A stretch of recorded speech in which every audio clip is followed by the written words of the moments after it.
sits beside him, long fall of dark hair over his face. When Oak squats nearby, Hyacinth pushes it back to reveal his pained expression. He looks as though he is losing blood from some invisible wound. "She woke up enough to speak with me," Oak tells him, so at least he doesn't have Ren to worry about. "Told me some very unpleasant things about myself." "He's breathing," says Hyacinth, nodding toward Tiernan.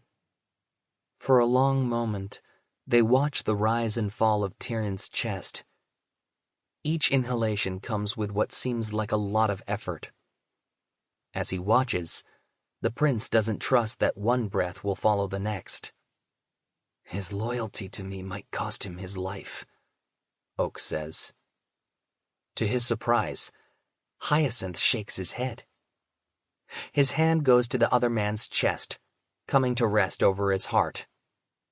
"It was my lack of loyalty to him that was the problem." His voice is so soft that the prince isn't sure he heard the words correctly.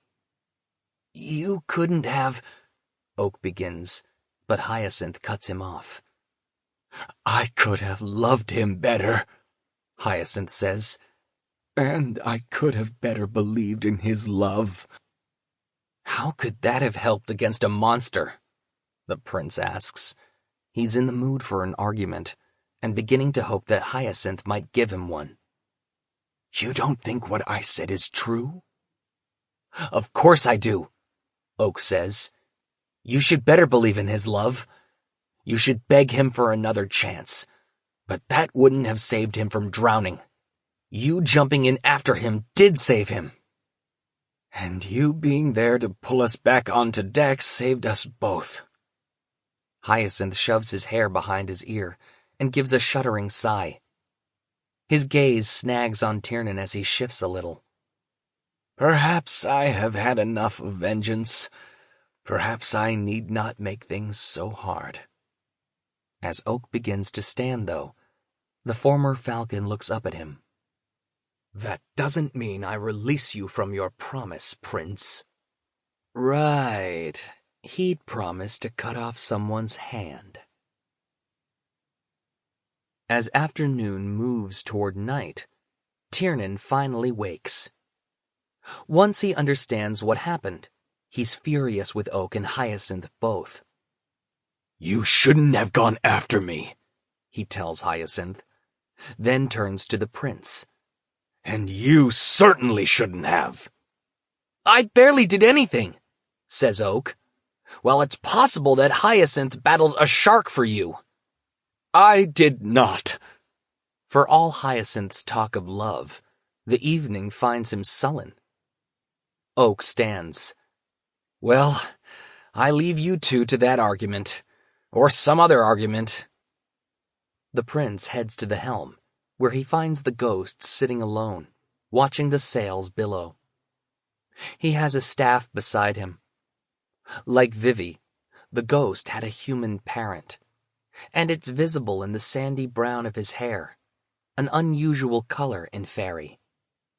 "There is a tale about hags to which you might hearken," Garrett says. "Oh?" Oak is almost certain he's not going to like this.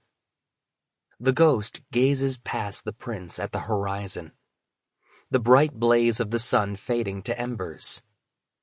"It is said that a hag's power comes from the part of them that's missing.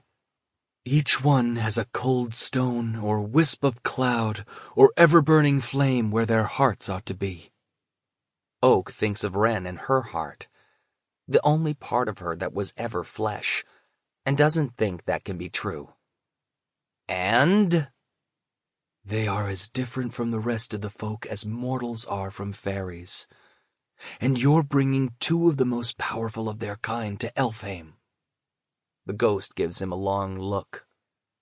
"I hope you know what you're doing." "So do I," Oak says, sighing. "You remind me of your father sometimes, though I doubt you would like to hear it." "Matic?" No one has ever said that to him before. "You're very like Dane in some ways." says the ghost. Oak frowns. Being compared to Dane can be no good thing. Ah, yes, my father who tried to kill me. He did terrible things, brutal things, but he had the potential in him to be a great leader, to be a great king, like you. Garrett's gaze is steady. Oak snorts. I am not planning on leading anyone. The ghost nods toward Wren. If she's a queen and you marry her, then you'd be a king. Oak stares at him in horror, because he's right. And Oak didn't really consider that. Possibly because he still thinks it's unlikely that Wren will go through with it. Possibly also because Oak is a fool. Across the ship, Hyacinth is leading Tiernan toward a cabin. Hyacinth, who hasn't really let Oak off the hook. Since you knew Dane so well, can you tell me who really poisoned Liriope? The ghost's brows rise. I thought you believed he did. Possibly there was someone else who helped him. Oak presses. Someone who actually slipped the blusher mushroom into her cup.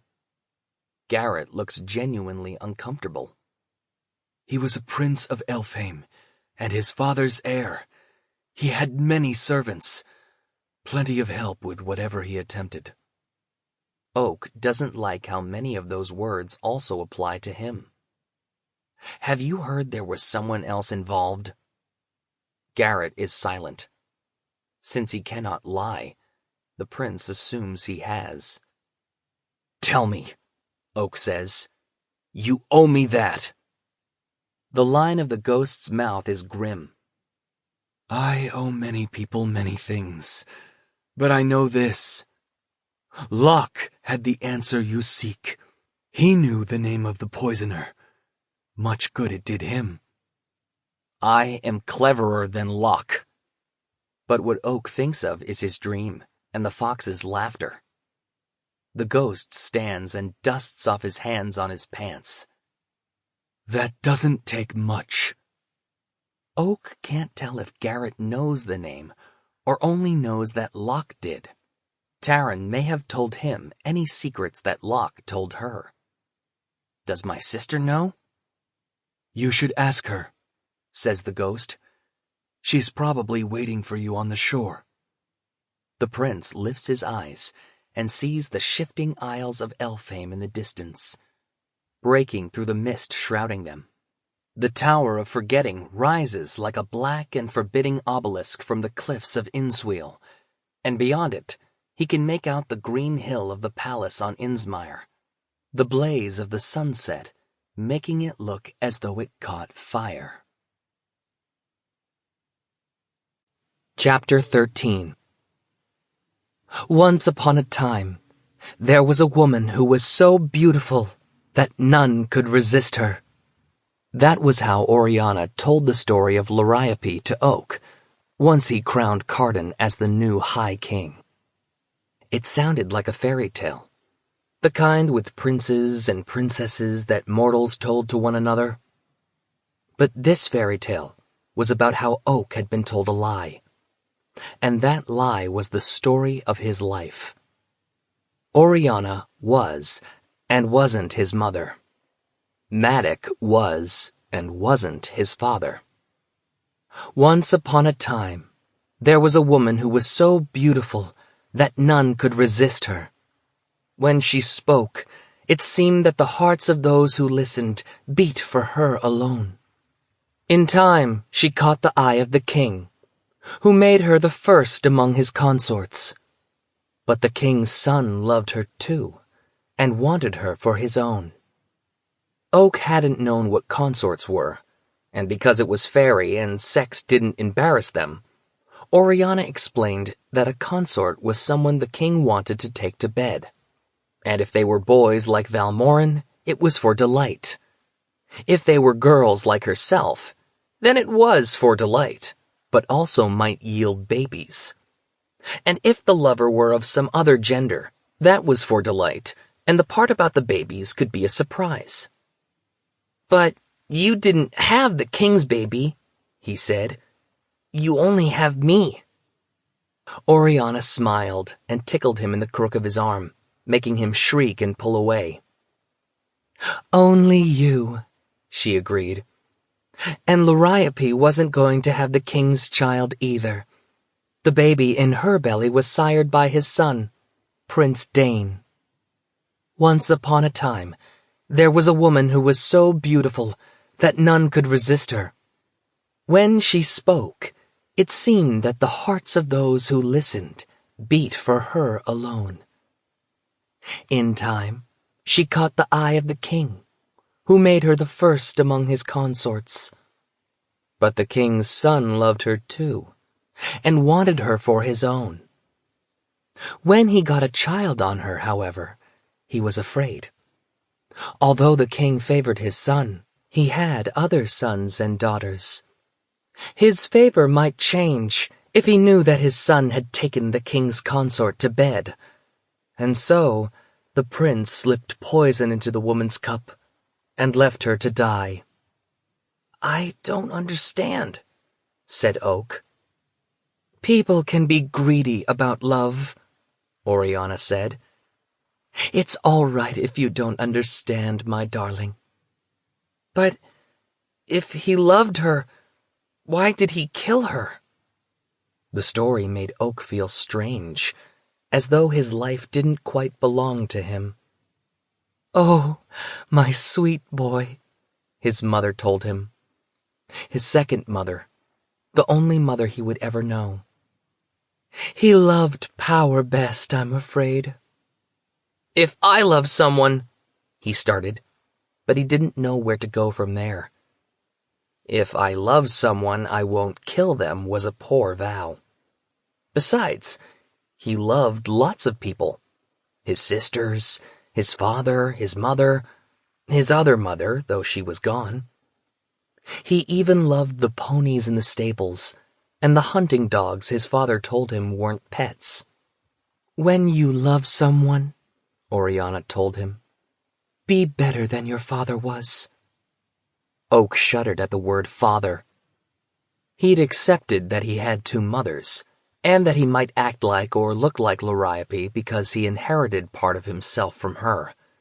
But until that moment, he'd never thought of the villain of the story, the king's favored son, as someone with whom he shared anything other than blood. He looked down at his hooves. The Greenbriers were noted for their animal traits. Those must have come from Dane, along with his horns. Maybe along with things he couldn't see. And be more careful than your mother. She had the power to know what was in anyone's heart, and to say the words they most wanted to hear." She gave him a look. He was silent, afraid. Sometimes he knew those words too. "You can't help what you are. You can't help being charming. But look into too many other hearts, and you may lose your way back to your own." "I don't understand," he said again. "You can become the embodiment of someone's... Oh, you're so young, I don't know how to say this. You can make people see you the way they want to see you. This seems harmless, but it can be dangerous to become everything a person wants, the embodiment of all their desires, and more dangerous for you to twist yourself into shapes others choose for you."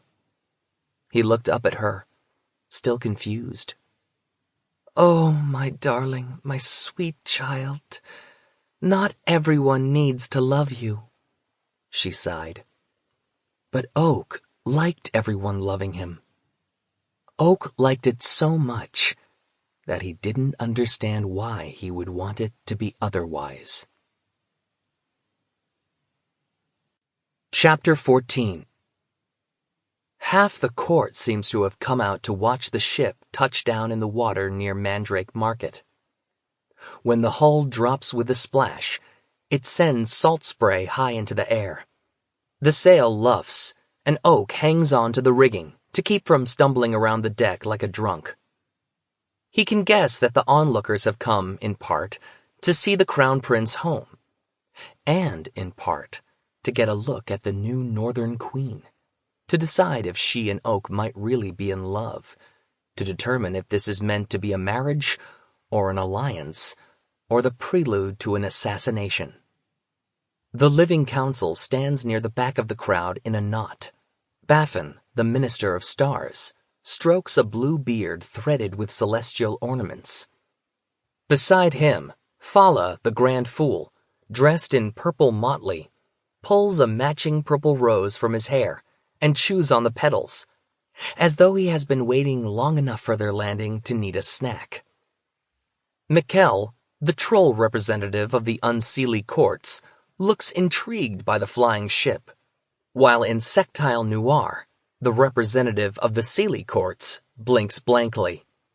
With her bug-like eyes, Oak has always found her to be eerily inscrutable. Oak's family members aren't far off.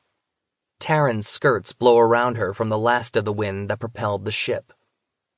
Her head is bent toward Oriana, while Leander runs in circles, as restless as Oak was as a child, playing while dull, important things happened around him. Sailors aboard the ship throw down the anchor. Small boats launch off the shore of Innsmouth to ferry the passengers home. A collection of vessels, none of the armada, but pleasure boats. One in the shape of a swan, two carved to appear like they are fishes, and a silvery skiff. As Oak watches, Jude emerges from a carriage. 10 years into her reign, she doesn't bother waiting for a knight or page to hand her down as would be proper, but simply jumps out. She hasn't bothered with a gown today either, but wears a pair of high boots, tight-fitting trousers, and a vest-like doublet over a shirt poofy enough that it may have been borrowed from Carden. The only sign that she is the High Queen is the crown on her head, or perhaps the way the crowd quiets upon her arrival. Carden emerges from the carriage next, wearing all the finery she eschewed. He is in a black doublet, as ink-dark as his hair, with lines of scarlet thorns along the sleeves and across the chest.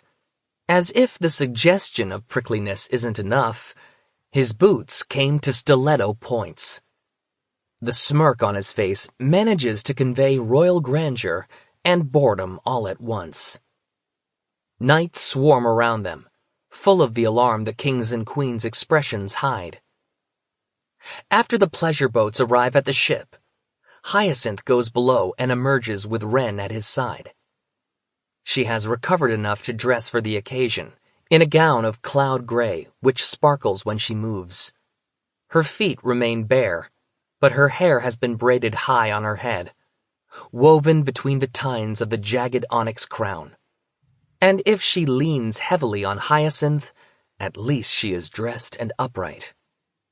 "I will go across first," Randolin informs the prince, "and you may proceed next with the queen. I have taken the liberty of instructing your arms folk to bring up the rear with Bogdana. That is, of course, if you approve." The question is clearly meant as a formality. The command was already issued. The procession set. The Minister of Keys may have been unusually quiet since the ship was attacked, but that hasn't cut down on his pompousness. Once, Oak would have been amused rather than annoyed. He knows the counselor is harmless, knows his annoyance is overreaction.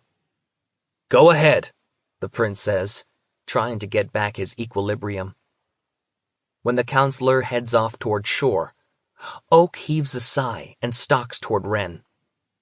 Hyacinth is whispering something in her ear while she shakes her head. "If you're well enough," Oak begins. She cuts him off. "I am." "Then, your majesty," says the prince, "will you take my arm?" She looks up at him, as remote and impenetrable as the citadel itself. Oak feels a little awed by her, and then angry on her behalf. He hates that she must wear a mask, no matter how much it costs her, no matter what she's been through. As you must. She nods, placing her hand lightly atop his. I shall be the politest of monsters. For a moment, in the flash of her eyes, in the lifted corner of her mouth, and the glint of a sharp tooth, he sees the girl who quested with him, the one who was fierce and kind, resourceful and brave. But then she is gone again, submerged into cold stiffness, no longer looking like the girl he loved in the weeks leading up to this, but very like the one he loved as a child. She's nervous, he thinks. As Oak leads her ashore, toward the onlookers, he hears whispers. Witch Queen, Hag Queen. Still, he is their prince. Their whispers fade as the crowd dutifully parts around him. Tiernan and Hyacinth both follow, one on each side. When Oak comes to his sister, he bows. Wren, seeming unsure of the etiquette, bobs in a shallow curtsy. Despite how much magic it must have taken to destroy that monster in the sea, despite how sick she was after, she appears remarkably composed. Welcome home, Prince Oak, Jude says formally, and then her mouth twists into a wry smile. And congratulations on the completion of your epic quest. Remind me to knight you when I get the chance. Oak grins and bites his tongue. He is certain she will have much more to say to him later when they are alone. And you, Queen Surin, of the former Court of Teeth, says Cardan in his silky voice. You've changed quite a bit, but then you would have, I suppose. Felicitations on the murder of your mother. Wren's body stiffens with surprise. Oak desperately wants to stop Cardan from talking, but short of kicking him or throwing something at his head, he has no idea how. The Ice Needle Citadel is full of old nightmares, Wren says after a beat of silence. I look forward to making new ones. Cardan gives her a half-smile of appreciation for that line. We shall dine together at dusk tomorrow to celebrate your arrival. And betrothal, if the frantic messages we received from Grima Mog were accurate. Oak's mind spins, trying to figure out if he should object to any part of this. We are indeed betrothed, he confirms. Jude looks over at him, studying his face. Then she turns to Wren. So, you're to be my new sister.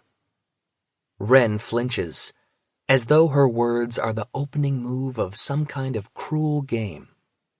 Oak wants to put his hand out, to touch her arm, to reassure her.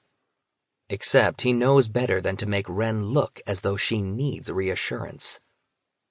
Besides, he's not entirely sure what his sister did intend with those words. A moment later, the black vulture lands on the dirt beside them and transforms into Bogdana, dark feathers becoming her dress and hair. All around, there is a rattle of swords coming free of sheaths. What an appropriate greeting, your majesties, says the storm hag. She does not bow, nor does she curtsy. She doesn't even incline her head. Bogdana, Jude says, and there is something that is possibly admiration in her voice. Your reputation precedes you. How pleasing, says the storm hag, especially since I saved your ship from certain destruction. Jude looks toward the ghost, then checks herself and turns to Randolin instead.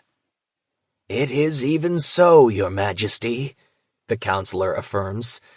The Undersea launched an attack on us.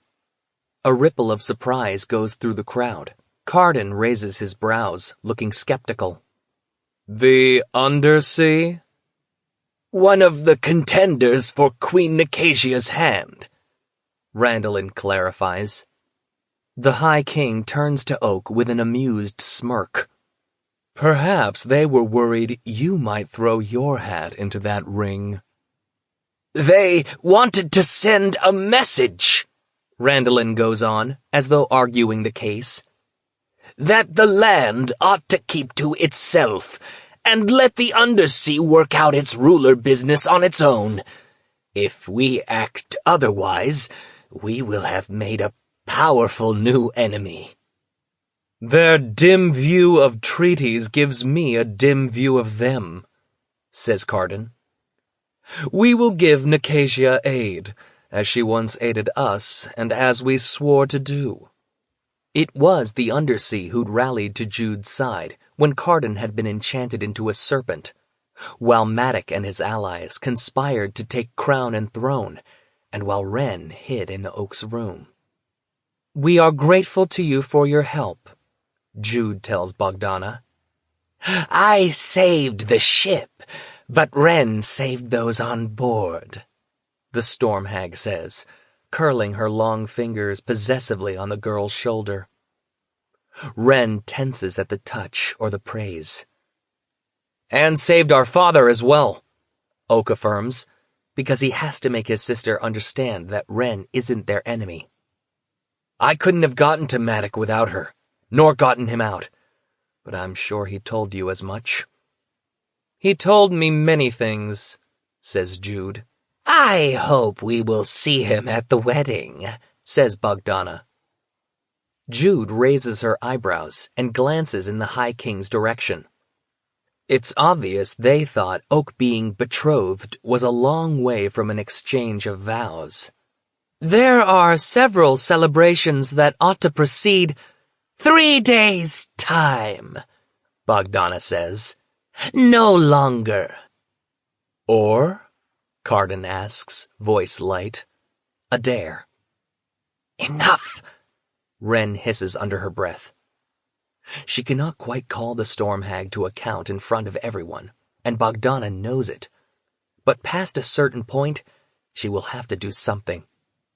The Storm Hag places both hands on Wren's shoulders. Prince? They all look at him, all weighing his loyalty.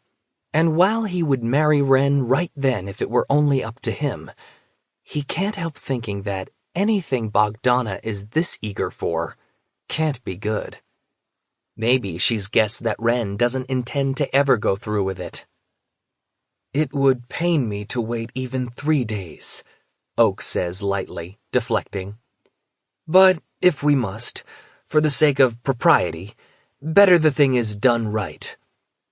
There are rituals to complete, Jude says, and your family to gather. She is certainly stalling, as Wren hoped she would. Carden watches the interaction. Most particularly, he watches Oak. He suspects the prince of something. Oak has to get him alone, has to explain. We have rooms ready at the palace, Jude begins. Wren shakes her head. There is no need to trouble yourself for my sake. I can keep and quarter my own people.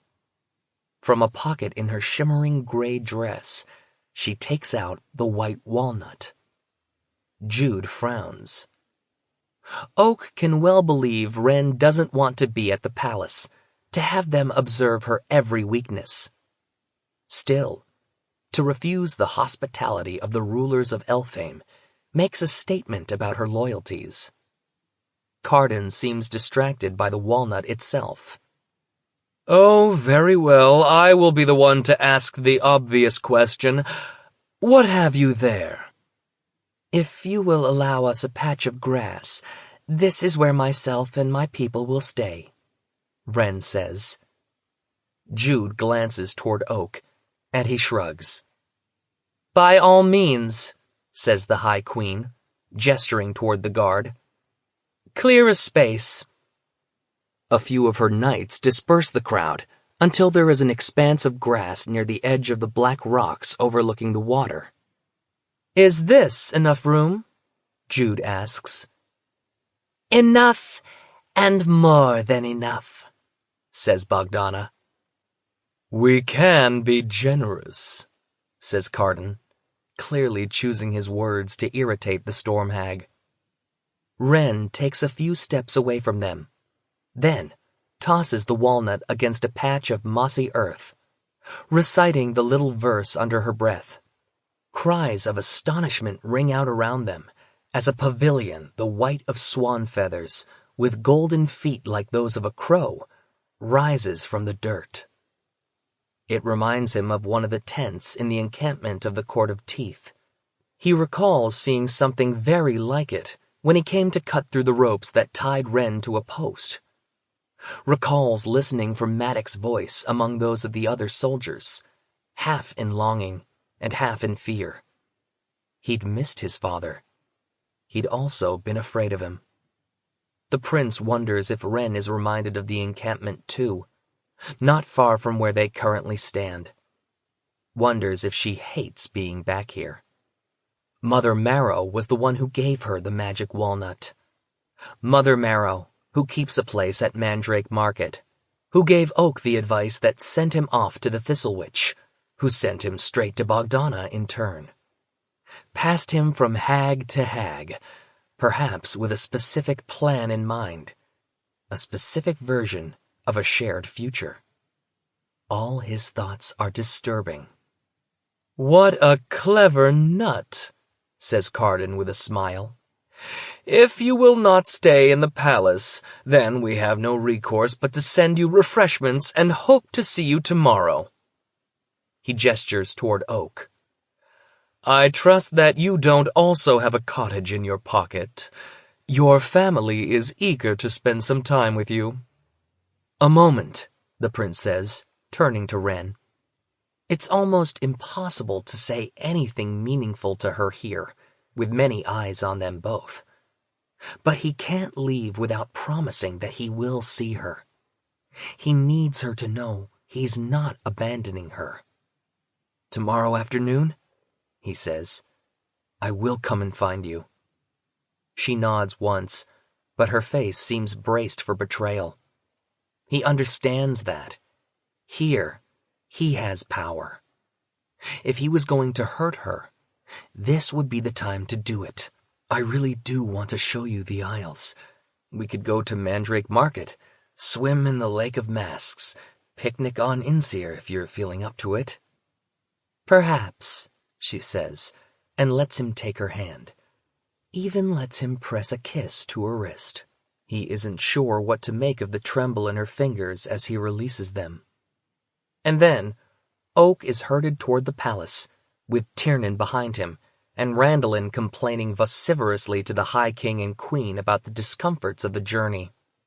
You insisted on going north, Jude reminds the counselor. As soon as they pass through the doors of the Palace of Elfhame, Oriana embraces Oak, hugging him tightly. What were you thinking? She asks, which is so exactly what he expects her to say that it makes him laugh. Where's Maddox? He asks, between being released by his mother and Taryn sweeping him into another hug. Probably waiting for us in the war room, Jude says. Leander comes up to Oak, demanding to be swung around. He lifts the boy in his arms and whirls, rewarded with the child's laughter. Carden yawns. I hate the war room. Jude rolls her eyes. He's probably arguing with Grima Mog's second-in-command. Well, if there's an actual fight to watch, that's different, obviously, Carden says. But if it's just pushing little wooden people around on maps, I will leave that to Leander. At the mention of his name, Leander capers over. I'm bored, and you're bored, he says. Play with me? It's half request, half demand. Carden touches the top of the child's head, brushing back his dark coppery hair. Not now, imp. We have many dull adult things to do. Oak wonders if Carden sees Locke in the boy. Wonders if he sees the child he and Jude do not, and will not any time soon, it seems, have. When she turns toward him, Oak holds up a hand to forestall whatever his sister is about to say. "May I speak with Carden for a moment?" The High King looks at him with narrowed eyes. "Your sister has precedence, and she would like some time with you." At the thought of Jude's lecture, and then the lectures of all the other family members who took precedence, Oak feels exhausted. "I haven't been home in almost 2 months and am sticky with salt spray," he says. "I want to take a bath and put on my own clothes and sleep in my own bed before you all start yelling at me." Jude snorts. "Pick 2. "What?" "You heard me. You can sleep and then have a bath, but I am going to be there the moment you're done, not caring a bit about your being naked. You can bathe and put on fresh clothes and see me before you sleep. Or you could sleep and change your garments. No bath, although I admit that's not my preference." He gives her an exasperated look. She smiles back at him. In his mind, she has always been his sister first. But right at that moment, it's impossible to forget that she's also the Queen of Elfheim. "Fine," he says. "Bath and clothes. But I want coffee, and not the mushroom kind." "Your wish," she tells him, like the liar she is my command." "Explain this to me from the beginning," Jude says, sitting on a couch in his rooms. Her arms are crossed. On the table beside her is an assortment of pastries, a carafe of coffee, cream so fresh that it is still warm and golden, along with bowls of fruit. Servants keep coming with more food. Oatcakes, honey cakes, roasted chestnuts, cheese with crystals that crunch between his teeth, parsnip tarts glazed in honey and lavender. And he keeps eating it. "After I left court, I went to see Wren, because I knew she could command Lady Nor," he begins, distracted by someone putting a cup of hot coffee into his hand. His hair is wet, and his body relaxed from soaking in hot water. The abundance that he has taken for granted all his life surrounds him, familiar as his own bed. "You mean Surin?" Jude demands. "The former child queen of the Court of Teeth, whom you call by a cute nickname." He shrugs. Wren is not precisely a nickname, but he takes his sister's point. His use of it indicates familiarity. "Tiernan says that you've known her for years." He can see in Jude's face that she believes he took a foolish risk recruiting Wren to his quest, that he trusts too easily, and that's why he often winds up with a knife in his back. It's what he wants her to believe about him, what he has carefully made her believe, and yet it still stings. "I met her when she came to Elfheim, with the Court of Teeth. We snuck off and played together. I told you back then that she needed help." Jude's dark eyes are intent. She's listening to all the nuances of what he says, her mouth a hard line. "You snuck off with her during a war? When? Why?" He shakes his head. "The night you and Vivi and Heather and Taryn were talking about serpents and curses and what to do about the bridle." His sister leans forward. "You could have been killed. You could have been killed by our father." Oak takes an oatcake and begins tearing it apart. "I saw Wren once or twice over the years, although I wasn't sure what she thought of me. And then, this time..." He sees the change in Jude's face, the slight tightening of the muscles of her shoulders, but she's still listening. "I betrayed her," Oak says, "and I don't know if she'll forgive me." "Well, she's wearing your ring on her finger," Jude says. Oak takes one of the shredded pieces of oatcake and puts it into his mouth, tasting the lie he can't tell. His sister sighs. And she came here. That has to be worth something. And she held me prisoner. But he isn't sure that Jude will be at all moved by that as proof of Wren's caring about him. So, do you really intend to go through with this marriage? Is this real? Yes, Oak says, because none of his concerns are about his own willingness. Jude doesn't look happy. Dad explained that she has a unique power. Oak nods. She can unmake things. Magic, mostly, but not exclusively. People? Jude asks. Although, if Carden can congratulate Wren on the death of Lady Nor, he clearly knows the answer, which means she knows too. Still, his sister wants to hear it from him. Maybe she just wants to make him admit it. He nods. Jude raises a brow. And that means what, exactly? Scattering our guts across the snow, or whatever landscape she has to hand. Lovely, she says. And are you going to tell me she's our ally? That we're safe from that power? He licks dry lips. No, he cannot say that. Nor does he want to confess that he's worried Wren will take herself apart without meaning to. Jude sighs again. I am going to choose to trust you, brother mine. For now. Don't make me regret it. Chapter 15. Oak wakes in his familiar bedroom, among a familiar mess. Papers cover his dresser and desk. Books are piled in untidy stacks, shoved back into their shelves at odd angles. On his bedside table, a volume is open face down, its spine cracked. The prince has very poor book etiquette. It has been remarked on before by his tutors. Tacked up on the wall is a collage of drawings and photographs and other artifacts from both worlds that Oak occupies.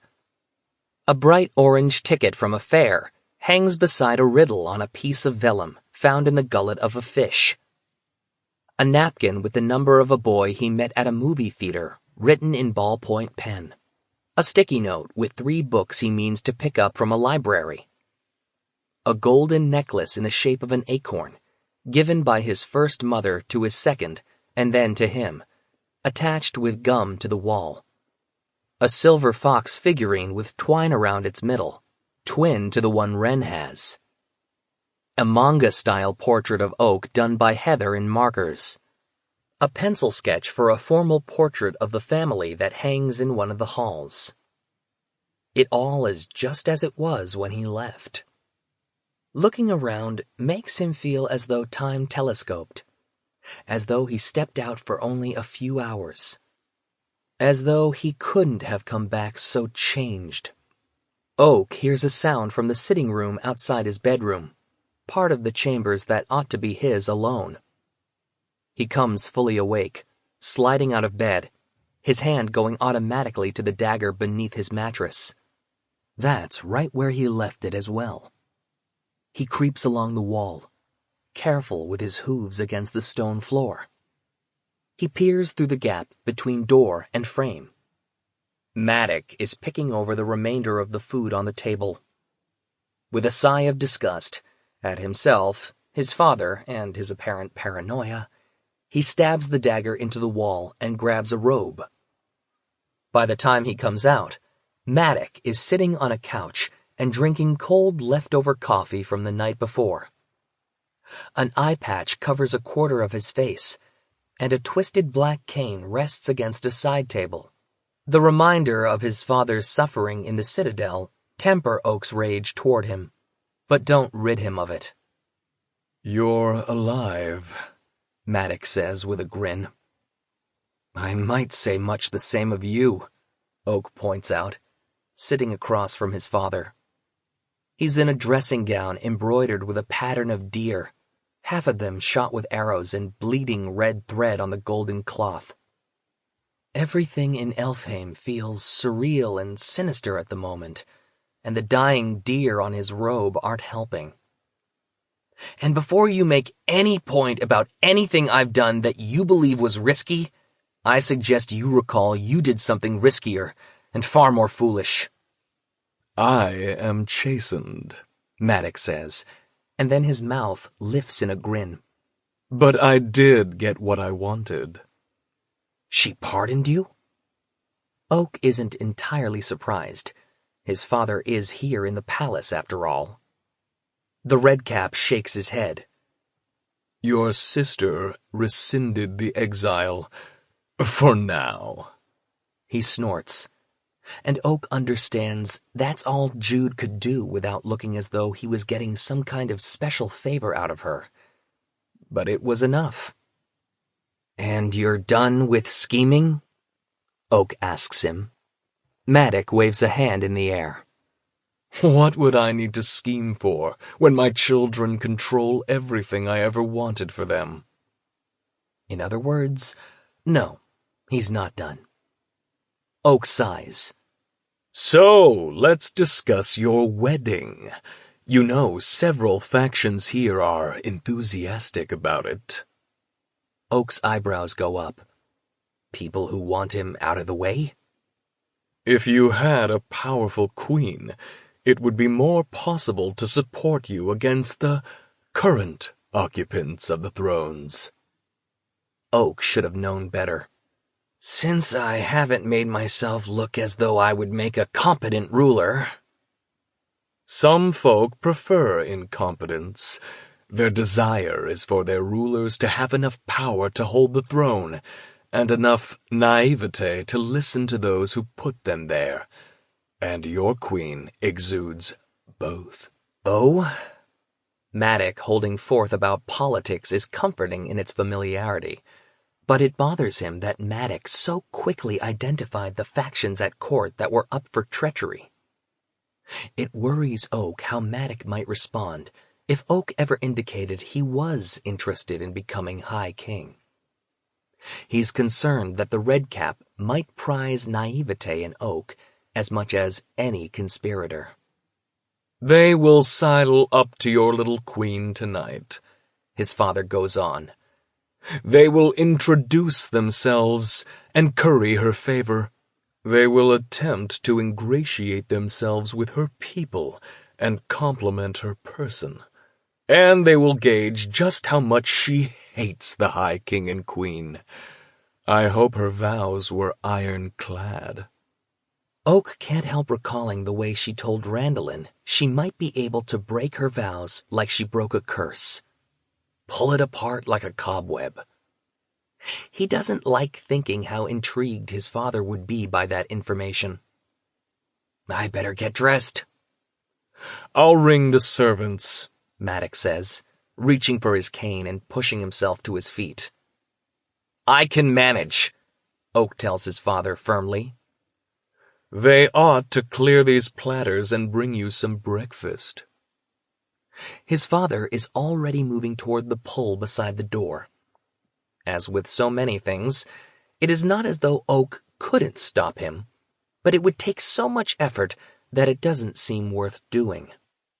Oak's family is used to thinking of him as someone who needs to be taken care of, and for all that Maddox knew that Oak was dangerous enough to spring him from the Ice Needle Citadel, he suspects Maddox would be surprised about the prince's machinations at court. Before a servant can be called in to give him help he neither wants nor needs, Oak goes back into his bedroom and hunts through his armoire for something to wear. As soon as he finishes with his father, he will steal a basket of food from the kitchens and go to Wren's claw-footed cottage, so there's no need for anything fussy. He chooses a plain woolen green jacket and dark pants that stop at the knee. He's going to tempt Wren to run wild in Elfheim. Leave their guards behind, and politics behind too. He's determined to make her laugh. A lot. A fierce knock on the door brings him out of his bedroom. Despite having gorged the night before, and despite telling his father not to bother summoning more food, his stomach growls. Probably he has some meals to catch up on. Possibly he can take this food and not bother robbing the kitchens. "Ah," Maddox says. "That would be your mother." Oak gives the redcap a look of betrayal. There would have been no avoiding Oriana for long, but he could have managed a little longer. And his father could have warned him. What about breakfast? "She'll have brought you something."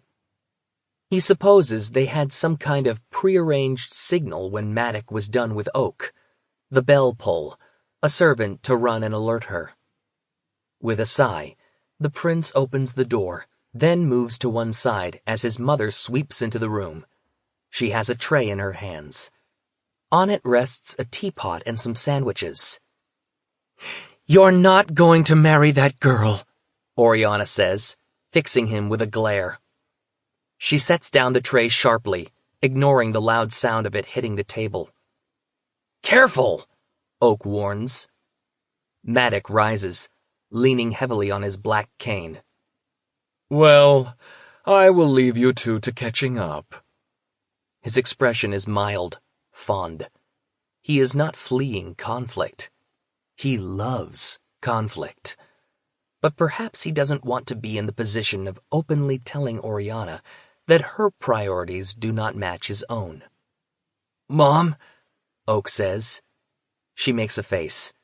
She is dressed in a gown of white and rose, a frothy ruff at her throat and the ends of her sleeves. With her pink eyes and pale skin and petal-like wings on her back, she sometimes looked like a flower to him, a snapdragon. "You sound like a mortal. Is it so hard to say in full?" He sighs. "Mother." She presents her cheek to be kissed, then presses the backs of his hands to her lips. "My beauty, my precious child." He smiles automatically, but her words hurt. He never before doubted her love for him. She turned her life upside down, even marrying Maddox for the sake of Oak's protection.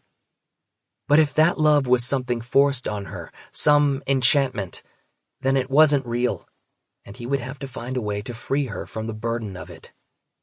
"You worried me when you left," she says. "I know you adore your father, but he wouldn't want you to risk your life for him." Oak bites his tongue to keep from answering that. Not only was Maddox willing to let Oak risk his life, but he was counting on it. Perhaps Oak should be grateful, though. At least he was certain Maddox's feelings were real. He was far too manipulative to have been manipulated by magic. "Father looks well. Better than he was. Not resting enough, of course." She looks up at Oak, impatience in her face. Normally, she is rigid about etiquette, but he can tell she's not interested in small talk now. He's only surprised that she allowed Maddox and Jude to get at him first. Of course, by buttonholing him after they left, she had the advantage of being able to lecture him as long as she liked, without the worry of being interrupted. "Questing, I understand, even if I didn't like the thought of you in danger. But not this. Not offering this girl marriage when she has none of the qualities anyone might look for in a bride." "So, let me get this straight," Oak says. "You understand the part where I might have had to kill a lot of people, but you think I chose the wrong girl to kiss?" Oriana gives him a sharp look, then pours him some tea. He drinks. The tea is dark and fragrant, and almost washes the taste of bitterness from his mouth. "You were in her prisons. I have spoken with Tiernan many times since he returned. I asked him dozens of questions. I know you sent him away with Maddox to save them both. So tell me, are you marrying her because you care for her, or because you want to save the world from her?" Oak grimaces. You didn't include saving her from the world as a possibility. Is that your reason? Oriana inquires. I care for her, Oak says. As the crown prince, you have a responsibility to the throne. When you... No!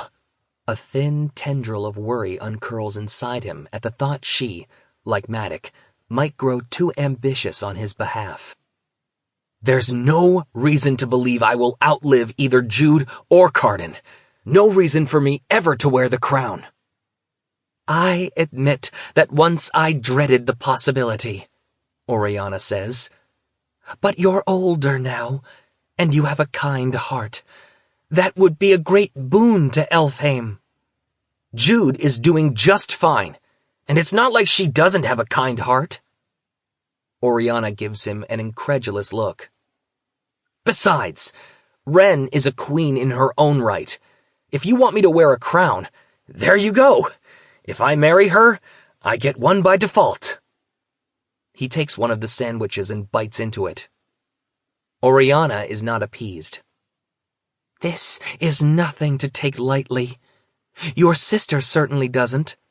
She sent her people to bring you back the moment she found that you'd gone after your father. And though she failed to get hold of you, her people brought back one of your traveling companions, a Kelpie. Jack of the Lakes, Oak says, delighted until the rest of what Oriana is saying catches up with him. Where is he? What did she do to him? Oriana gives a minute shrug. What is it you were saying about your sister having a kind heart? He sighs. Your point is made. Jack was hauled before us and made to tell us all he knew of your journey and its intention. He's still in the palace, a guest of the court, not exactly a prisoner, but he described Surin as more animal than girl, rolling in mud, and I remember how she was as a child. Tortured is how she was as a child. Besides, how can he call anyone an animal when he turns into a literal horse? Oriana presses her lips together. She is not for you, she says finally. Feel as sorry for her as you like. Desire her if you must, but do not marry her. I will not have you stolen from us again. Oak sighs. He owes his mother so much, but he does not owe her this. You want to rule over me as though I were a child, but you also want me to be a ruler. You will have to trust me when I say that I know what I want. You have grown tired of far more fascinating girls, Oriana says with a wave of her hand. A few boys, too, if court rumors are true. Your Surin is dull, without grace or manners, and furthermore— Enough! Oak says, surprising both of them. No, she is not going to become the mistress of revels and have all of court eating out of her hand. She's quiet. She doesn't love crowds or people staring at her or having to find things to say to them. But I don't see what that has to do with my loving her. For a moment, they just stare at each other. Then, Oriana goes to his wardrobe and rifles through the clothes. You ought to change into the bronze. Here, this. She holds up a doublet, shining with metallic thread. It is the brown of dried blood, and velvet leaves have been sewn on it, as though they were blown in a great gust across its surface. Most of them are various shades of brown and gold, but a few green ones catch the eye with their brightness. And perhaps the golden horn and hoof covers. Those are lovely in candlelight. What's wrong with what I'm wearing? He asks.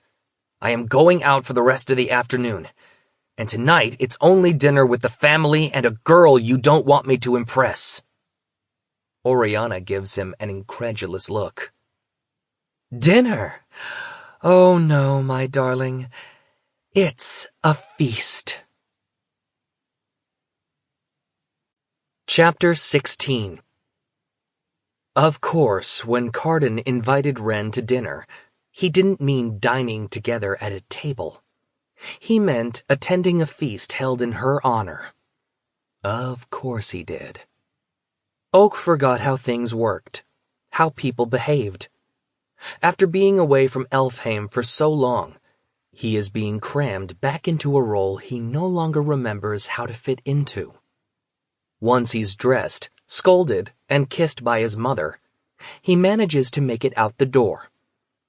On his way to the kitchens, he runs into his nephew, who demands a game of hide-and-seek and chases after a palace cat when he's put off. Then, as the prince packs a basket, he endures being good-naturedly fussed over by several of the servants, including the cook who sent up little iced cakes. Finally, having obtained a pie, several cheeses, and a stoppered bottle of cider, he slips away, his cheek stinging only a little from the pinching. Still, the sky over Innsmouth is the blue of Wren's hair, and, as he makes his way to her cottage, he cannot help feeling hopeful. He is most of the way there when a girl darts from the trees. "Oak!" Wren says, sounding out of breath. She's clad in a simple brown dress, with none of the grandeur of the clothes he's seen her in since she took over the Court of Teeth. It looks like something she threw on in haste. "I love you," Oak says, because he needs to say it simply, so she can't find a way to see a lie in it. He's smiling because she came through the woods in a rush, looking for him, because he feels ridiculously happy. "Come have a picnic with me." For a moment, Wren looks utterly horrified. The prince's thoughts stagger to a stop. He feels a sharp pain in his chest and fights to keep the smile on his lips. It's not as though he expected her to return the sentiment. He expected her to laugh, and perhaps be a little flattered. Enjoy the thought of having a little power over him. He thought she liked him, even if she found him hard to forgive.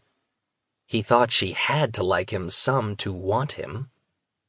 "Well," he manages, hefting the basket with false lightness, "luckily there's still the picnic." "You fall in love with the ease of someone slipping into a bath," she tells him. "And I imagine you extricate yourself with somewhat more drama, but no less ease." Now that was more the sort of thing he was prepared to hear. "Then I urge you to ignore my outburst." "I want you to call off the marriage," she says. He sucks in a breath, stung. Truly, he didn't expect her to rub salt in so fresh a wound, although he supposes she gave him no reason to think she wouldn't. That seems like an excessive response to a declaration of love. Wren doesn't so much as smile. "Still, call it off." "Call it off yourself," he snaps, feeling childish. "As I remember from the ship, we had a plan. If you wish to change it now, go right ahead." She shakes her head. Her hands are clenched into fists at her sides. "No, it must be you. Come on, it's not as though a marriage is what you want. Not really, right? No matter how you say you feel. It was a clever thing to do, a clever thing to say. You've always been clever. Be clever now." "And break things off with you? Cleverly?" He sounds brittle, resentful. She actually looks hurt by his tone. Somehow, that makes him angrier than anything else. "I should never have come here," she tells him. "You can go," he reminds her. "You don't understand." She wears a pained expression. "And I can't explain." "Then it seems we are at an impasse." He folds his arms. She glances down at her hands, which are gripping each other tightly, fingers threaded together. When she looks back up into his eyes, she seems sorrowful. "I shall see you at the feast," he says, attempting to regain his dignity. Then, He turns and stomps off toward the woods, before he can say more things he will regret. Before she takes the chance to hurt him worse. He feels petty, petulant, and ridiculous. Rubbing the heel of his hand over one eye, he doesn't look back. Striding toward Mandrake Market with a picnic basket in his hand, Oak feels a perfect fool. Several people bow low when he passes, as though sharing the same path is a singular honor. He wonders if he would feel less awkward if he had grown up entirely on the Isles and wasn't used to being treated as nothing special in the mortal world. He gloried in it when he was younger, loved how all the children here wanted to play with him, how everyone had smiles for him. And yet, you knew it was false. That was part of what drew you to Wren. She had your measure from the first. But though she had his measure, he wasn't sure he had hers. Mother Marrow was summoned north by Bogdana. Mother Marrow gave Wren the gift of that cottage where she and her people spent the night. Mother Marrow knew something of their plans. Mandrake Market, on the tip of Innsmore, used to be open only on misty mornings, but it's grown into a more permanent fixture. There, one can find everything from leather masquerade masks to charms for the bottom of shoes, swirling tinctures of everapple, potion makers, and even poisons. Oak passes maple sugar in the shape of strange animals, a lace maker weaving skulls and bones into her patterns. A shopkeeper sets out trays of acorn cups full to their tiny brims with blood-dark wine. Another offers to tell fortunes from the pattern of spit on a page of fresh parchment. A goblin grills fresh oysters over an outdoor fire. The midday sun stains everything gold. Like the growth of the market, stalls and tents have given way to more permanent structures. Mother Marrow's house is a sturdy stone cottage with none of the fancifulness of walls shingled in candy. Out front, an herb garden grows wild, vines tied so they weave over the top of a diamond-paned window. Steeling himself, he raps on the wooden planks of her door. There is a shuffling from the other side, and then it opens, squeaking on dry hinges. Mother Marrow appears in the doorway, standing on clawed feet, like those of a bird of prey. Her hair is gray as stone, and she wears a long necklace of rocks, carved with archaic symbols on them, ones that puzzle the eye if you look too long. "Prince," she says, blinking up at him, "you look far too fine for a visit to poor Mother Marrow." "Could any grandeur be great enough to properly honor you?" he asks with a grin. She huffs, but he can tell she's a little pleased. "Come in, then, and tell me of your adventure." Oak moves past her into her cottage. There is a low fire in the grate, and several stumps before it, along with a wooden chair. Another threadbare chair sits off to one side, with knitting equipment piled in a basket at its feet.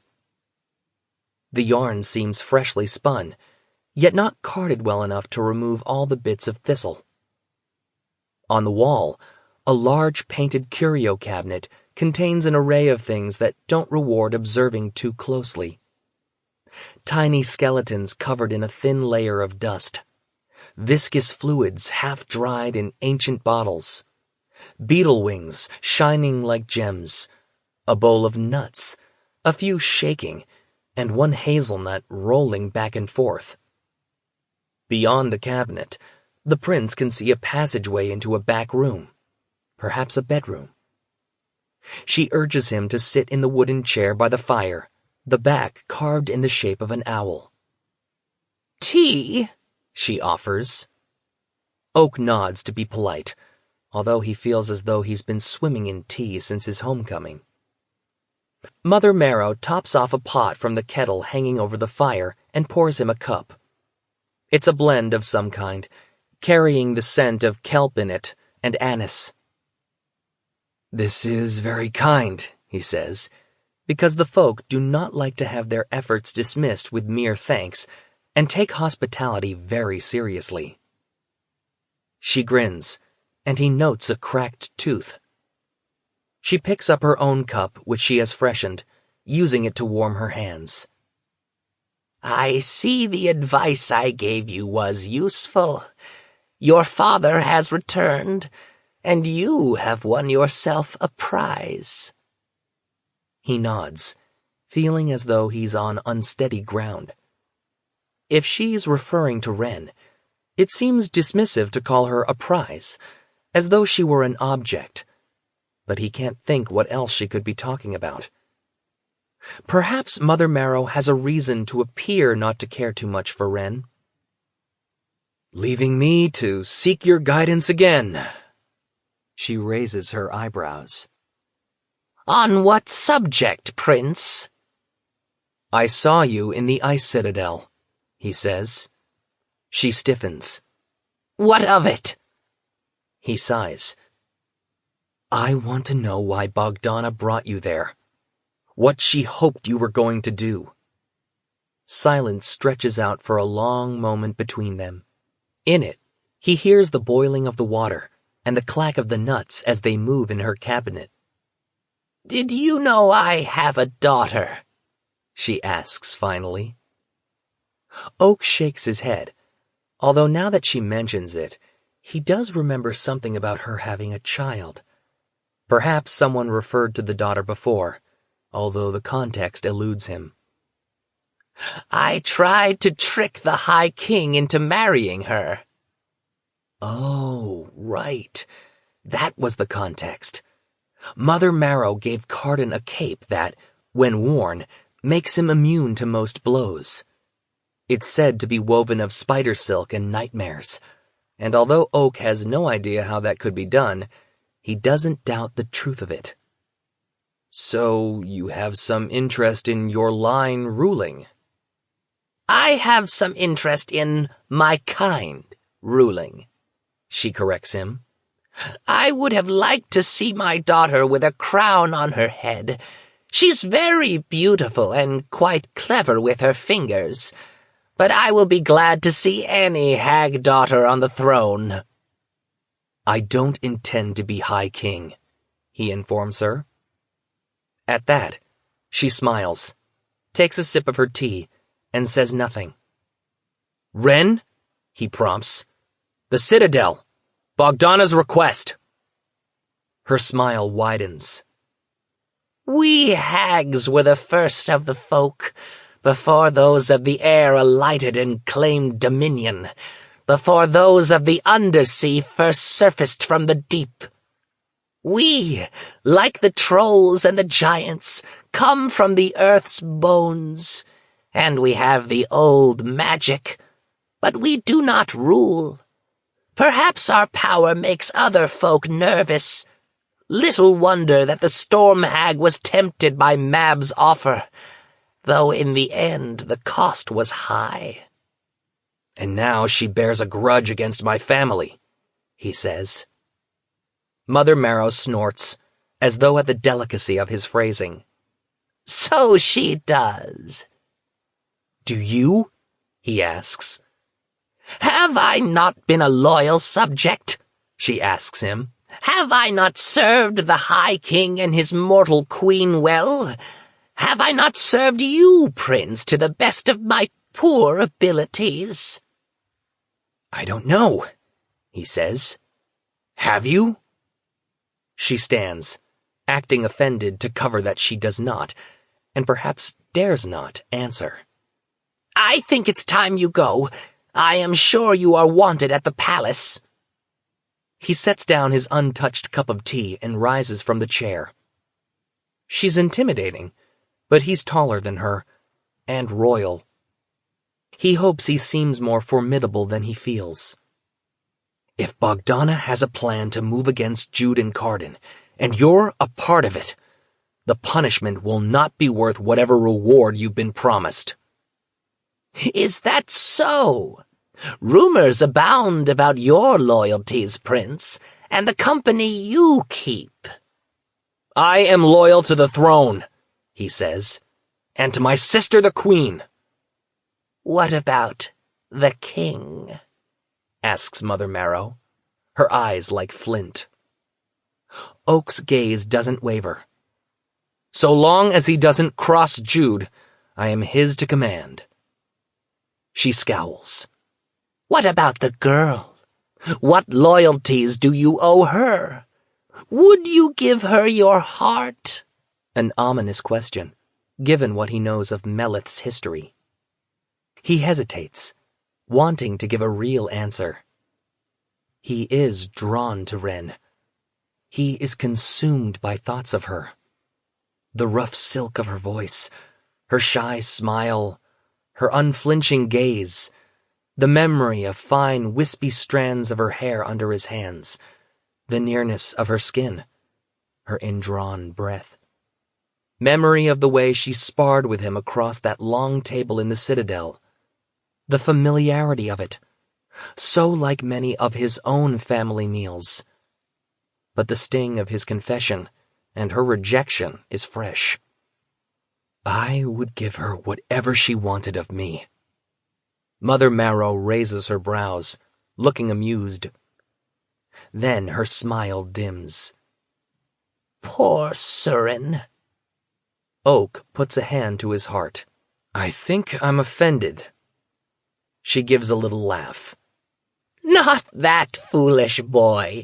It's that she should have been one of the greatest of hags, an inheritor of her mother's vast power, a maker of storms in her own right, a creator of magical objects so glorious that the walnut I gave her would be a mere trinket.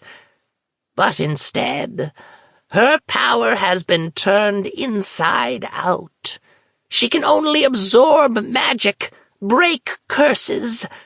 But the one curse she cannot break is the one on herself.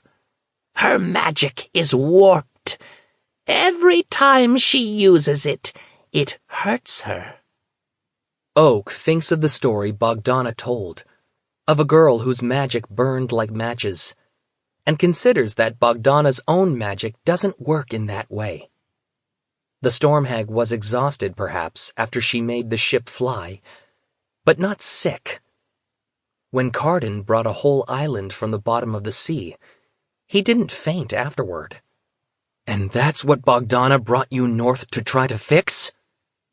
She hesitates. "Shall I ask one of the council to come and inspect what potions and powders you keep in your cabinet?" She only laughs. "Would you really do such a thing to an old lady such as myself, to whom you already owe a debt? What bad manners that would be." He gives her an irritated look, but she's right. He does owe her a debt. And he is one of the folk, brought up in fairy enough to almost believe that bad manners outweigh murder in a list of crimes. Besides, half the council probably buys from her. "Can you undo Ren's curse?" "No," she says, relenting. "As far as I know, it cannot be undone. When the power of Melith's death was used to curse Mab, Melith's heart became the locus for that curse. How can you fill something that devours everything you put into it? Perhaps you can answer that. I can't. Now go back to the palace, Prince, and leave Mother Marrow to her ruminations." He's probably late for the banquet already. "If you see Bogdana," he says, "be sure to give her my regards." "Oh," says Mother Marrow, "you can give her those yourself soon enough." By the time he arrives in the brew, the hall beneath the hill is full of folk. He is, as he predicted, late. "Your Highness," Tiernan says, falling into step behind him. I hope you rested, Oak says, attempting to seem as though he hasn't just been dumped, as though he hasn't a care in the world. No need. Tiernan speaks in a clipped fashion, and he's frowning. But since he's so often frowning, the prince can't tell if it indicates more disapproval than usual. Where were you this afternoon? I took a quick trip to Mandrake Market, Oak says. You might have fetched me, Tiernan suggests.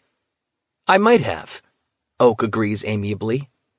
But I thought you might be the worse for wear after almost drowning, or perhaps otherwise occupied. Tiernan's frown deepens. I was neither. I hoped you might be otherwise occupied. Oak glances around the hall.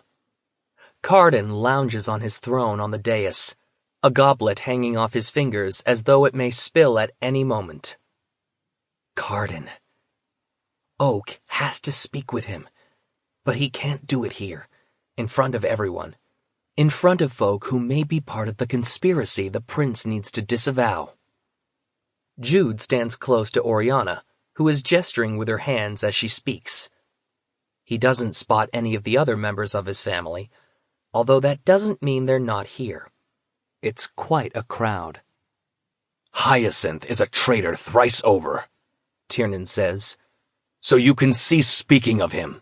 Oak raises a single eyebrow, a trick he is almost sure he stole from Carden. I don't recall mentioning Hyacinth at all.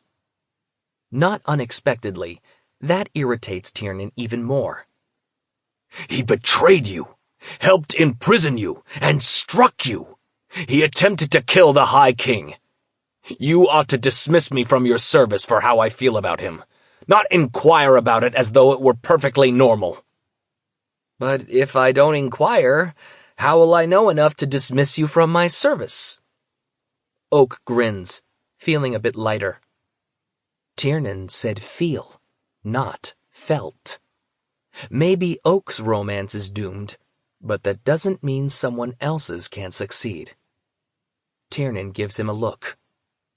Oak laughs. If anyone wants to torture you, all they need to do is make you talk about your feelings. Tiernan's mouth twists. On the ship, he begins, and then seems to think better about the direction of that statement. He saved me, and he spoke to me as though we could, but I was too angry to listen. Ah, Oak says.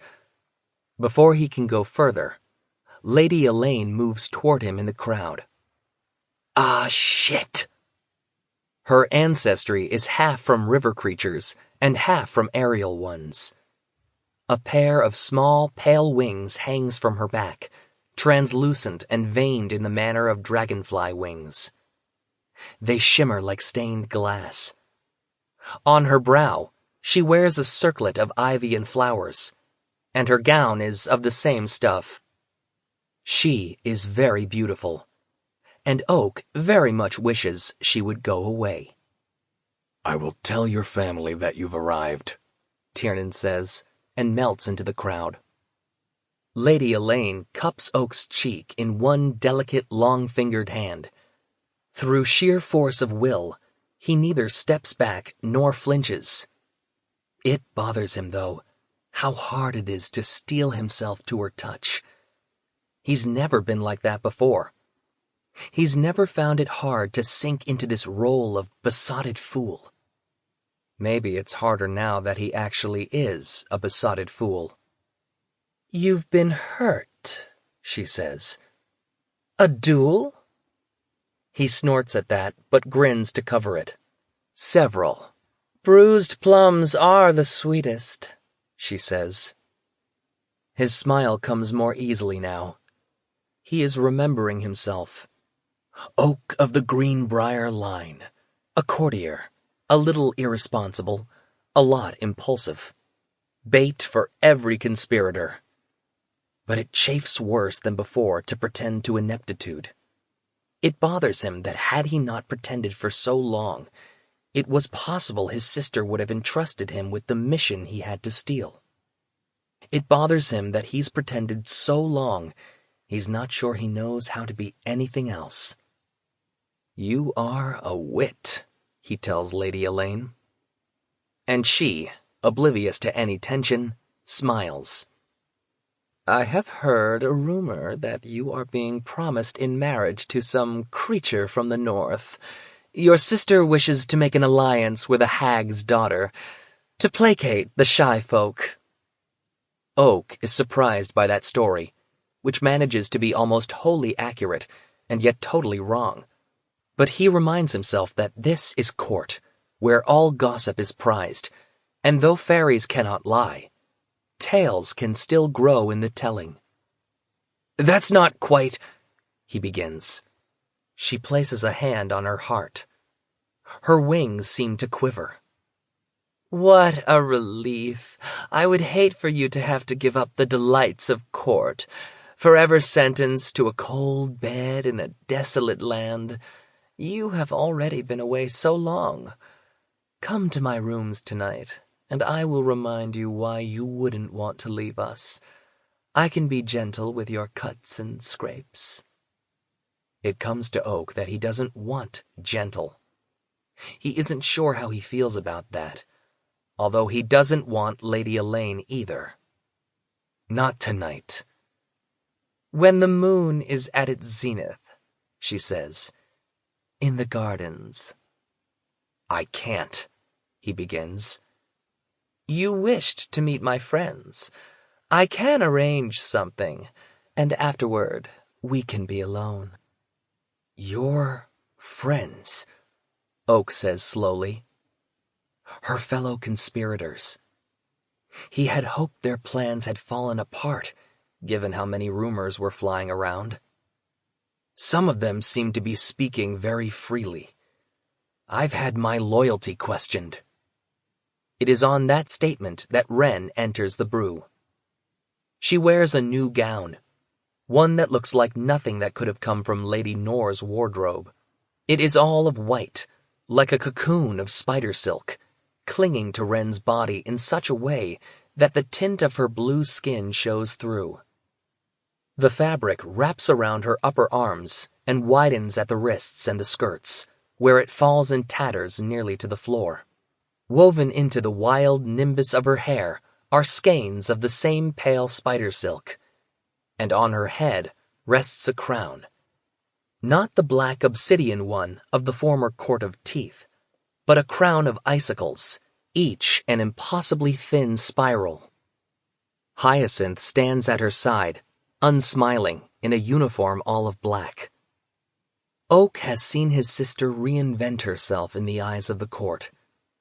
If Carden leads with his cruel, cold charm, Jude's power comes from the promise that, if anyone crosses her, she simply cuts their throat. It is a brutal reputation, but would she, as a human, have been afforded respect for anything gentler? And if he didn't wonder how much that myth cost Jude, how much she disappeared into it, well, he wonders now. He hasn't been the only one playing a role. Maybe none of his family has quite been seeing one another clearly. Wren's gaze sweeps the room, and there's relief in her face when she finds him. He grins before he remembers her rejection, but not before she gives him a minute grin in return, her gaze going to the woman at his side. "Is that her?" Lady Elaine asks, and Oak realizes how close to him she stands, how her fingers close possessively on his arm. The prince forces himself not to take a step back, not to pull free of her grip. It won't help, and besides, what reason does he have to worry over sparing Wren's feelings? She doesn't want him. "I must excuse myself." "Tonight, then," Lady Elaine says, even though he never agreed. "And perhaps every night thereafter." As she departs, he is aware he has no one to blame but himself that she ignored his words. Oak is the one who makes himself appear empty-headed and easily manipulated. He is the one who falls into bed with anyone he thinks may help him discover who is betraying Elfheim. And, to be fair, with plenty of others to help forget how many of the folk are dead because of him. Even those he cared for he hid from. Maybe that's why Ren can't love him. Maybe that is why it seems so believable that he may have enchanted everyone in his life into caring for him. After all, how can anyone love him when no one really knows him? Chapter 17.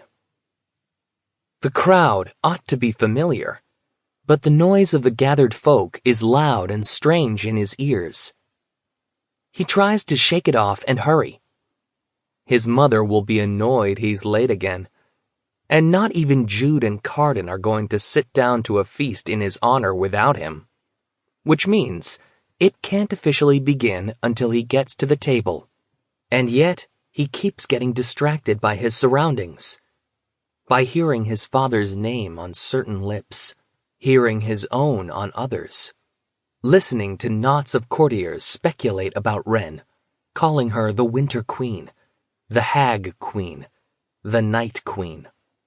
The prince notes Randolin, the little horned man drinking from an enormous carved wooden mug, chatting with Baffin, whose curling beard sparkles with a new selection of ornaments. Oak passes tables with wines of different colors, gold and green and violet. Valmorin, the former seneschal, and one of the few mortals in Elfheim, is standing beside one, laughing to himself and turning in circles, as though playing the childish game of seeing how dizzy he can become. "Prince!" he calls out. "Will you fall with me?" "Not tonight, I hope," Oak answers, but the question echoes eerily in his mind. He passes a table with roasted pigeons, looking entirely too pigeony for Oak's comfort. Several leek and mushroom tarts rest beside them, as well as a pile of crab apples being set upon by sprites. His friend Veer spots him and raises a flagon. "A toast to you!" he cries, walking over to sling an arm over Oak's shoulders. "I understand you've won yourself a northern princess." "One is definitely overstating the case," Oak says, sliding out from his friend's arm. "But I ought to go to her." "Yes, don't leave her waiting." The prince wades back into the crowd. He sees a flash of metal and spins, looking for a blade. But it is just a knight wearing a single sleeve of her armor over a frothy gown. Near her are several ladies of the court with enormous cloud-like clusters of baby's breath for wings.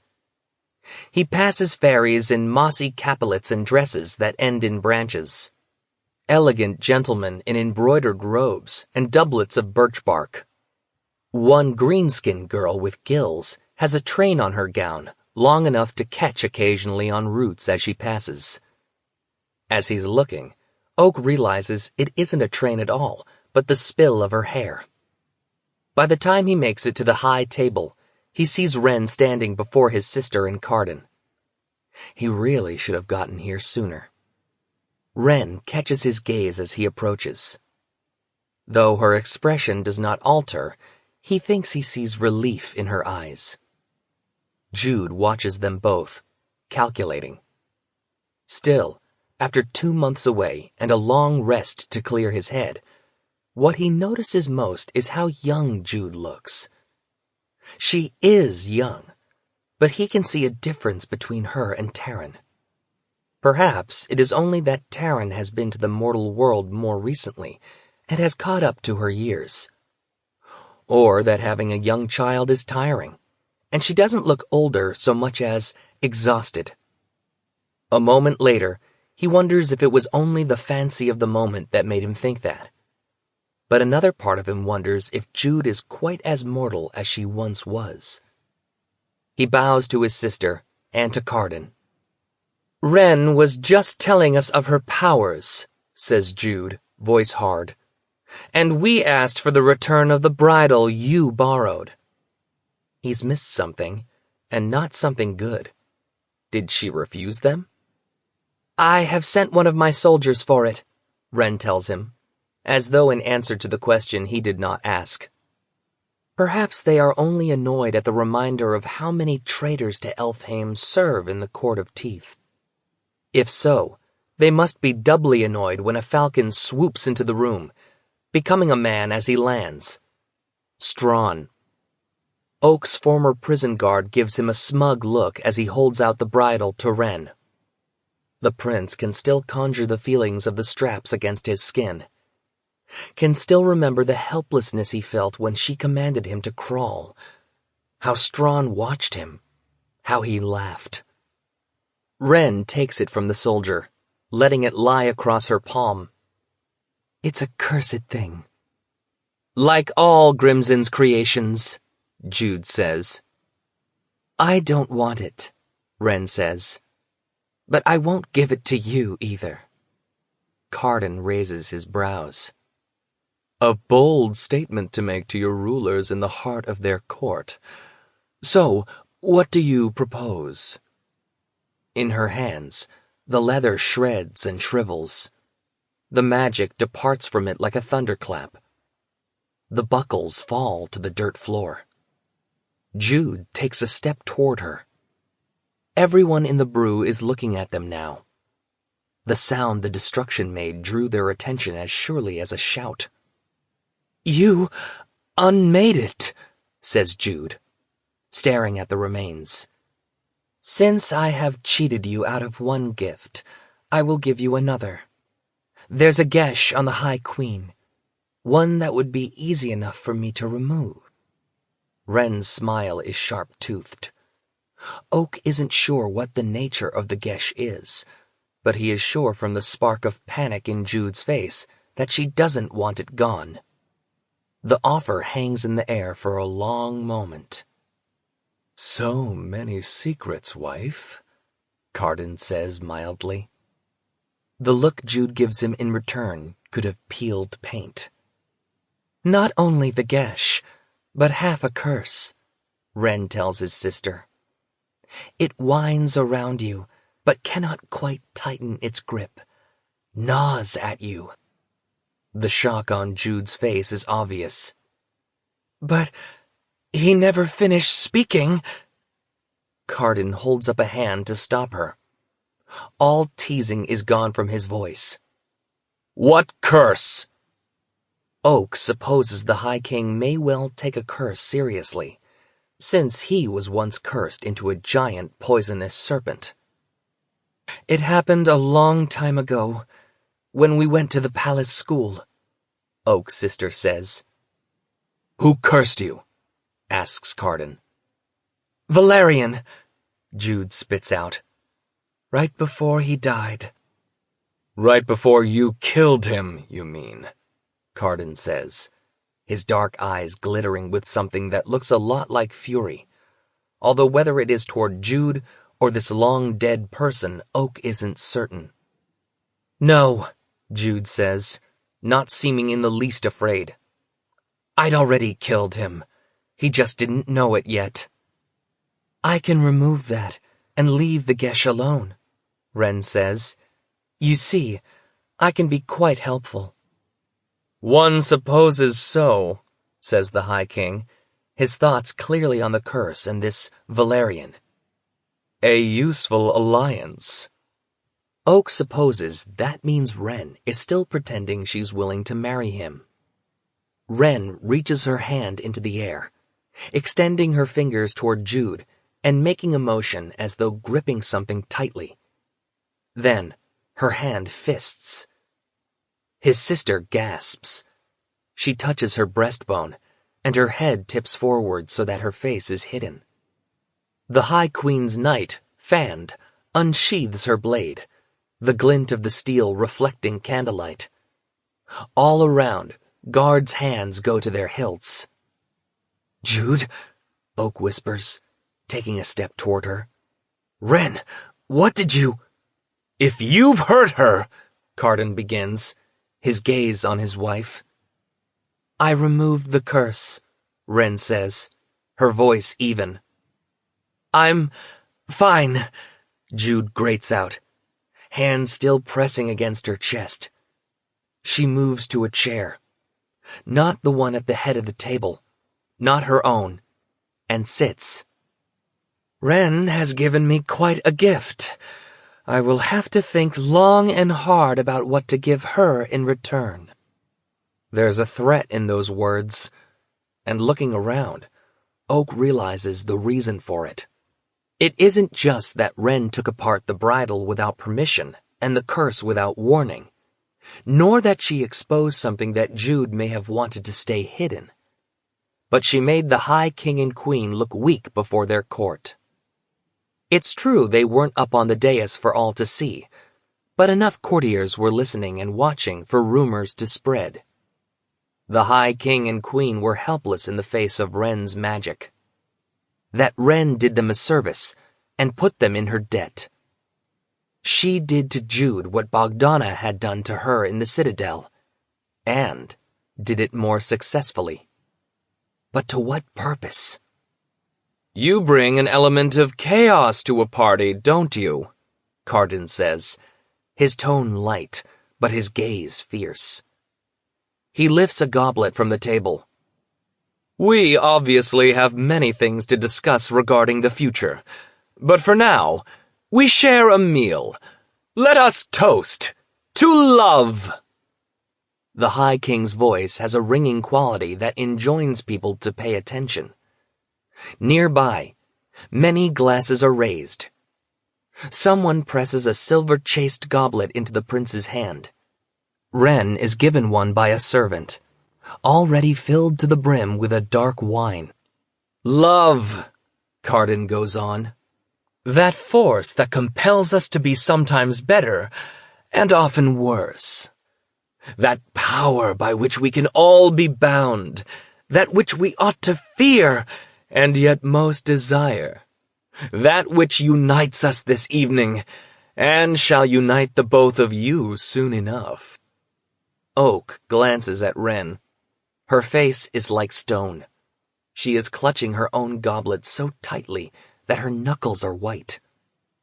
There is a half-smile on Carden's face, and when his gaze goes to Oak, he gives a small extra tip of his goblet.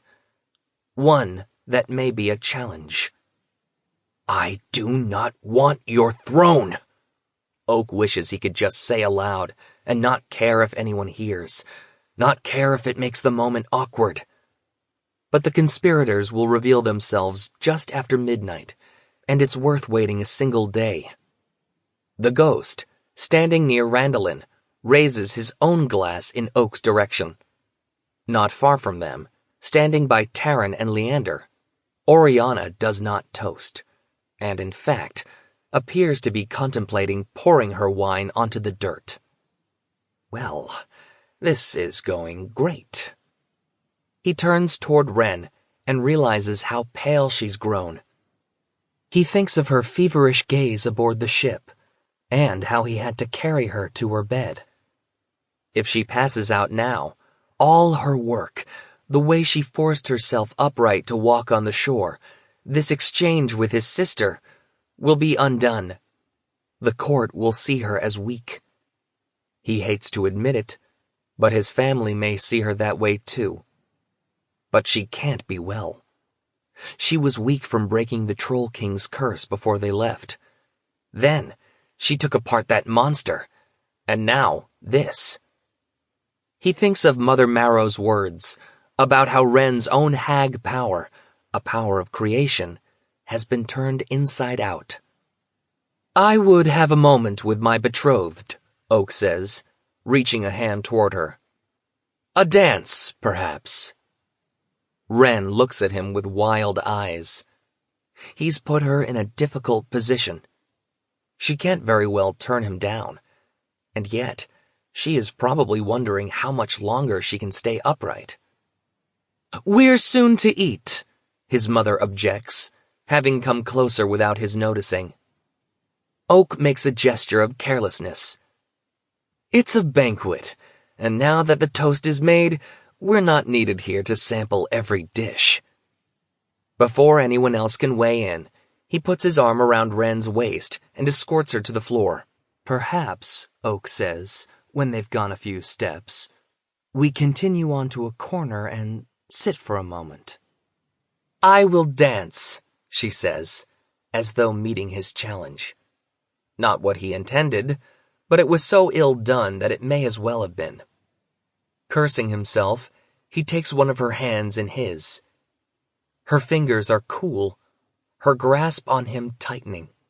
He can feel her force herself to relax. He guides her through the steps he taught her, back in the court of moths. The dance isn't quite appropriate for the music, but it hardly matters. She barely remembers the steps, and he barely cares. Her skin has that same pale, waxy look it had aboard the ship. The same bruises around her mouth and eyes. He presses her to him so no one can see. I will be well enough in a moment, she says, as he turns with her in his arms. She missteps, and he catches her, holding her upright.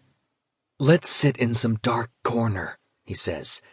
Take a moment to rest. No, she tells him, although he's holding her whole weight now. I see the way they look at me already. Who? Oak asks. Your family, she says. They hate me. They want me gone. He wants to contradict her, but he forces himself to consider what she's saying. As he does, he moves through the dance, one hand at her waist, another against her back, holding her feet above the ground, pressing her body to his. So long as she doesn't pass out entirely, so long as her head doesn't loll, they will seem like they're moving together. There's some truth to Wren's fears.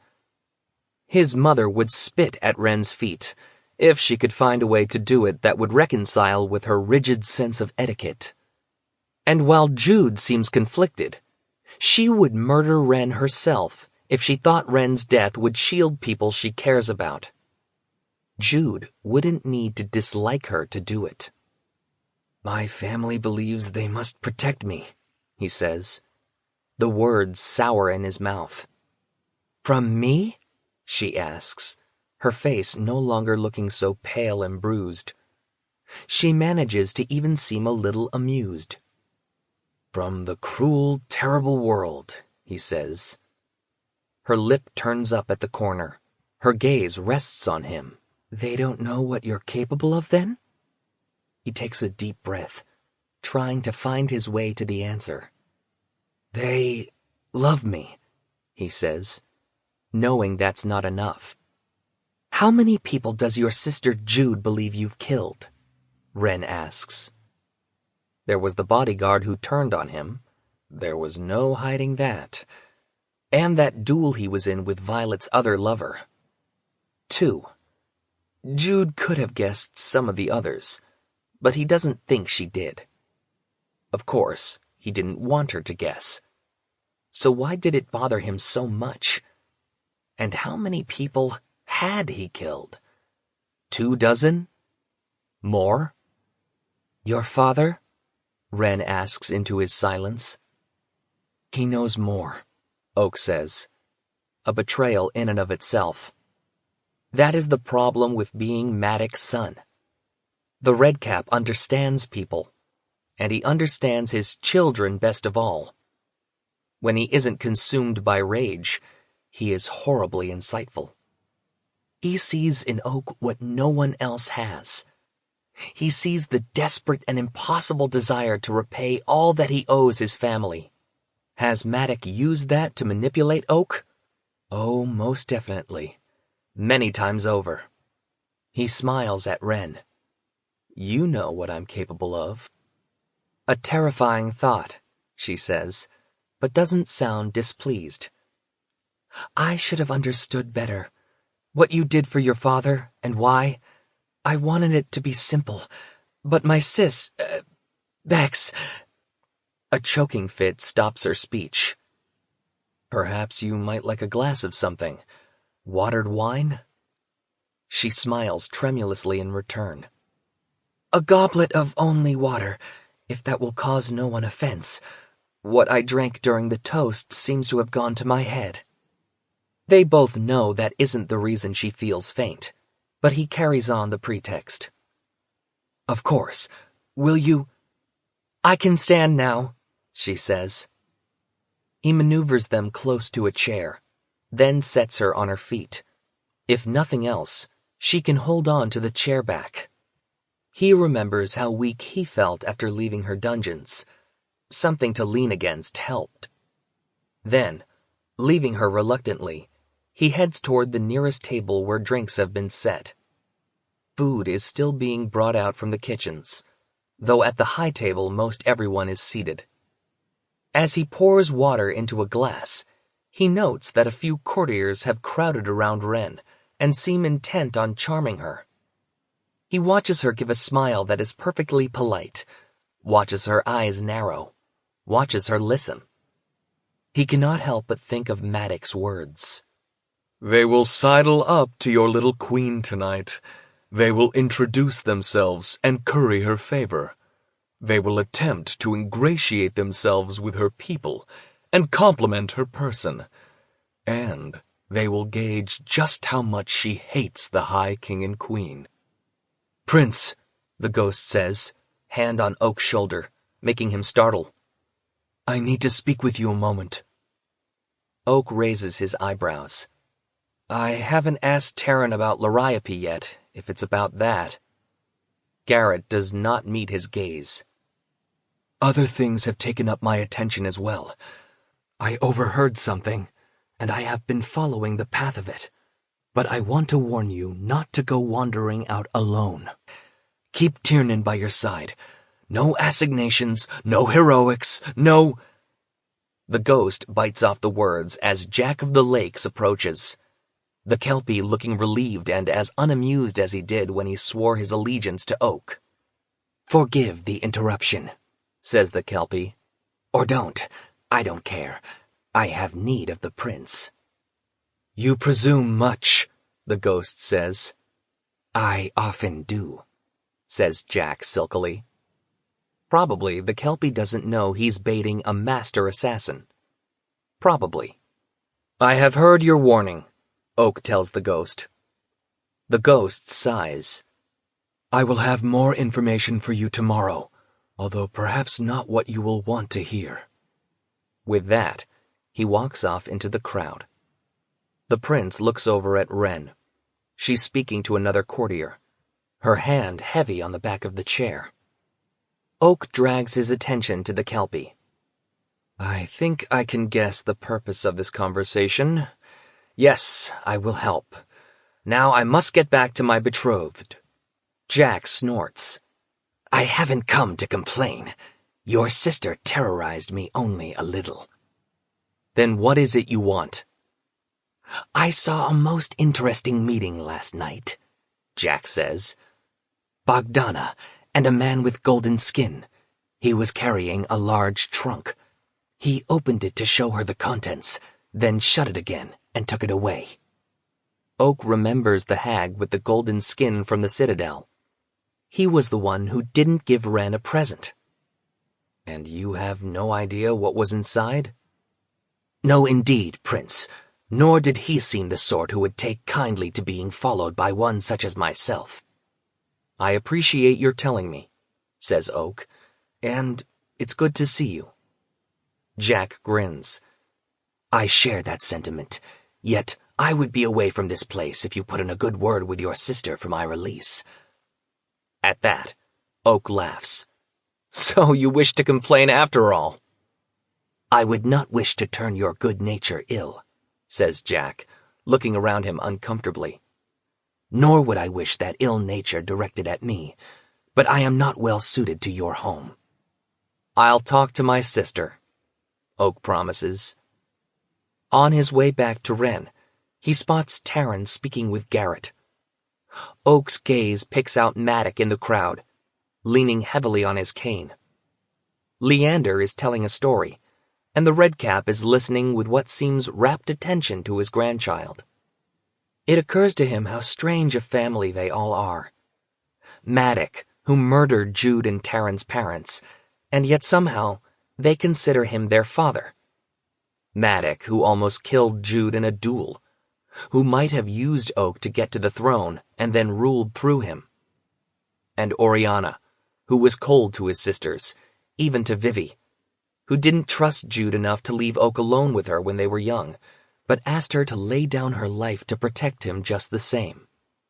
And Vivi, Taryn, and Jude, each different, but all of them clever and determined and brave. Then there is Oak, still trying to figure out where he fits in. As the prince approaches Ren, he clears his throat. "Your water," he says when he's close, his voice loud enough that the courtiers surrounding her make their excuses.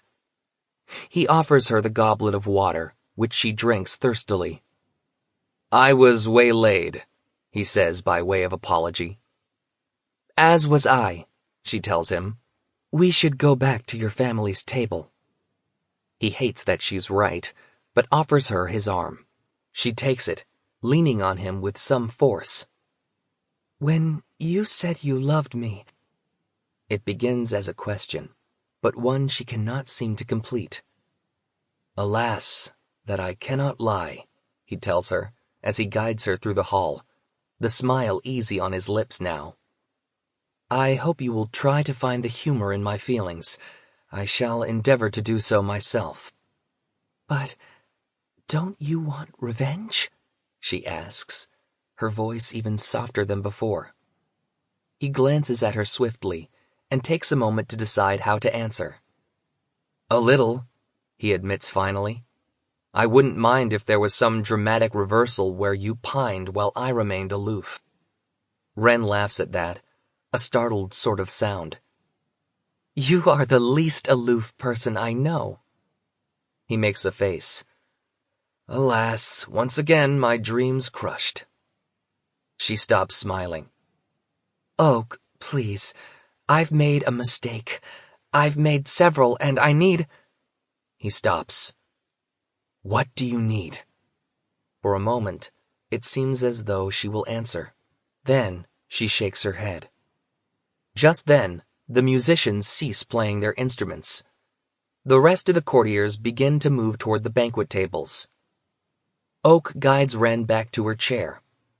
Predictably enough, the leaf place card with her name on it is set across the table from him, in the place of honor beside Carden. His own seat is 2 down from Jude, next to Leander. A snub. He's almost sure that's not where his chair was before he took off. A servant comes with pies in the shape of trout. "You'll like this," Taryn says to him and Leander both. "There's a coin inside one of the dishes, and if you find it, you'll receive a boon." The High King is speaking to Ren, perhaps telling her about the coin as well. Oak can see the effort she's making not to shrink in on herself. Slabs of mushroom, grilled and shiny with a sweet sauce, are brought out.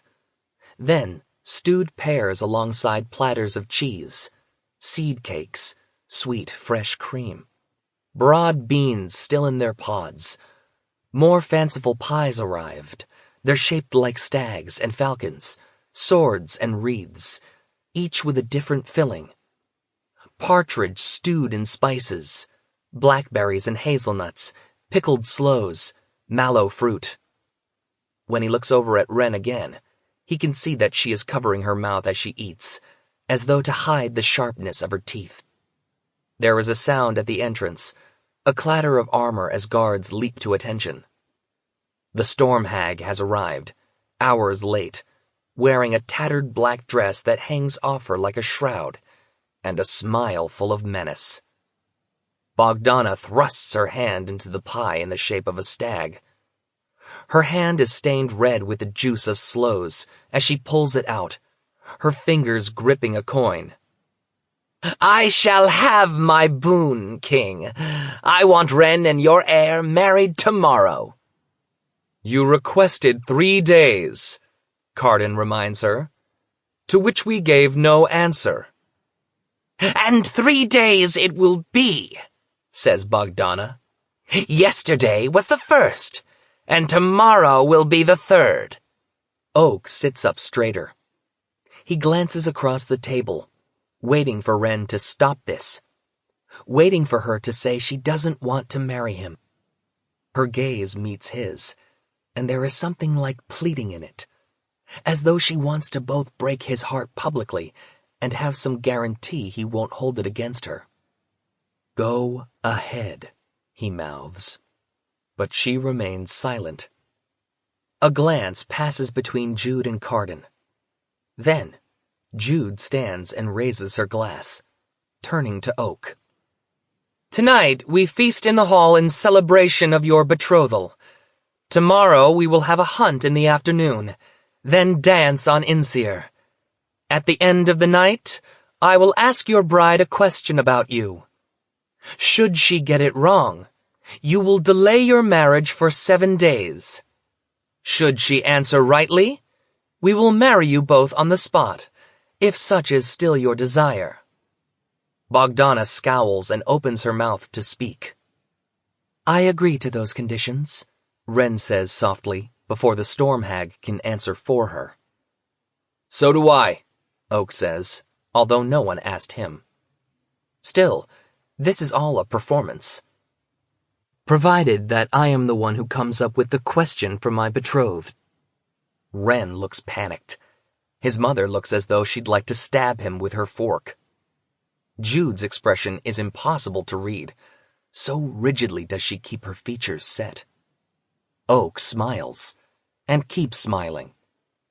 He doesn't think she'll contradict him in public. Not when Bogdana drew so much attention to them.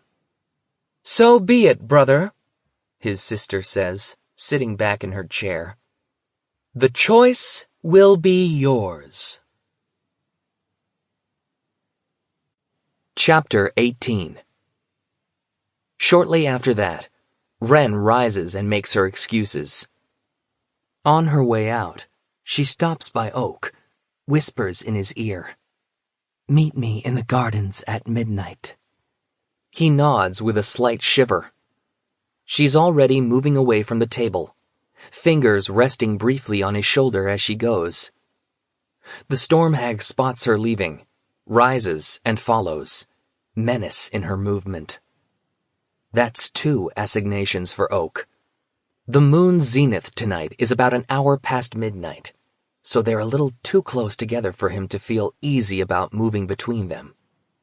And yet, he's helpless to do anything but agree to see Wren. When they were alone on the floor of the brew, he felt as though they were friends again. And something was obviously wrong. Wren said she made mistakes. Could that have to do with allowing Bogdana to accompany her? The storm hag wants them to marry, and soon. But he isn't sure why Wren doesn't tell her that isn't going to happen. Is it because Wren's power is at such a low ebb that she's afraid she will lose if she has to fight? He can postpone the betrothal easily enough. Pose her a question to which she doesn't know the answer, or pose it in such a way that it's possible for her to pretend to guess wrong. Who is my favorite sister? What's my favorite color? Can you ever forgive me? Okay, maybe not that last one. Out of the corner of his eye, he notices that Tiernan has walked up to Hyacinth. Both of them stood near the high table throughout dinner. Hyacinth didn't follow Wren out. Instead, he had remained behind, looking uncertain. "I want you," the prince hears Tiernan say. Oak feels some chagrin at overhearing that, but he is also surprised at the starkness of the admission. It sounds almost like an accusation. "And what are you going to do about it?" Hyacinth asks. Tiernan snorts. "Pine, I suppose." "Aren't you tired of that?" Hyacinth could have said the words like a tease, but instead he sounds exhausted. A man offering a truce after a long battle. "What else is there?" Tiernan's voice is harsh. "What if I said you could have me? Have me and keep me?" "I could never compete with your rage toward Elfheim." Tiernan says. Eavesdropping, Prince? Asks the ghost, taking the seat on the other side of Leander. Oak turns toward him guiltily. He would really like to have heard what Hyacinth said next. I am behaving just as you wished, Oak says. No going off on my own, no heroics, even a little spy work. Garrett rolls his eyes. It's been a mere handful of hours, barely that. Manage to last the night, and I will actually be impressed. Since Oak didn't plan on lasting the night without sneaking out, he says nothing. "Show me the trick," Leander says to the ghost, interrupting them. Which trick? Garrett's smile is indulgent. It's surprising to see the shift in his behavior. But then, he's known Leander since the child was born.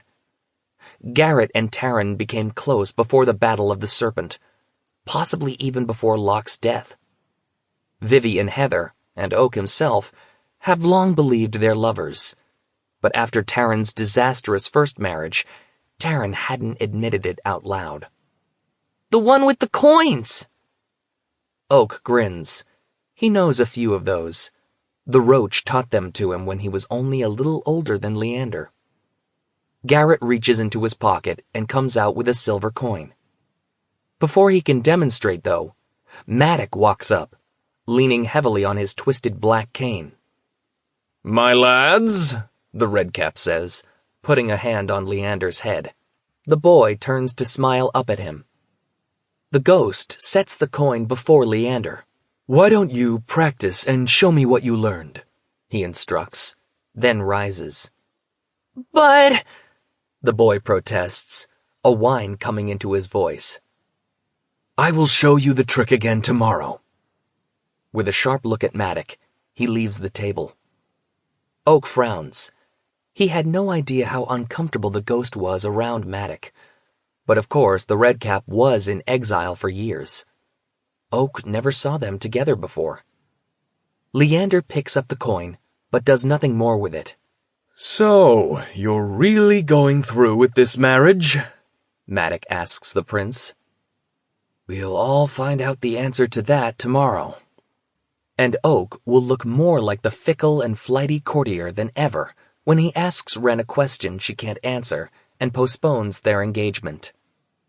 The redcap raises his eyebrows. "And have you asked yourself why the Storm Hag is in favor of your union?" Truly, his father takes him for a fool. "If you know, perhaps you ought to tell me." Maddock looks in the direction where the ghost went. "Hopefully your sister's spies will turn up something. There are worse things, though, than to learn how to rule in the harsh north." Oak doesn't argue with him. He's tired of arguing with his father. When Maddock wanders off, though, he shows Leander all the coin tricks he knows. He runs the silver disc over his knuckles, makes it disappear behind the child's ear, makes it reappear in his glass of nectar. "Did it seem to you that Garrett doesn't like your grandfather?" Oak says, handing back the coin. Leander tries to roll the disc over his knuckles, but it slides off and onto the floor. He jumps down to scrounge for it. "He knows his name," the boy says. For a moment, Oak isn't sure he heard right. His name? "Garrett's secret name," Leander says. "How do you know that?" Oak must have spoken too harshly, because Leander looks startled. The prince gentles his voice. No one's in trouble. I was just surprised." "I heard Mom and him talking," Leander says. "Is the ghost his secret name?" Oak asks, just to be sure. Leander shakes his head. "That's just his code name." Oak nods and shows Leander the trick again, his mind running in circles. There was absolutely no reason for Garrett to give his true name to Maddock. But then, the ghost's words from the ship come back to the prince. "Locke had the answer you seek. He knew the name of the poisoner. Much good it did him." Had Locke told Taryn during their disastrous marriage? Had she told Maddox? But no, surely the ghost wouldn't have forgiven that. Maybe Locke gave Maddox the name directly. But why? Oak looks across the table at Taryn, deep in conversation with Jude. How it happened didn't matter. What mattered was what it meant. They knew Garrett was the one who murdered his mother, who fed her blusher mushroom. He feels hot and cold all over, rage making him tremble. Did they think he didn't deserve this answer? That he was too much a child? Or did they not tell him because they didn't think there was anything wrong with what Garrett had done?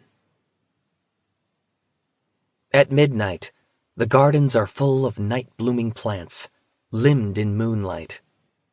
Wren's blue skin is the same color as the petals of a flower. And as she enters the clearing, she seems as remote as a star in the sky. He is still reeling from what he has learned, from the idea that someone he knows, someone he likes, tried to kill him, from the betrayal of his family. "You wanted to see me?" he asks Wren, and wonders if, in the state he's in, he should have come at all. "I did," she says with a sly smile. "I do." He remembers what it was like to be a child with her. He is half tempted to propose a game. He wonders if he can get her to run wild through the grass with him. "It was wrong to lock you away in my prisons," she says. That's so unexpected that he laughs. She makes a face. "Very well, I concede that's obvious." "I am not sitting in judgment of you," he says, not with all the blood on his hands. "Does this mean you forgive me?" She raises an eyebrow but doesn't deny it. "Shall I say instead that there's peace between us at last?"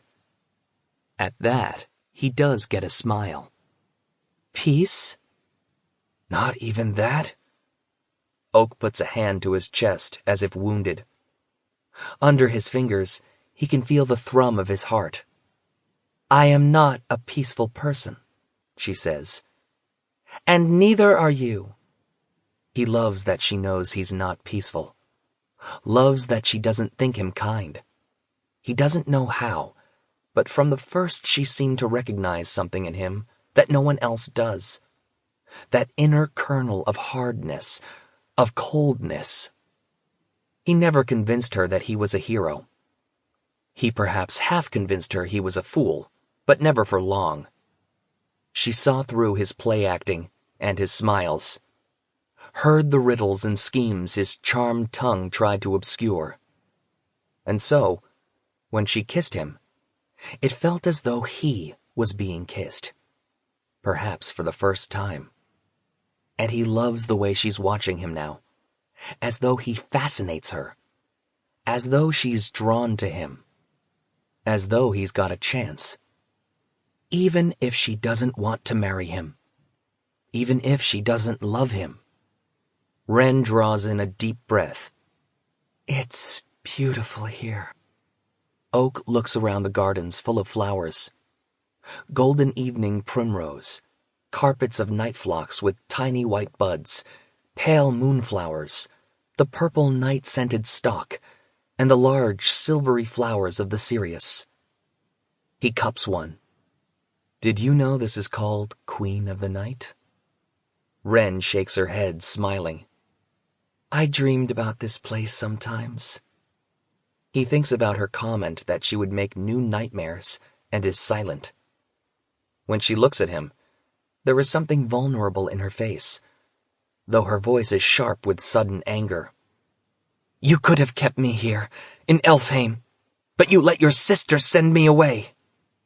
Wren turns her gaze to the flower, speaking to it instead of him. "You gave me the first safe place, the only safe place I had after I was stolen from my unfamily, and then you took it from me." He wants to object and insist that he helped her. He interceded with his sister. He hid her from the Court of Teeth. But though he did those things, he didn't keep doing them. He helped a little, and then, having done so, assumed he did enough. It never occurred to me that you didn't have a home to go back to. He didn't understand. He didn't ask. You were bored with me, she accuses, but there isn't much heat in her voice. He can tell that she believes it, and that she has believed it for a long time. Maybe she doesn't even condemn him for it. I would have hidden you in my rooms forever if I thought that's what you wanted, he vows. I thought about you a lot ever since, which you must know, since I showed up in your forest a few years later. She clearly wants to object. Whereupon you sent me away, he concludes, and watches her expression change to one of exasperation. You think I did that because I didn't like you? He gives her a steady look. I did it to help you. If you stayed in the forest with me, the best thing that could ever have happened was that your family came and dragged you back to Elfheim. I'd lose you again, and you'd gain nothing. So you thought, he starts, but she cuts him off. And the worst thing, the more likely thing, was that one of the enemies you were telling me about would find you, and then you'd be dead. Her logic is alarmingly sound, although he doesn't like to admit it. He must have seemed very dramatic, showing up in her woods like that. Very dramatic and very, very, very foolish. The typical spoiled, naive royal. And you couldn't tell me that? What if you didn't listen? She shouts. There's a desperation in her voice that's out of step with the conversation they're having. I'm listening, he says, puzzled. It's not safe, she says. Not then and not now. I know that, he tells her. I'm not safe, she says. You can't trust me. I don't need safe, he says, and leans down, putting his hands in her hair. She doesn't move, looking up at him with lips that are slightly parted, as though she can't quite believe what he's doing. Then, he kisses her. Kisses her like he's wanted to for days and weeks and what feels like forever. It isn't a careful kiss. He can feel her teeth against his tongue, her dry lips. He can feel the sharp edges of her nails as they dig into his neck. He shivers with sensation. He doesn't want careful any more than he wants safe. He wants her. Ren pulls him down, lower, until they are kneeling in the gardens. Oak feels dizzy with desire. All around them, the petals of night-blooming flowers have opened, and their thick perfume scents the air. Do you want? He starts, but she is already pushing up her dress. I want, she says. That's my problem. I want, and I want, and I want. What do you want? He asks, voice soft. Everything. Charm me, rip me open, ruin me, go too far. He shudders at her words, shaking his head against them. She goes on, whispering against his skin. You cannot understand. I am a chasm that will never be full. I am hunger. I am need. I cannot be sated. If you try, I will swallow you up. I will take all of you and want more. I will use you. I will drain you until you are nothing more than a husk. Use me then, he whispers, mouth on her throat. Then, her lips are against his, and there is no more talking for a long time.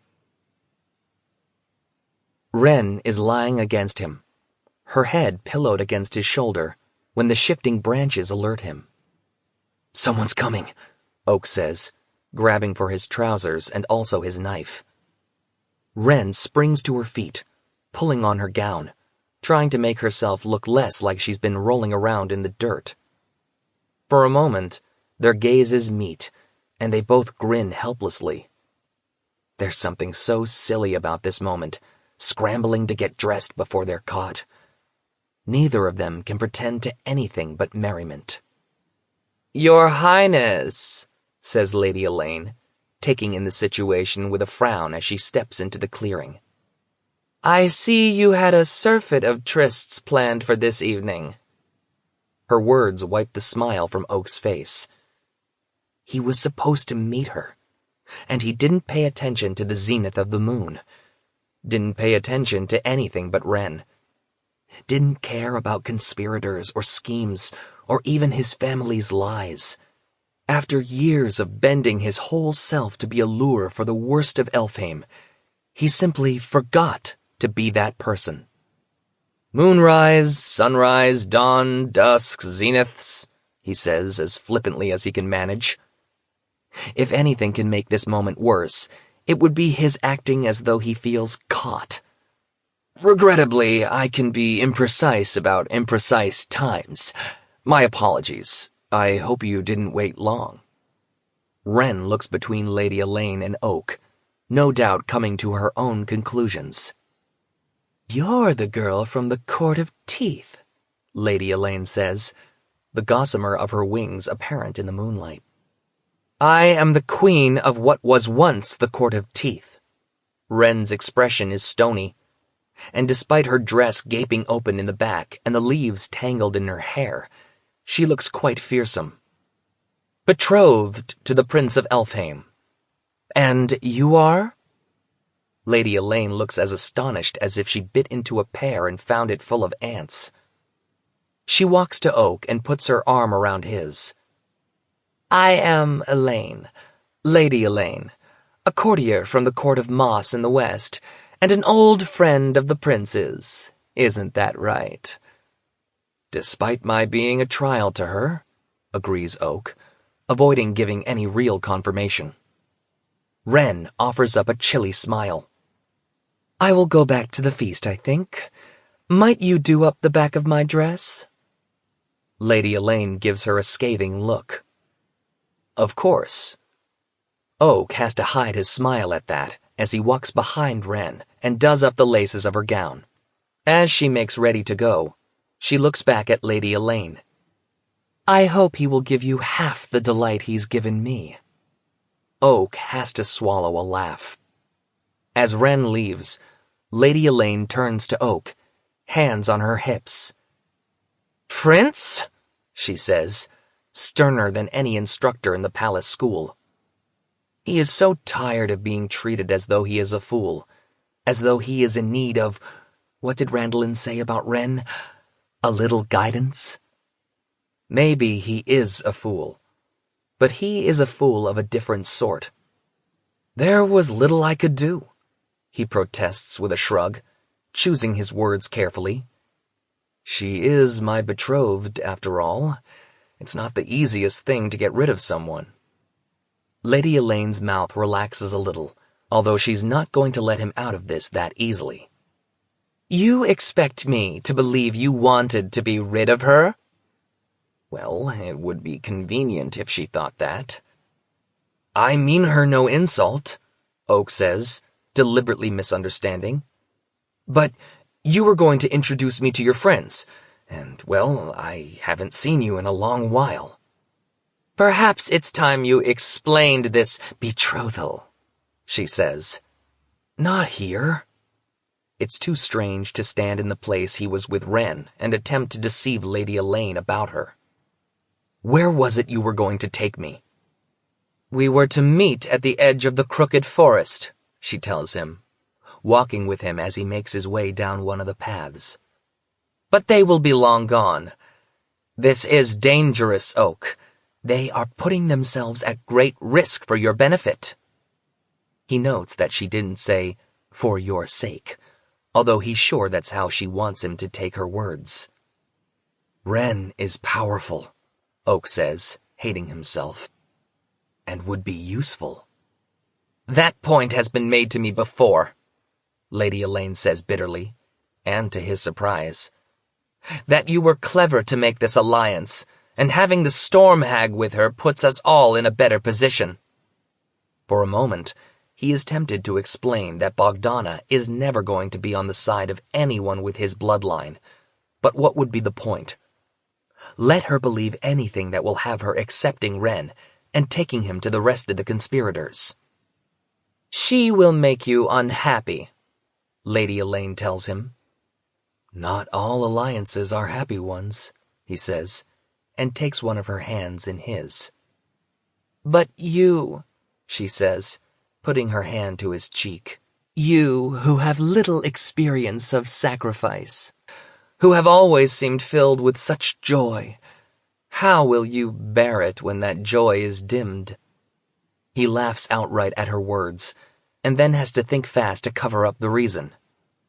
See, I can yet be merry, and I shall be merry still, even if wed.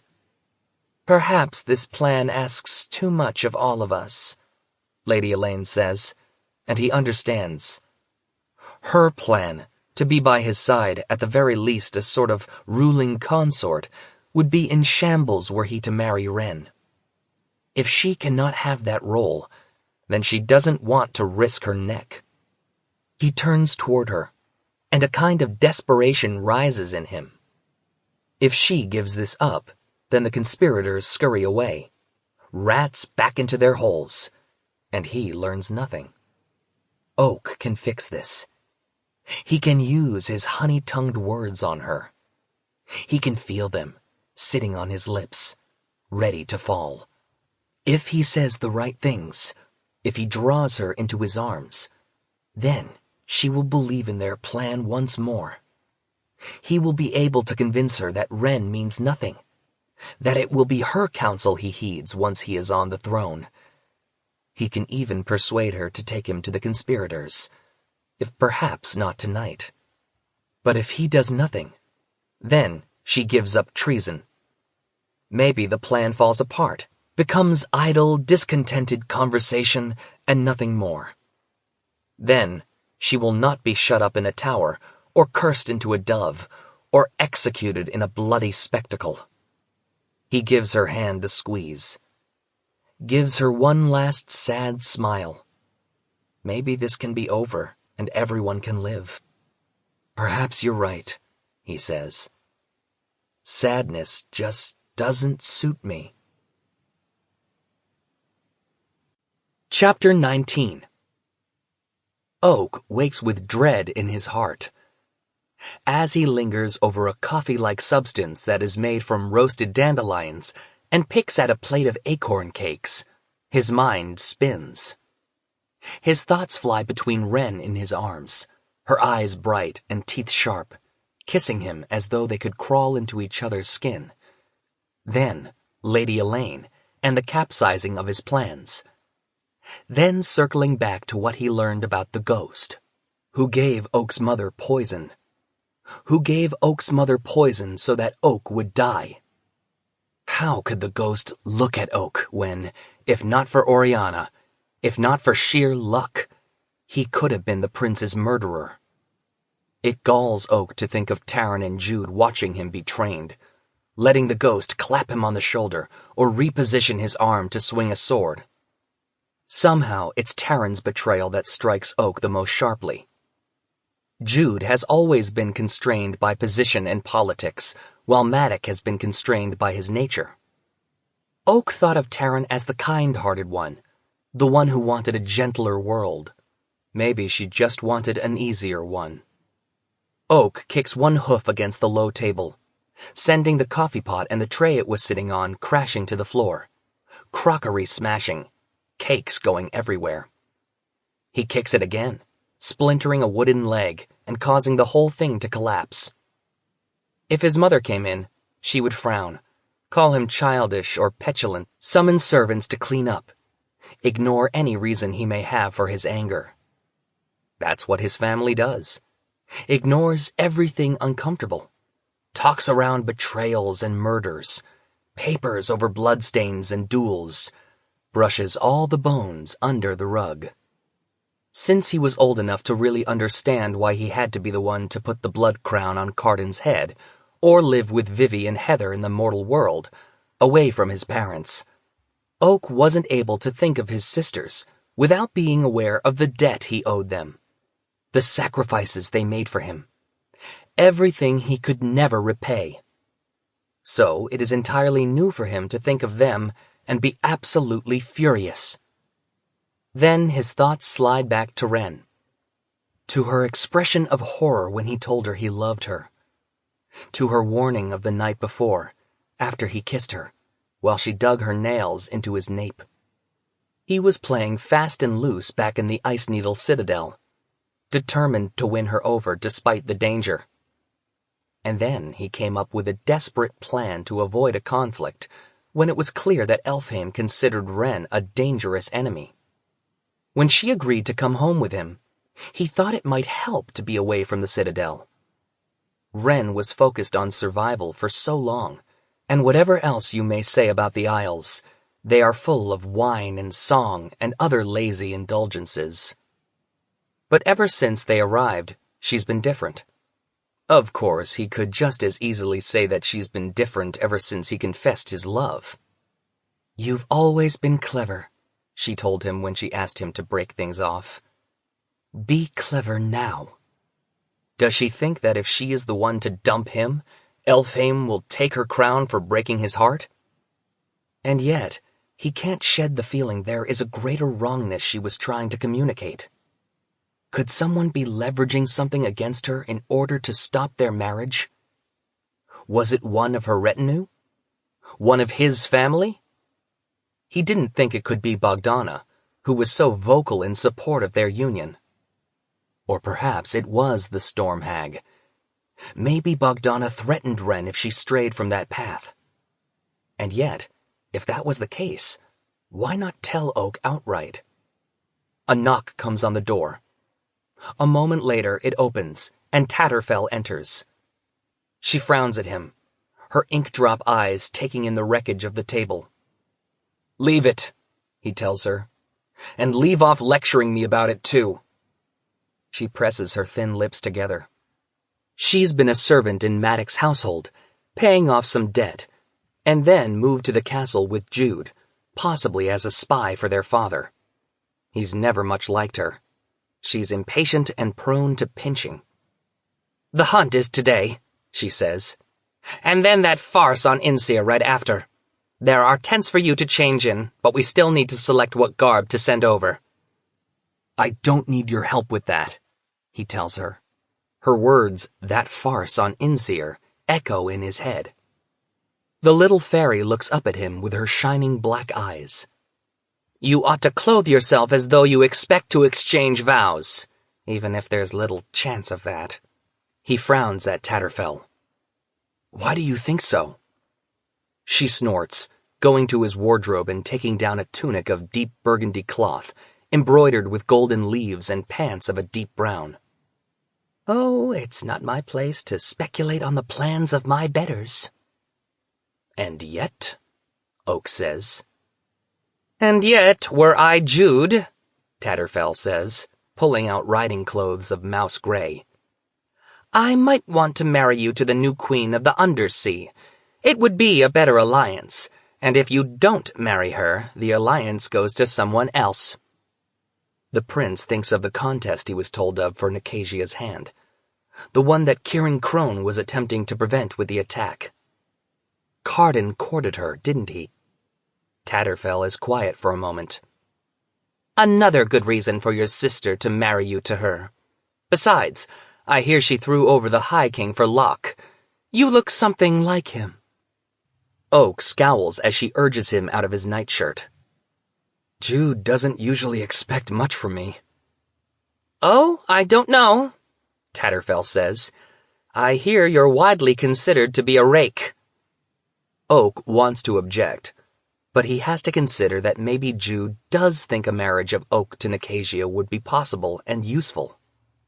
Maybe it did seem like a good solution to Carden, who's heard rumors of Oak's treachery. And if Jude wanted him to compete to be king of the Undersea, would that lead Jude to move against Ren? Would Jude push her to break off the betrothal while pretending to allow it? Push Wren to hide her interference from Oak and have enough power to back up any threat? Well, given the secret she's already kept, if that is what she's doing, he'd never know about it. Dressed in mouse gray, with Tatterfell taking his evening clothes on to Inseer, Oak heads to the stables. From there, he will ride out to the Milkwood, where he intends to determine the actual reason Wren wants Oak in particular to break off their betrothal. As he heads toward Damselfly, he finds Jack of the Lakes waiting for him. The Kelpie is in his person form, dressed all in brown and black, bits of seaweed hanging out of his breast pockets. A rough beaten gold hoop hangs from one ear. "Hello," Jack says, brushing the hair back from his eyes. "My apologies," Oak says, resting one hand on the needle of a sword he insisted on strapping to his belt. "I haven't yet managed to speak with my sister on your behalf." He shrugs. "My obligation to you is greater than yours to me, Prince. I've come to dismiss some of it, if I can." "Observe another clandestine meeting?" Oak asks. "I am a steed. Get on my back, and we'll ride to the hunt together." Oak frowns, considering. Jack is capricious and a gossip, but the vow he once gave Oak was sincere. And at the moment, Oak is feeling short on allies. Someone he can even mostly trust seems a boon. Concerned about something? "I mislike this place," Jack says. "Viper nest," Oak agrees. "It seems quite the trick to tell the friendly snakes from the other ones." "Ah," Oak says, "they're all friendly snakes until they bite you." "Perhaps you'll have no need of me today," the Kelpie tells him. "But if you do, I will be there." Oak nods. Jack's concern makes his own worries all the more real. He reaches for a saddle. "You really don't mind?" "So long as there's no bit between my teeth," Jack says, transforming shape on the last word. Where once there was a boy, there is a sharp-toothed black horse. The sheen on his coat is murky green, and his mane ripples like water. Oak swings up on his back and rides out. Tiernan is waiting for him outside the palace stables on a white steed of his own. He takes one look at Jack and raises both his brows. "Have you run mad, trusting him again?"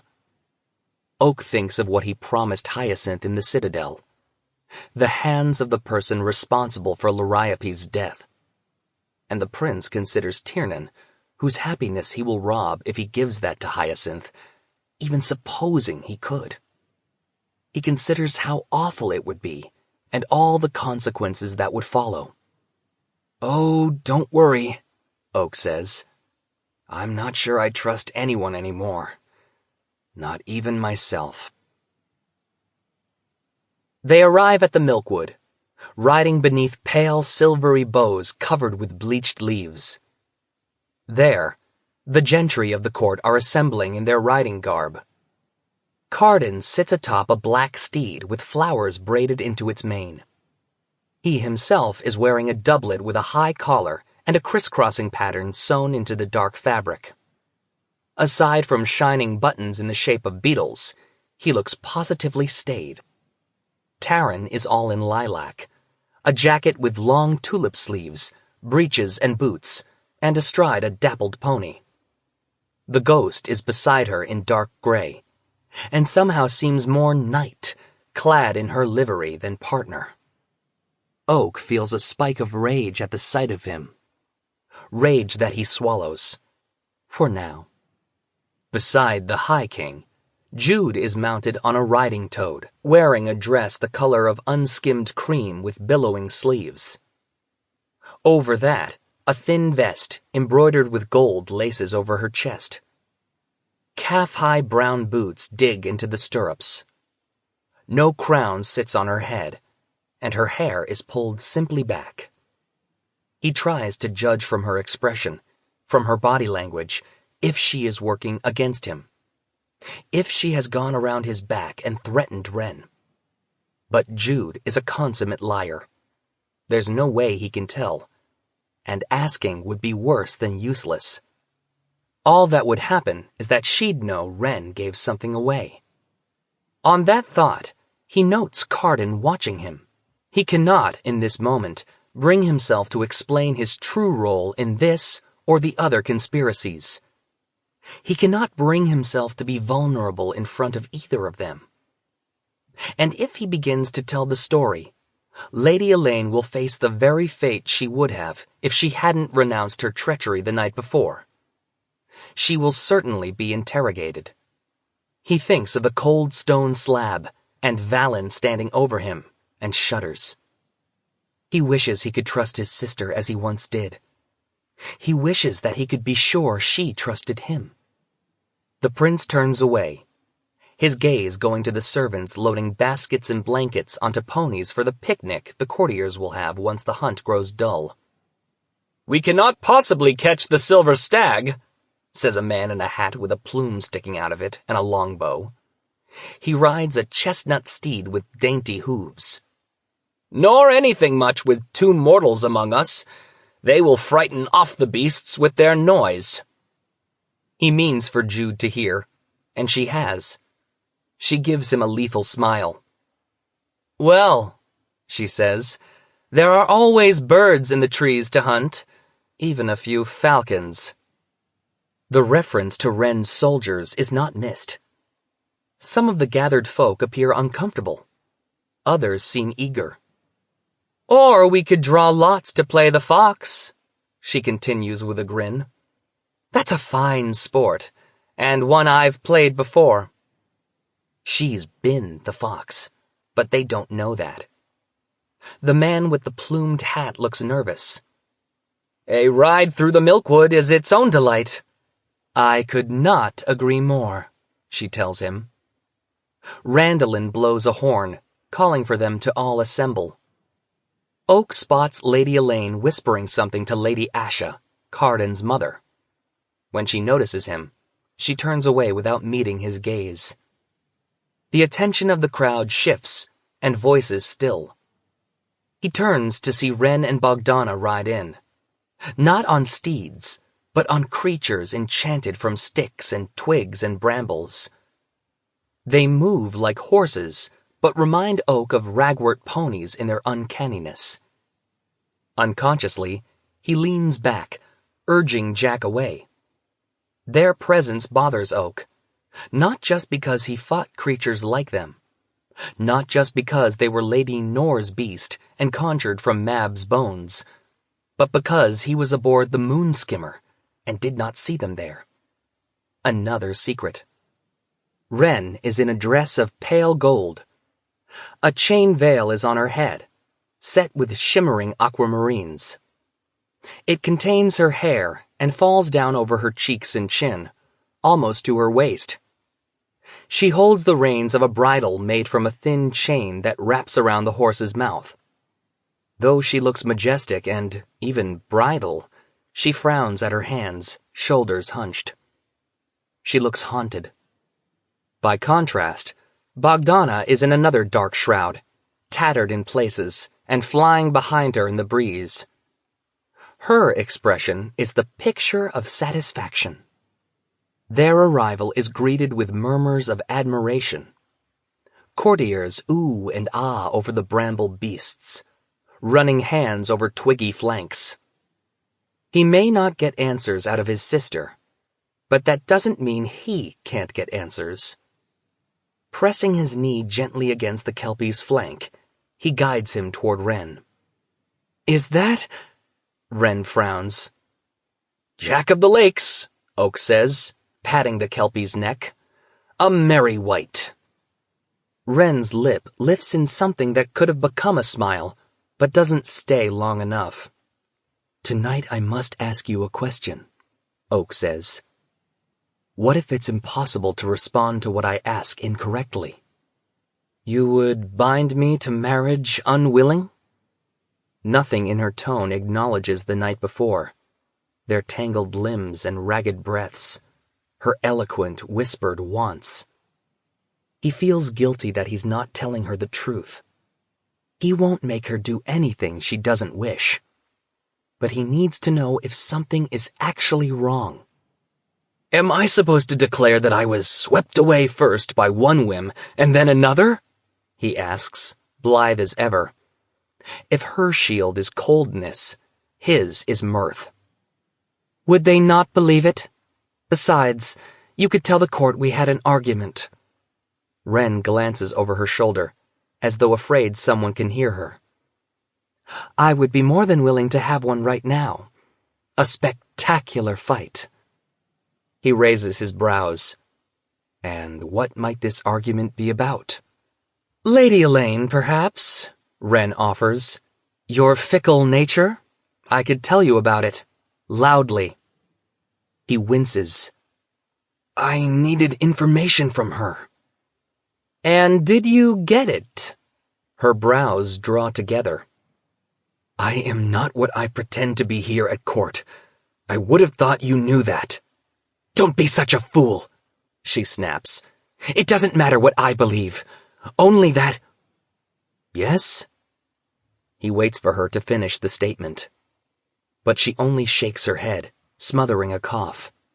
Bogdana glances back at them. For a long moment, they ride in silence. I suppose you're going to tell me that argument was enough, Oak says finally. There's definitely something strange about this conversation. Jack could spread around a few details, given his penchant for gossip. The Kelpie makes a horse-like whinny and tosses his mane, objecting. And I suppose you're also going to tell me that last night means nothing. Oak goes on. Wren stiffens. Why does it matter? Despite your declaration of love, can you really say you want to marry me? And if I do? He asks. That doesn't matter either, she says, her voice the snap of a lash. He takes a breath. Tonight is too late, she says, anguished. It may already be too late.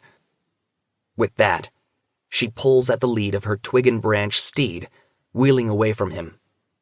He watches after her, certain that someone is manipulating or threatening her. Obviously, she can't tell him directly, or she would have done so. But how can anyone constrain her, as powerful as she is? He sees Taryn steer her horse to Wren's side, hears his sister tell her how well she likes what Wren is wearing. Watches Bogdana guide her bramble steed toward Randolin. He doesn't have the wit to be afraid of her, and begins merrily chatting away. Some of the courtiers have ridden fast in search of game, but many more have ambled along on their mounts, deep in conversation. A few have parasols of flowers or feathers or even cobwebs. Oak rides alongside them, deep in thought, until a horn blares, signaling the beginning of the picnic. He swings down from Jack's back and follows the others to the campsite. Servants have set up an array of differently patterned blankets and baskets, along with parasols and even musicians. If the presence of mortals or the lot of them trooping around hasn't frightened off the silver stag, a few sets of murder ballads surely will. There are duck-hand pies, stoppered carafes of wine, blackberry tarts beside piles of roasted chestnuts, and bread so light and airy that cold butter spread across it would tear it like tissue. Oriana walks to Oak, holding out a cup of red clover tea.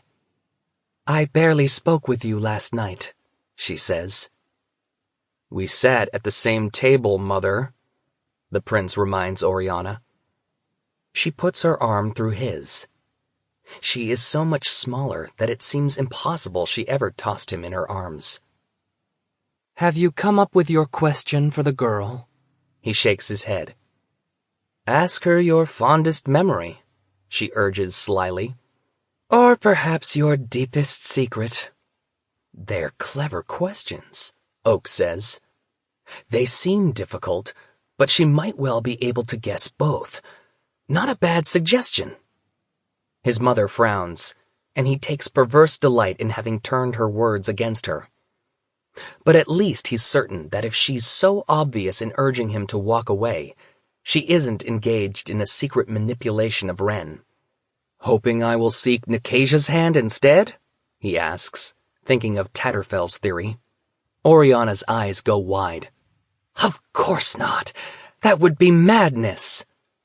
"You don't think my sister wants—" "No," his mother says. "She wouldn't. You would never survive down there."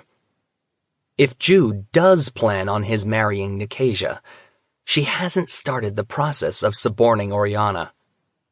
And while, being the High Queen, she could do whatever she wants, you'd think she'd have brought it up once at least. He reminds himself that he can't be sure, though. Right now, he can't be sure of anything. Taryn has stuck by Ren. They are speaking together, standing beside the ghost's horse. For a moment, he thinks of going over there and dumping his red clover tea over his sister's head. Hyacinth walks toward Oak, signaling with raised brows. The prince kisses his mother's cheek. "See? After considering the undersea, nothing seems so bad." Then he leaves her and goes to where Hyacinth is scowling at him. "I heard you last night," Hyacinth says, low-voiced. That could mean a lot of things. "And?" "With your nephew," he says. Oak winces. He should have realized that if he could eavesdrop on Tiernan and Hyacinth, it was equally possible for him to be eavesdropped upon. "Were you going to deliver what I asked of you?" Hyacinth asks. "Or are you the coward who lets your mother's murderer walk free?" Oak has been asking himself about the closer betrayals, but eventually he would have to answer that question. "I thought you'd had enough of revenge." "I am not speaking of myself," Hyacinth reminds him. "And I told you that I did not release you from your vow." Choosing the worst possible moment, the ghost moves toward them, a skin of wine and 2 carved wooden cups in his hand. Right, because he was going to give Oak an update on whatever it was he was seeking to find out the night before. "Send him away," Hyacinth says. "He knows something," Oak objects. "Send him away or I will stab him through," hisses Hyacinth under his breath. "A cup of mead, Prince?" offers the ghost, pouring one for Oak and then one for himself. He glances at Hyacinth. "I'm afraid I only brought the 2, but if you bring yours, I will pour." Oak's cheeks feel hot, and there is a roaring in his ears the way there is when he gives in to instincts and fights without mercy. He takes the cup of honey wine and drinks it. It's too sweet and cloying in his mouth. The ghost takes his in a gulp, then winces. "Not good wine, but wine nonetheless. Now, if you will walk with me." "I'm afraid I can't talk right now," the prince tells Garrett. The ghost must hear something in his voice. Looking puzzled, he says, "Come find me when you're ready, but it must be soon. I will ride a little ways north so that we will be alone. When we're done, we will speak with your sister." "You're gripping your sword," Hyacinth tells Oak in a low voice as the spy departs. Oak glances down at his hand, surprised to find it curled around the hilt of his blade, surprised to find it shaking a little. "I have to go after him," the prince says. "Someone's manipulating Ren." "Manipulating? Who? How?" Hyacinth asks. "I don't know." Hyacinth glances in the direction that the ghost went. Courtiers are still sitting on blankets, so there's no chance of the hunt starting up again immediately. Oak needs to find out what information the spy has. Garrett already disappeared into the milkwood, somehow slipping between the white trunks. With a glance toward Ren, and a reminder that he needs to keep his temper, Oak remounts the Kelpie and heads in the direction the ghost went. His head is swimming. He's got to keep himself under control. Surely whatever it is that the spy knows will help Oak understand the constraints on Ren and who put them there. He rides a little farther and looks down at his hand, which has started to tremble. He still has the sensation of being underwater. And with it, he feels a rush of something entirely too familiar. Blusher mushroom. He's been poisoned. He thinks of the honey wine, sweet enough to hide the flavor. Honey wine, given into his hand by the ghost. The prince laughs out loud. Of all the things the ghost knows about murder, apparently he doesn't know that this is the one poison to which Oak is immune. If the spy hadn't decided to go with the symmetry of finishing the job the way he'd begun it, Oak might really be dead. The prince draws his sword. Oh, he's going to murder the spy. The ghost thinks he knows what Oak can do, but he isn't aware of his other lessons, from Matic. Garrett doesn't know what Oak has become under his father's tutelage. Doesn't know how many people he's already slain. The prince urges Jack north through the brambles, past the columns of pale trees. Finally, he comes upon a clearing. The Kelpie stops short. For a moment, Oak doesn't understand what he's looking at. There, in a tangle of vines, lies a body. Oak slides down from the Kelpie's back to draw closer.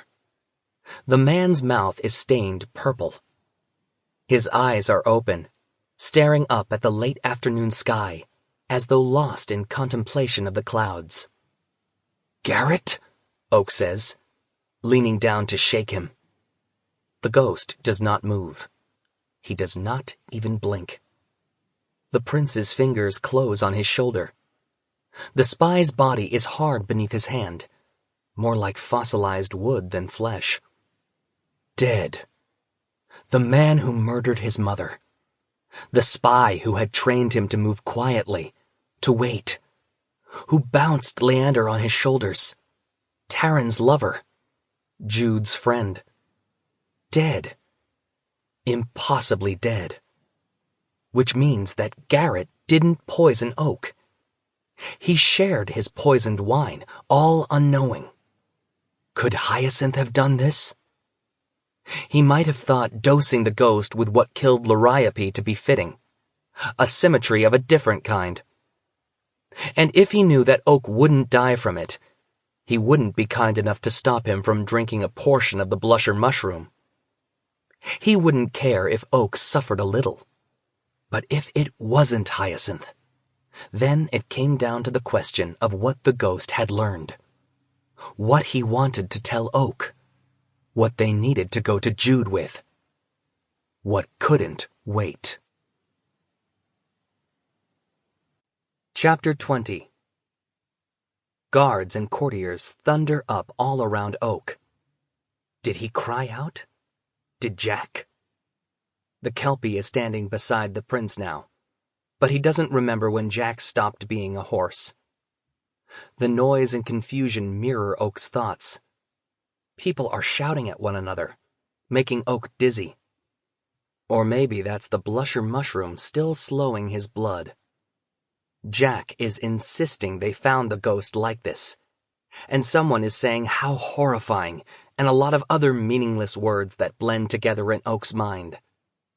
Taryn is screaming, a high, keening sound. She's on her knees beside the spy, shaking him. When she looks up at Oak, her gaze is so full of grief and accusation that he has to look away. I hated him, Oak thinks, but he's not even sure that's true. He never knew Liriope, and he knew Garrett. I should have hated him. I wanted to hate him. He didn't kill him, though. He didn't kill him, but he might have. He could have. Could he have? Jude moves to Taryn's side.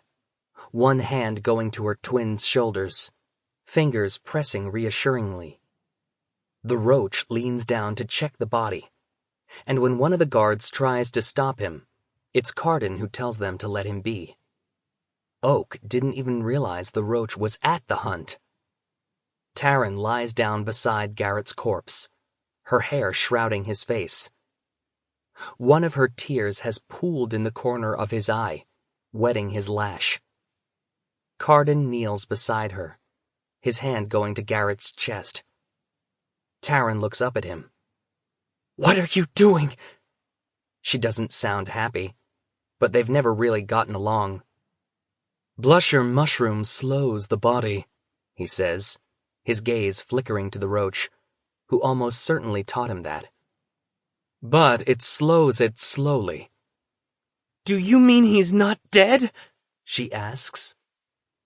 "Is there something to be done?" Jude asks at almost the same time. "Not in the way you mean," says Carden, answering his wife's question and not Taryn's. He turns to Randallin in the crowd, then waves his beringed hand exaggeratedly. "Disperse! Go on!" Courtiers step away, heading to their horses, a buzz of rumors in the air. The Minister of Keys remains, glowering, standing beside Oriana. A few more folk seem to believe this order doesn't apply to them. The roach stays too, but he's practically family.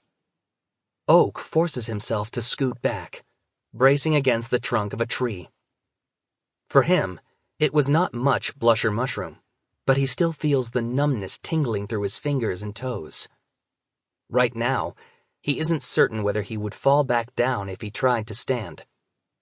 Ren crosses to his side. Bogdana stands at the edge of the clearing, half hidden by shadows. "You're going to have to move as well," Carden tells Taryn. "What are you going to do to him?" she asks, shielding his body as though to protect it from the High King. Carden raises his eyebrows. "Let's just see if it works." "Taryn," Jude says, reaching for her sister's hand and pulling her to her feet. "There isn't time." Carden closes his gold-rimmed eyes, and for all his extravagance, right then, he looks like one of the paintings of the High Kings of old, somehow moved into the realm of myth. All around them, wildflowers sprout, uncurling from buds. Trees shiver, sending down pale leaves. Brambles coil into unlikely shapes. There is a buzz of bees in the air, and then from the earth, roots rise, turning into the sturdy trunk of a tree around Garrett's body. Taryn makes a sharp sound. The roach lets out a breath, awe in his eyes. Oak feels it too. Bark wraps around Garrett, and branches unfold, budding with leaves and fragrant blossoms, the lilac of Taryn's clothing. A tree, unlike all that grow in the milkwood, rises from the ground, shrouding the ghost's body. Its limbs reach toward the sky, petals raining down around them. Where Garrett stood, there is only the tree. The High King opens his eyes, letting out a ragged breath. The courtiers that remained have taken several steps back. They are slack-jawed in surprise, perhaps having forgotten his command of the land beneath their feet. "Will that—" Jude begins, her eyes shining. "I thought that if the poison makes every part of him slow, then I could turn him into something that could live like that," says Carden with a shudder. "But I don't know that it will save him." "Will he be like this forever?" Taryn asks, her voice cracking a little. "Alive but imprisoned? Dying but not dead?" "I don't know," Carden says again, in a raw way that makes Oak think of being trapped in the royal bedchamber and overhearing him and Jude together. It's Carden's real voice, the one he uses when he's not performing. Taryn runs her hand over the rough bark, her tears coming on a sob. "He is still lost to me. He is still gone, and who knows if he's suffering. Oak feels Ren's hand in his. Her fingers cool. Come, she says, and at her tug, he finally rises. He's a little unsteady on his hooves, and she narrows her eyes at him. She's seen him poisoned before. We will discover who did this, Jude is telling her twin, voice firm. We will punish them. I promise you that. Don't we know already? Taryn says through tears, her voice breaking on the words. Her gaze goes to Ren. I saw her by his horse. Ren had nothing to do with this, Oak snaps, squeezing Ren's fingers. What possible motive could she have? Queen Surin wants to destroy Elfheim, one of the remaining courtiers interjects. Just as her mother did. Jude does not speak, but Oak can tell she isn't unmoved by the argument that Ren may have had a hand in this. And to make it worse, Ren denies none of it. She says nothing.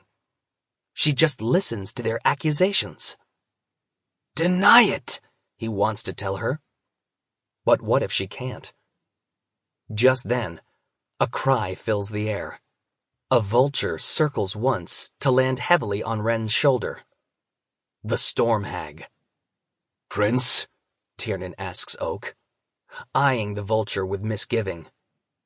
We should quit this place, says Randolin. Our milling about cannot do anything in the way of helping.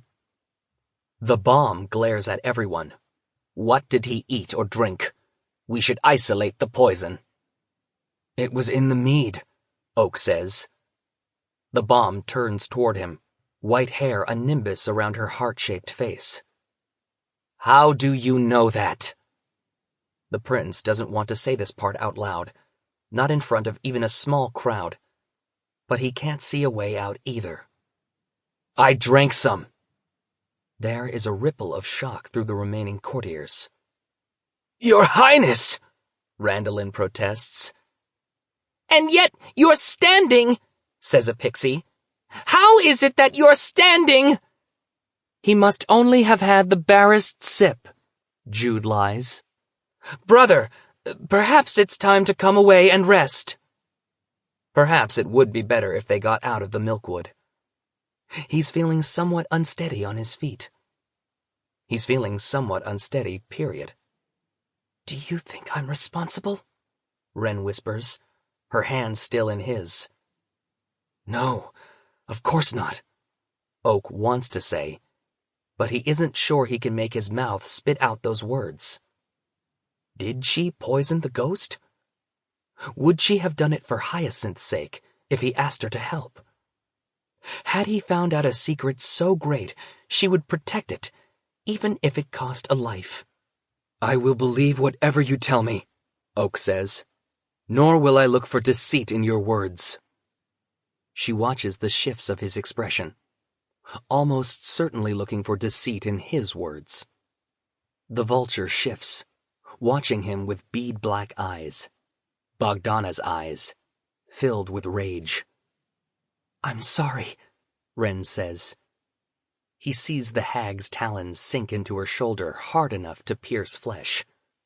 A trickle of blood runs down her dress, but Ren's expression doesn't change. He's sure she feels the pain. This is what she must have been like back in the Court of Teeth. This is how she endures all that she does. But he doesn't understand why she allows Bogdana to hurt her this way. She has the authority and power now. Something is very, very wrong. You need to tell me what's going on, he says, keeping his voice low. I can fix it. I can help. I'm not the one who needs saving. Ren lets go of his hand. It was her, insists Taryn. Her or that witch she has with her, or the traitorous knight who tried to kill Carden. I want the knight arrested. I want the girl arrested. I want the witch in a cage. Randolin blinks several times in surprise. Well, he says to Ren, Aren't you going to say anything? Tell them you didn't do it? But again, she is silent. The Minister of Keys sputters a bit as he tries to digest this. My dear girl, you must speak. Carden turns toward Wren. I'd appreciate it if you went with my knights, he says. We have questions for you. Tiernan, show us your loyalty and accompany her. I am personally charging you with not letting her out of your sight. Tiernan looks in Oak's direction in alarm. Wren closes her eyes, as though her doom has come upon her. As you command. Your Majesty, Tiernan begins, frowning. I can't leave my charge. Go, Oak says. Don't let her out of your sight, as the High King said. He understands why Tiernan is concerned, however. Sending him away may mean that Carden doesn't want Oak to have anyone to fight at his side when the High King questions him. Randolin clears his throat. If I may, I suggest we move to Insir. The tents are already set up and guards sent ahead. We will not be so out in the open. Why not? Says Carden. A perfect place for a party or an execution. Tiernan, take Queen Surin to her tent and wait with her there until I call on her. Keep everyone else out. The vulture on her shoulder jumps into the sky, beating black wings, but Wren makes no protest. Oak wonders if he could stop them. He doesn't think so, not without a lot of death. Let me go with her, Oak says. Jude turns toward him, raising her brows. She didn't deny it. She isn't denying it now. You're staying with us. Furthermore, proclaims Carden to the rest of his knights, I want the rest of you to find Hyacinth and bring him to my tent on Insir. Why not suspect me? Oak demands, voice rising. Taryn gives a little laugh, at odds with the tears staining her cheeks. That's ridiculous. Is it? I found his body, the prince insists. And I have a motive after all. Explain, Carden says, mouth a grim line. Jude seems to sense what's coming. There are too many people around. Guards, courtiers, Randolin, and Baffin. Whatever Oak has to tell us, he can tell us in private. Then by all means, says Carden. Let's depart. But Oak doesn't want to be quiet. Maybe it's the blusher mushroom in his blood. Maybe it's the sheer frustration of the moment. He murdered my first mother! He's the reason she died, and you both, you all hid it from me! A hush goes through the courtiers like a gust of wind. Oak feels the delirious abandon of breaking the rules. In a family of deceivers, telling the truth out loud where anyone could hear it was a massive transgression. You allowed me to treat him like a friend, and all the while you knew we were spitting on my mother's memory! A drawn-out silence follows his last word. Oriana has a white-fingered hand pressing against her mouth. She didn't know either. Finally, Carden speaks. You make a very good point. You had an excellent reason to try to kill him. But did you? I urge you all, interrupts Randolin. If for no other reason than discretion, let us repair to the tents at Insir. We will have some nettled tea and calm ourselves. As the High Queen says, this is not a conversation to be had in public. Jude nods. This may be the first time Randolin and Jude ever agreed on anything. If my family had their way, says Oak, this isn't a conversation we'd have at all. Then, from across the milkwood, there's a scream. Moments later, a knight steps into the clearing, looking as though she's run all the way there. We found another body. Most of the remaining knot of courtiers begin to move in the direction of the scream, and Oak goes along, though he still feels unsteady. They know he's poisoned at least. If he falls down, no one will have many questions. Whose? Jude demands. They don't have to go far, though, and he sees the body before she gets her answer. Lady Elaine, lying in a heap, one of her small wings half crushed when she fell from the horse that is nuzzling the end of her skirts. Lady Elaine, her cheek stained with mud, her eyes open, her lips purple. Oak shakes his head, taking a step back, hand coming up to cover his mouth. 2 people poisoned. 3 people, counting himself. Because of the conspiracy? Carden is watching him with an unreadable expression. Your friend? The roach moves to Oak, puts one green clawed hand against the middle of his back. Let's go ahead to Insir, as the Minister of Keys said. You're upset. Death's upsetting. Oak gives him a wary look, and the goblin holds up his hands in surrender, his black eyes sympathetic. I had no part in Liriope's murder, nor these, the roach says. But I can't claim I've never done anything wrong. Oak nods slowly. He can't claim that either.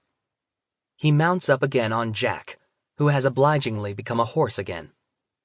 The goblin rides a fat spotted pony low to the ground. Behind him, someone is saying that the festivities can't possibly go on as planned. Oak thinks of Elaine, lying in the dirt. Elaine, who was dangerously ambitious and foolish. Had she told the rest of the conspirators that she was quitting and received this in answer? His mind turns to Wren, with the vulture's talons digging into her skin. Her blank expression. He keeps trying to understand why Wren endures it without crying out or striking back. Does it have something to do with Garrett and Elaine being poisoned? Oak was a fool to bring Wren here. When he gets to the tents on Insir, he's going to find hers. Then he is going to get them both off the Isles and out of this viper's nest. Away from Bogdana. Away from his family. Maybe they could live in the woods outside her mortal family's home. She'd said back when they were questing that she'd like to visit her sister. What was her name? Bex. They could eat scavenged berries and look up at the stars. Or maybe Wren wants to go back north, to the Citadel. That's fine too. How long have you known? The goblin asks. For a moment, Oak isn't sure what he means. About what Garrett did? Not long. Above them, the black bees of the milkwood buzz, carrying nectar to their queen. Late afternoon sunlight turns the pale trees gold. He sets his jaw. Someone should have told me. Someone clearly did, says the roach. Leander, he supposes, which hardly counts. And Hyacinth, although he didn't know the whole of it. Oak doesn't want to blame either of them out loud, not to someone who will carry the tale to his sister. He understands what the roach is doing, getting him alone like this. Understands it well enough to avoid the trap. He shrugs. Did you poison him? The roach asks. I thought Garrett poisoned me, the prince says, shaking his head. Never, says the goblin. He regretted what he did to Liriope, tried to make it up to Locke by giving him his true name.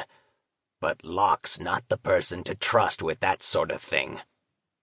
Oak wonders if Garrett tried to make it up to him too, in ways he never saw. Teaching him the sword, volunteering to go north when the prince was in trouble, going to Oak with information before taking it to Jude. He didn't like having a reason to be anything but angry. But that didn't mean it wasn't true. There was something he needed to tell me, Oak says. Not about any of that. Something else. Once you're delivered to Heir, I'll check out his part of the lair. If he had any sense, he wrote it down. At the edge of the milkwood, they pass the lake of masks. Oak's gaze goes to the water. You never see your own face. Always the face of someone else. Someone from the past or future. Today he sees a blonde pixie laughing as she splashes someone else. A man in black with salt-white hair. Recognizing neither of them, he turns away. At the coastline, several boats await them. Pale, narrow boats with high prows and sterns curving upward so that they look like crescent moons floating on their backs. All crewed by armored guards. As the sun dips beneath the ocean on the horizon, Oak looks across to Heir, outfitted with tents for the festivities to come. Then to the sparkling lights of Mandrake Market, and beyond, to the Tower of Forgetting, stark black against the red and gold sky.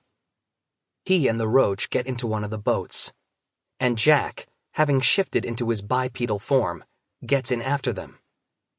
A guard Oak doesn't recognize nods to them, and then puts up the sail.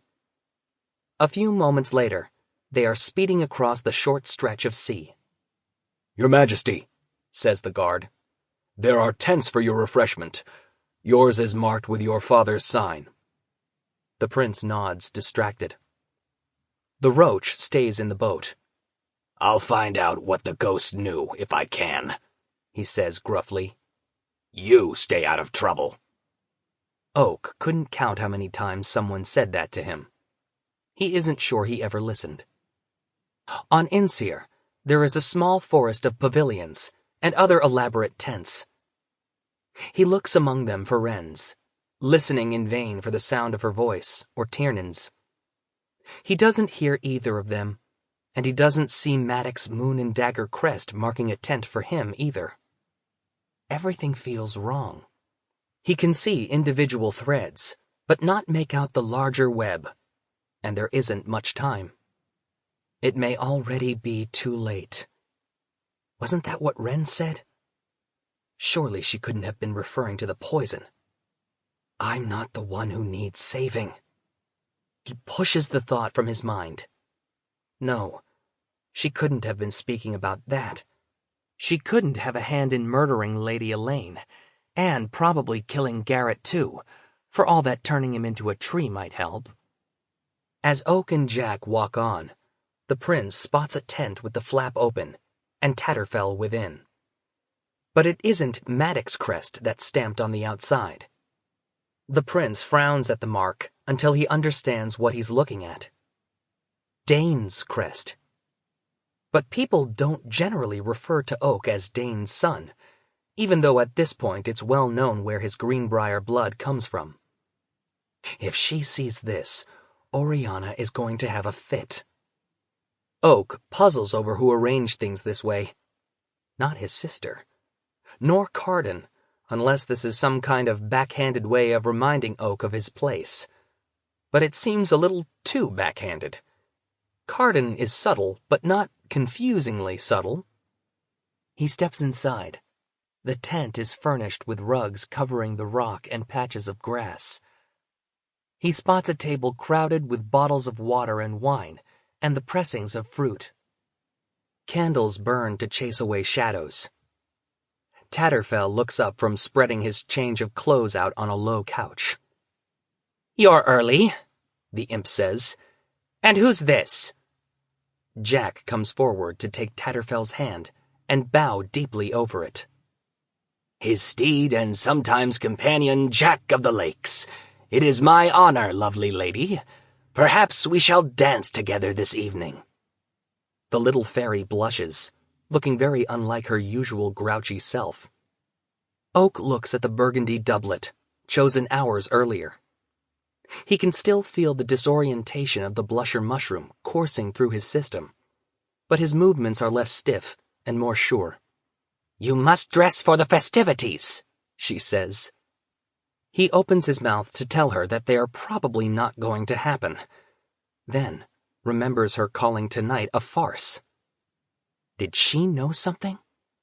Did she have a part in this? He needs to think straight, but it's so hard with Blusher Mushroom still addling his mind. Almost certainly Tatterfell was not planning any assassinations. But he wonders if the poisonings had to do with stopping the ceremony. That theory didn't withstand much scrutiny, though. If they wanted it stopped and had some power over Ren, couldn't they pressure her to end it? Whoever they were? As his mind runs in circles, he strips off his hunting clothes and puts on the new, more formal ones.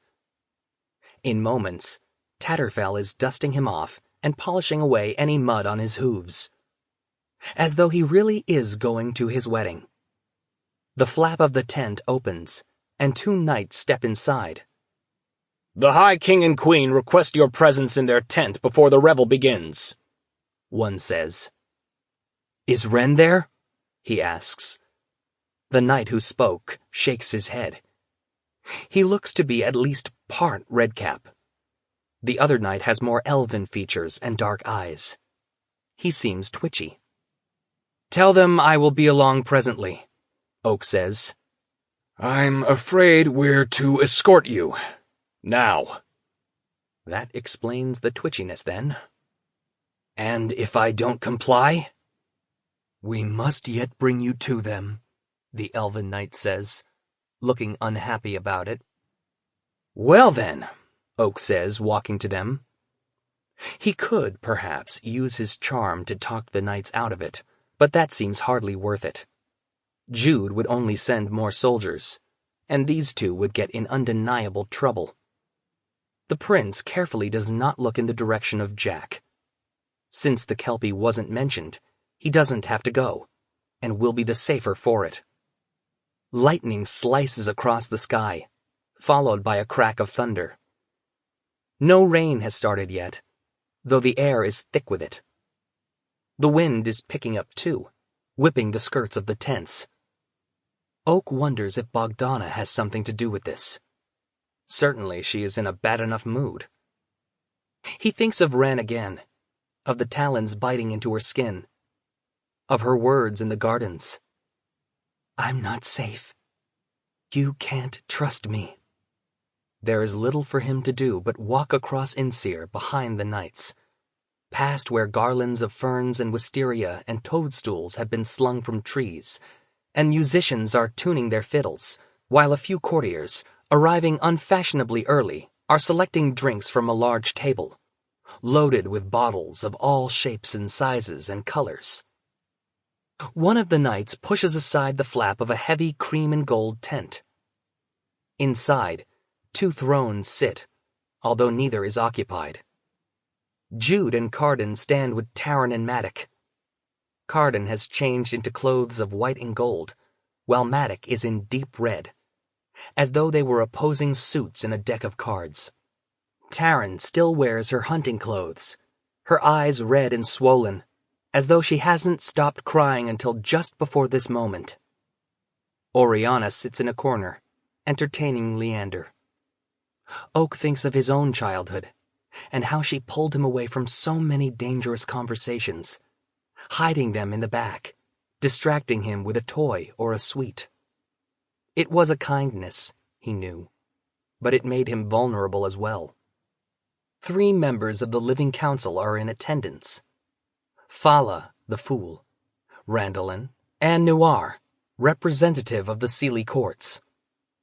All 3 of them look grim. Hyacinth is there too, sitting on a chair, stony-faced and defiant. Oak can sense the panic he is trying to hide. Ringed around the tents are guards, none of whom Oak knows.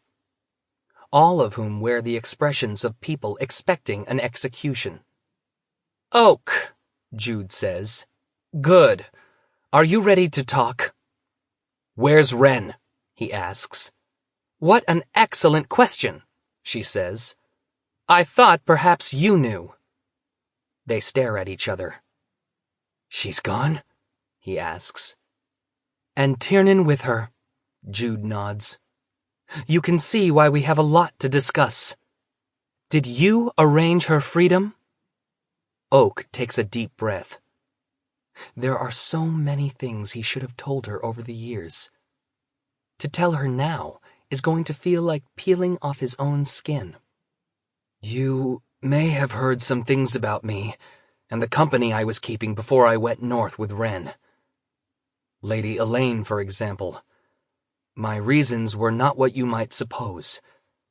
I'm not... Outside, there's a crash and a howl of wind. What's that? Taryn demands. Carden narrows his eyes.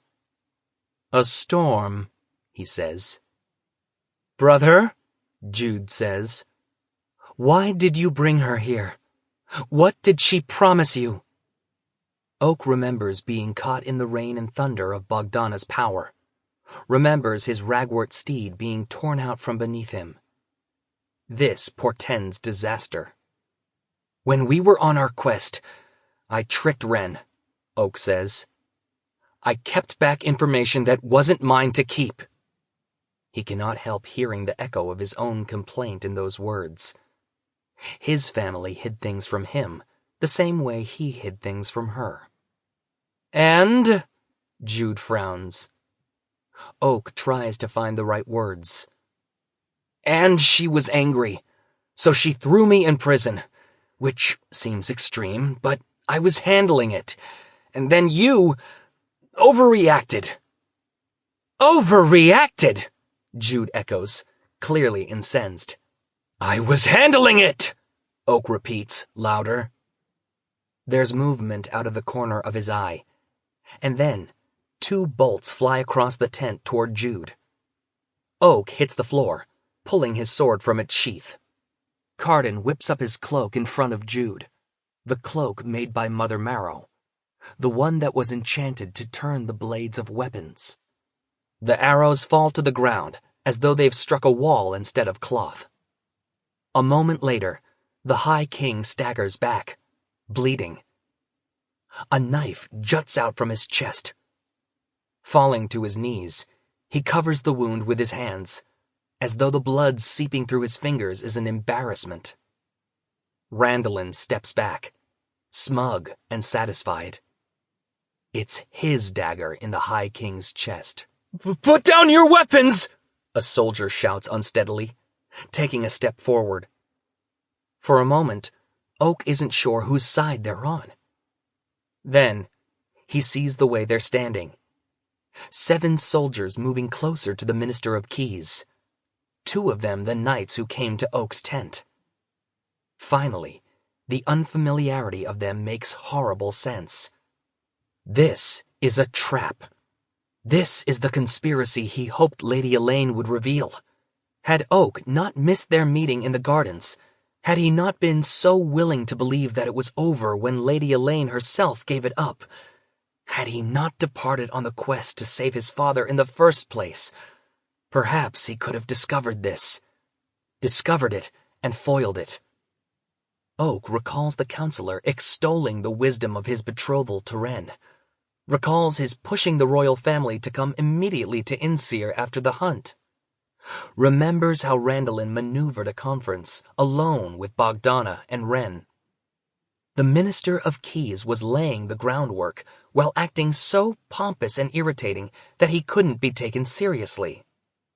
And Oak fell for it. Oak underestimated Randolin in the most foolish way possible, by falling for the same trick he played on others.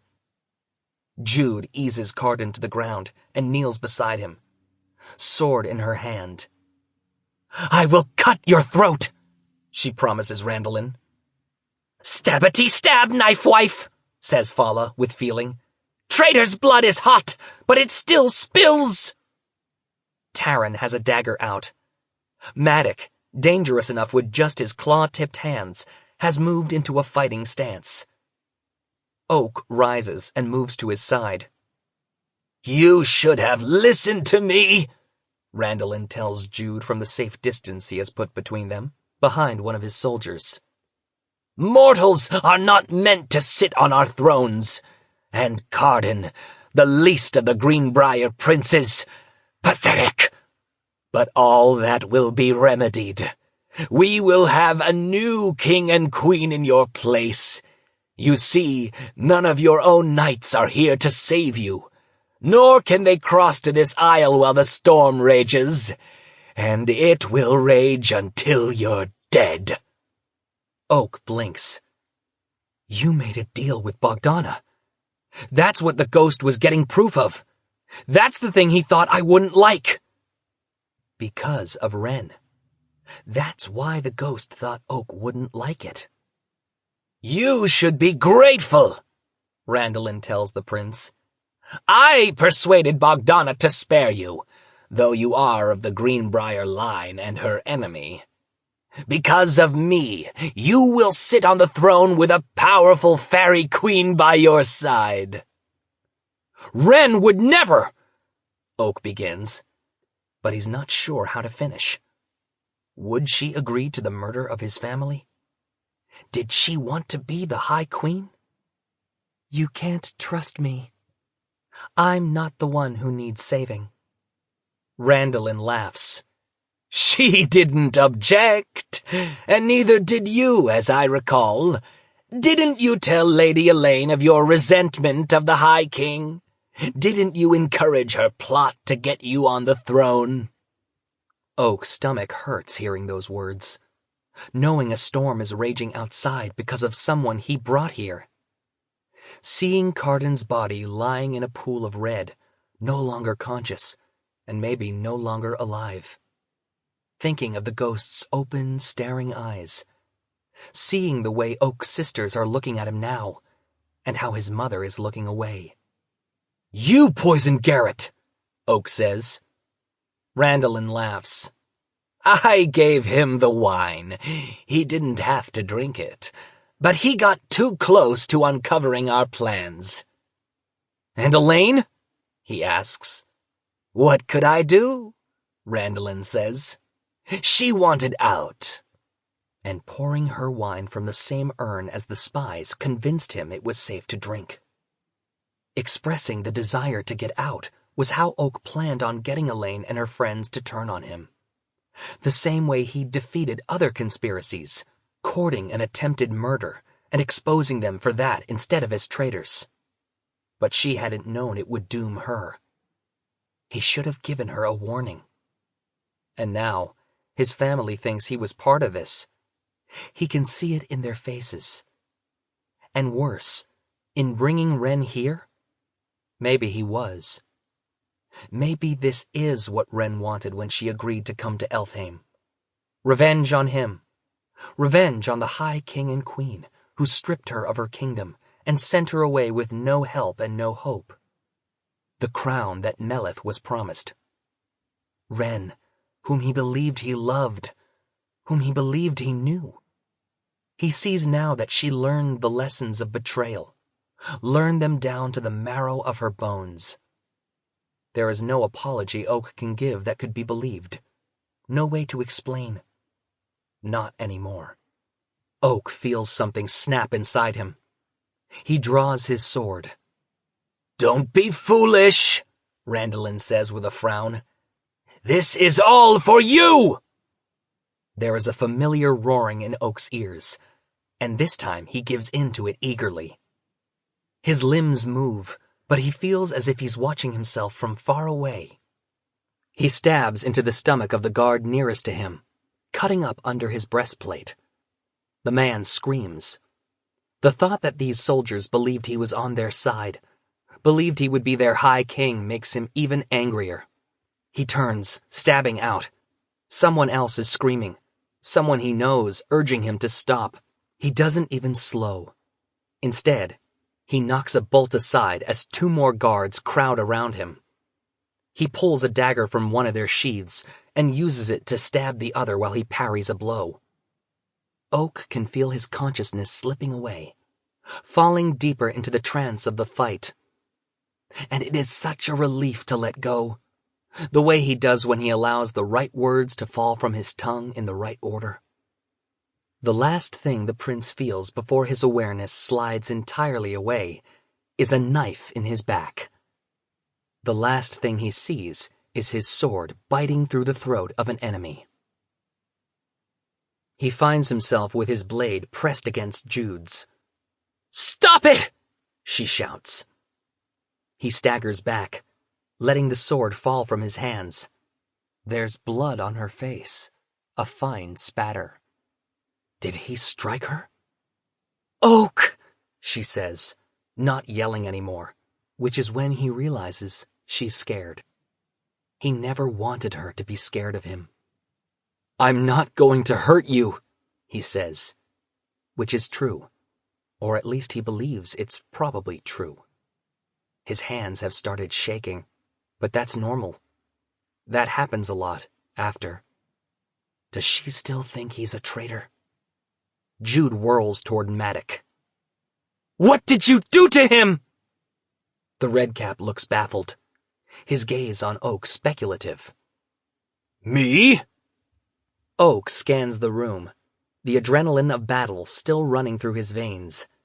The guards are dead, all of them, and messily. Randolin, too. Oak isn't the only one holding a bloody sword either.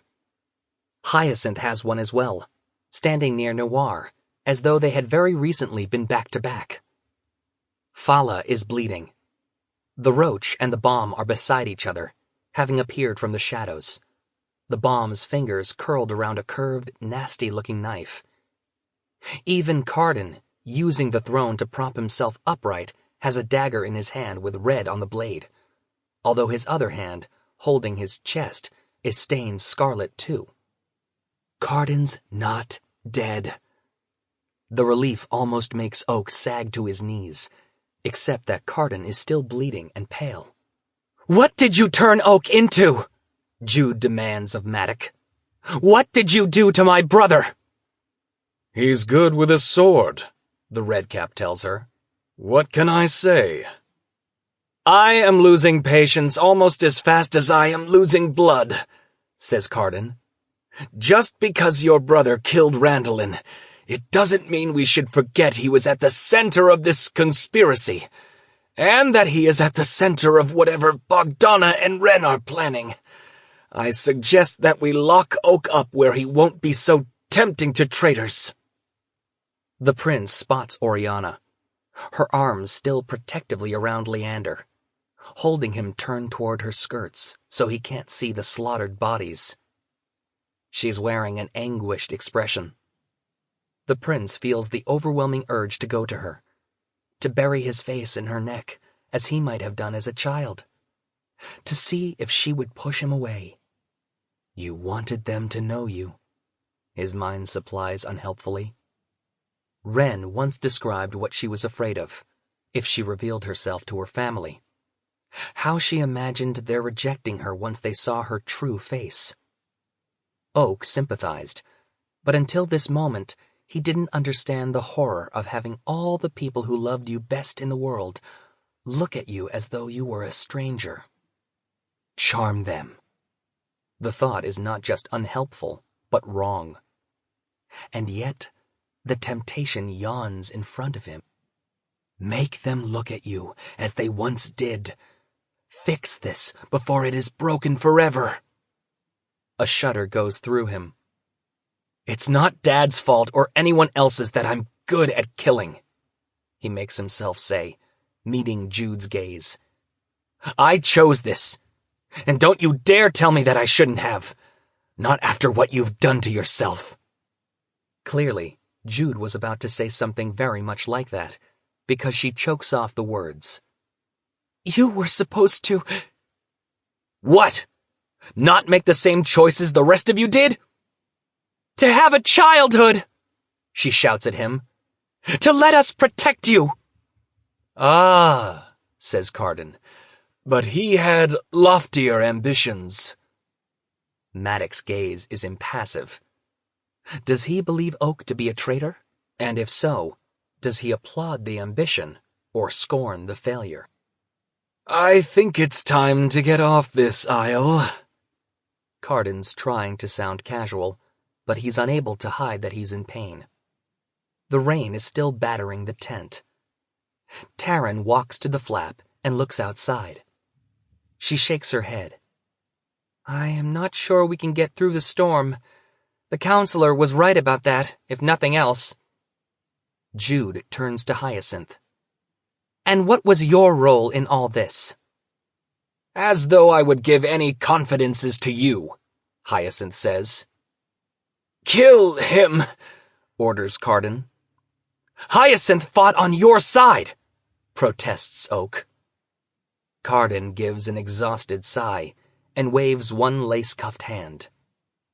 Very well. Truss up, Hyacinth. Find the girl and the hag and kill them at least. And I want the prince locked up until we sort this out. Lock up Tiernan, too, if he ever comes back. I'm sorry, Wren said before she left him in the milkwood. She warned him not to trust her, and then she betrayed him. She conspired with Randolin and Bogdana. She allowed Oak to delude himself into believing that someone was controlling her when she had all the power. It was clever to keep him chasing shadows.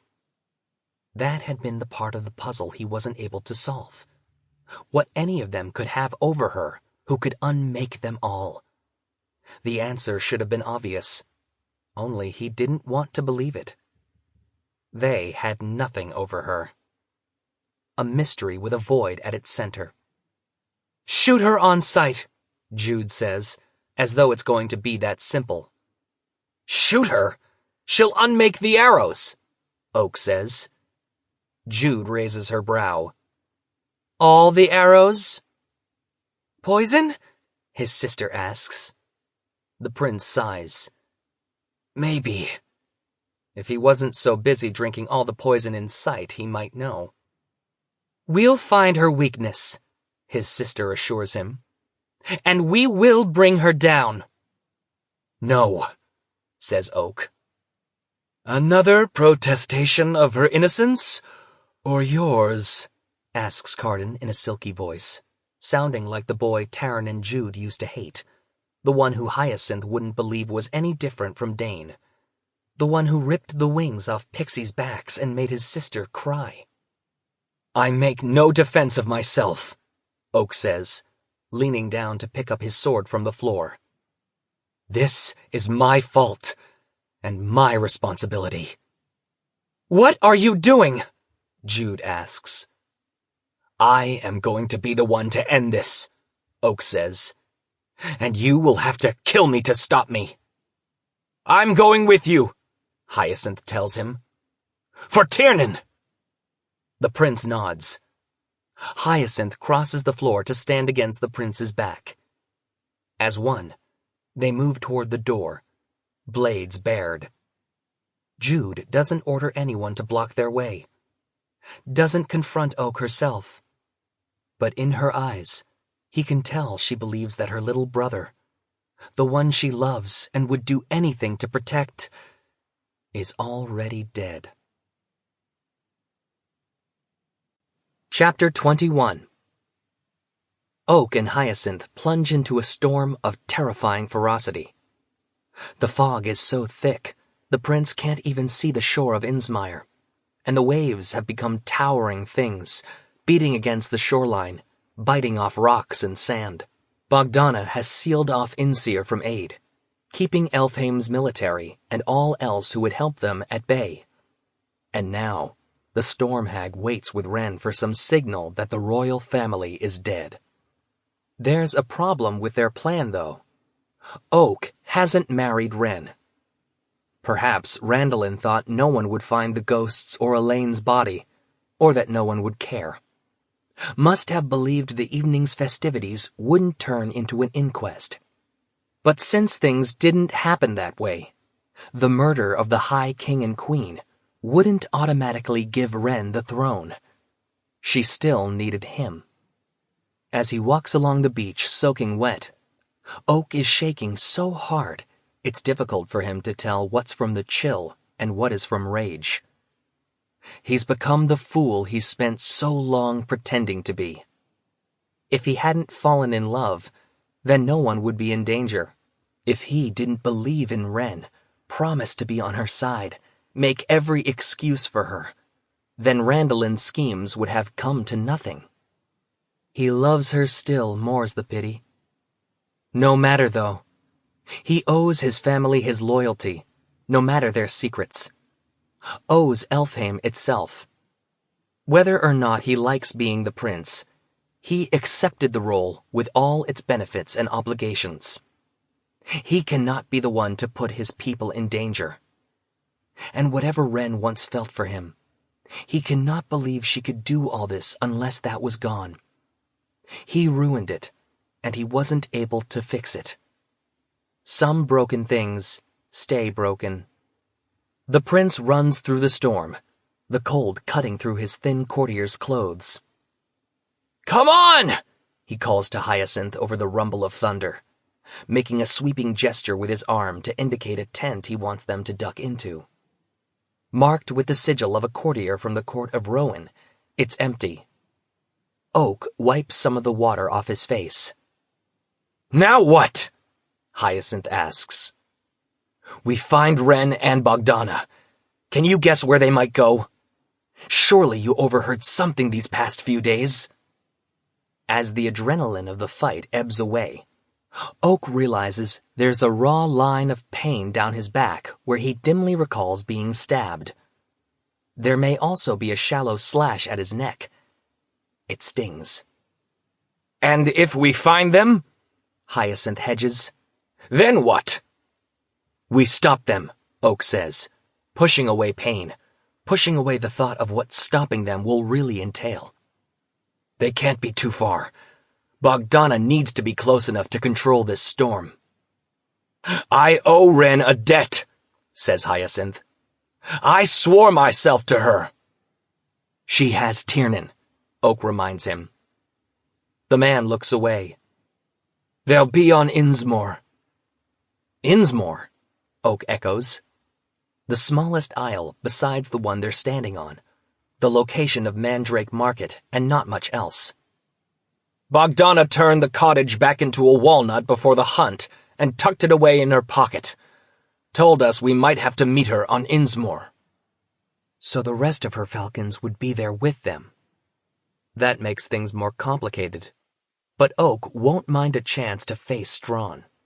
And it isn't like Ren could unmake Oak, unless she wants to unmake her plans for ruling as well. "I know how we can get to Innsmore," the prince says. Hyacinth meets his gaze for a long moment, seeming to understand his scheme. "You cannot be serious." "Never more so," Oak says, and plunges back out into the storm. Oak's teeth are chattering by the time he comes to the tent marked with Dane's crest. Tatterfell and Jack are inside, huddled far from the flaps, which keep blowing apart, letting the cold rain inside. "Jack, I'm afraid I need your help again," Oak tells him. "At your service, my prince," Jack says, bowing his head. "I promise to be of use to you, and I shall." "After this, your debt to me will be more than paid. You will owe me nothing. Perhaps you will even be the one with a favor to call in." "I should enjoy that," Jack says with a sly smile. "I want you to take me under the waves to the shore. Do you have a way to keep me breathing while we go?" Jack looks at him with wide eyes. "Alas, I am no help to you there. My kind do not much worry over the lives of our riders." Hyacinth gives Oak an incredulous look. "No, you delight in their deaths and then devour them. Can you control yourself with the prince on your back?" That wasn't something Oak worried over before, but he doesn't like the flash of delight that passes across Jack of the Lake's face at the mention of devouring. "I can keep my teeth from the prince's sweet flesh, but if you want to come along, there's no telling what I might do to you," Jack says. "I'm coming," Hyacinth says. "They've got Tiernan." Oak hoped he would. He's not sure he can do this alone. "No snacking on Hyacinth." "Not even a small bite?" Jack asks petulantly. "You are making it hard to be merry, your highness." "Nonetheless," Oak says. What fool thing is it that you intend to do in this storm? Tatterfell asks, poking the prince in the gut. And are you bleeding? Maybe, he says, touching a finger to his neck. It hurts, but his back hurts worse. Take off your shirt, the little fairy commands, blinking up at him. There isn't time, he tells her. But if you have some bindings, I'll use them for my sword. I seem to have dropped the sheath somewhere. Tatterfell rolls her ink-drop eyes. I will swim as swiftly as I am able, Jack says, but it might not be swiftly enough. You can surface partway there, Oak suggests. Let us catch a breath, then go on. Jack considers that for a long moment, as though it is not much in his nature. But after a moment, he nods. Hyacinth frowns and keeps frowning. Tatterfell binds up the sword and belts it to Oak's waist with torn strips of his old clothes. She sews up the wound on his back as well, threatening to press her finger into the gouge if he moves. You're ruthless, he tells her. She smiles as though he's delivered an extremely charming compliment. Then, bracing against the wind and rain, Oak, Jack, and Hyacinth make their way to the shore. At the beach, Jack transforms into a sharp-toothed horse. He lowers himself to his knees and waits for them to lash themselves to him. Oak wraps a rope scavenged from the tent around the Kelpie's chest, and then around Hyacinth, tying him tightly to Jack's back. Then he straps himself on, looping the rope a final time around their middles so they are bound to one another. When Oak looks at the crashing waves, he begins to doubt the wisdom of his plan. He can barely make out the lights of Innsmore in the storm. Can he really hold his breath for as long as Jack is going to believe he needs? But there's no going back. Nothing even to go back to. So he tries to inhale deeply and exhale slowly. Open up his lungs as much as he can. Jack gallops toward the waves. The icy water splashes against Oak's legs. He grips the rope and takes one last breath as Jack plunges them all into the sea. The cold of the ocean stabs the prince's chest. For a moment, it almost forces the breath from his lungs, but he manages to keep himself from gasping. Opens his eyes in the dark water. Feels the increasing panicked pressure of Hyacinth's grip on his shoulder. Jack swims swiftly through the water. After a minute, it's clear it isn't fast enough. Oak's lungs burn. He feels lightheaded. Jack needs to surface. He needs to do it now. Now! The prince presses his knees hard against the Kelpie's chest. Hyacinth's hold on Oak's shoulder goes slack, his fingers drifting away. Oak concentrates on the pain of the rope cutting into his hand, tries to stay alert, tries not to breathe, tries not to breathe, tries not to breathe. Then, he can't hold on anymore, and water comes rushing in. Chapter 22. They surface abruptly, leaving Oak choking and coughing. He can hear Hyacinth hacking behind him. A swell comes along and slaps him in the face, sending seawater down his throat, making him cough worse. Jack's head is above the waves, his mane plastered to his neck. Some kind of membrane has closed over his eyes, causing them to appear pearlescent. A glance toward the shore reassures Oak they are more than halfway to Innsmore. He can't even catch his breath, though, no less hold it again. His chest hurts, and he's still coughing, and waves keep crashing over him. "Oak!" Hyacinth manages to wheeze. "This was a bad plan. If we die, he's going to eat you first," Oak gets out. "So you better live!" Too soon, the Kelpie begins to descend, slowly enough for Oak to suck in a breath at least. It's a shallow one, and he is almost certain he can't hold it until the shore.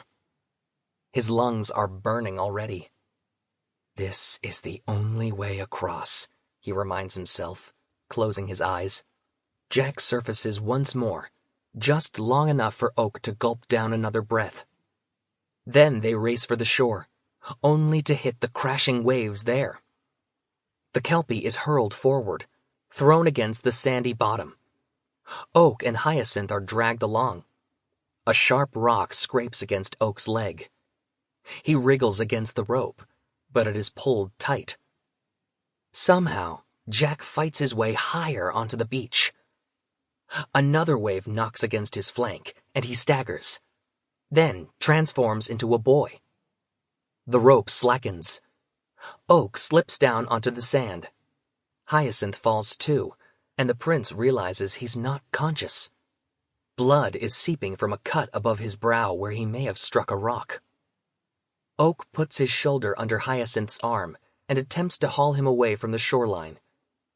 Before he can get clear, a stray wave trips the prince, and he falls to his knees. He throws his body over Hyacinth's to keep him from being sucked back into the sea. A moment later, Oak is up and dragging Hyacinth behind him. Jack grabs Hyacinth's other arm, and together they pull the man up onto soft grass before collapsing beside him. Oak starts coughing again, while Jack manages to turn Hyacinth onto his side. The Kelpie slaps him on the back, and he vomits up seawater. How? Hyacinth manages, opening his eyes. Jack makes a prim face. You both get soggy rather fast. Above their heads, the sky is a clear and steady blue, the clouds pale and puffy as lambs. It is only when Oak looks back at Inseer that he sees the storm, a thick fog surrounding the isle, crackling with lightning, and a sheet of rain that blurs everything beyond it. After a few minutes of lying on the grass, convincing himself that he's still alive, Oak pushes himself to his hooves. I know this place. I am going to scout around and see if I can find them. What are we supposed to do? Hyacinth asks, although he looks too half-drowned to do much of anything. Wait here, says Oak. I'll tell you if I find Tiernan.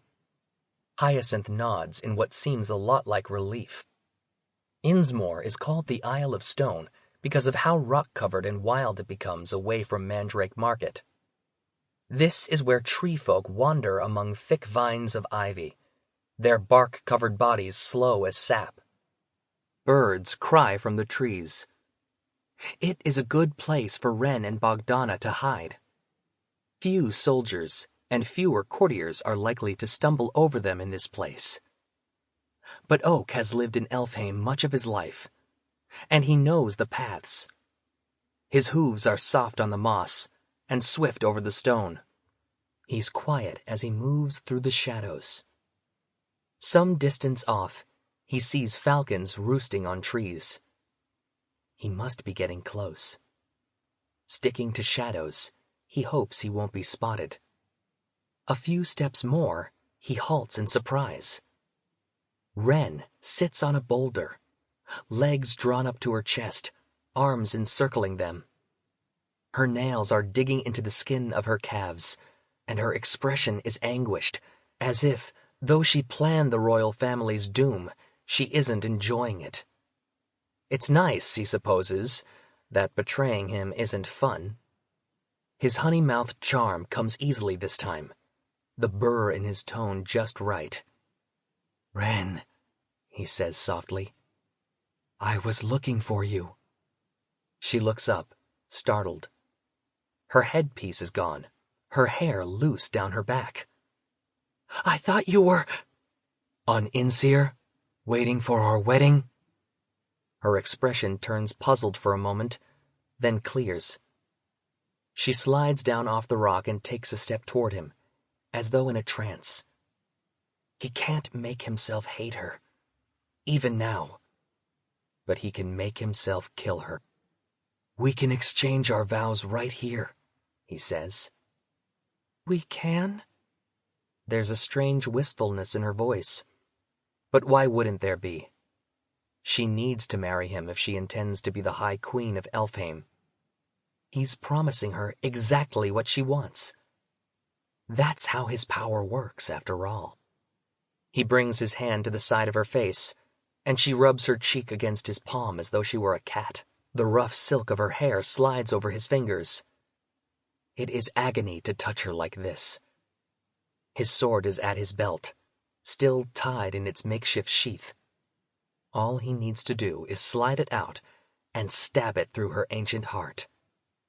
"Close your eyes," he says. She looks up at him with a bleakness that makes him catch his breath. Then she closes them. Oak's hand drops to the hilt of his needle blade, curls around the cold, wet pommel, draws. He looks down at the shining steel, bright enough to see Ren's face reflected in it. He can't help thinking of the ghost's words when they were aboard the moon skimmer, flying above the sea. "You're very like Dane in some ways." Nor can he forget that he once thought, "If I love someone, I won't kill them." A vow too obvious to need to be made aloud. Oak doesn't want to be like his father.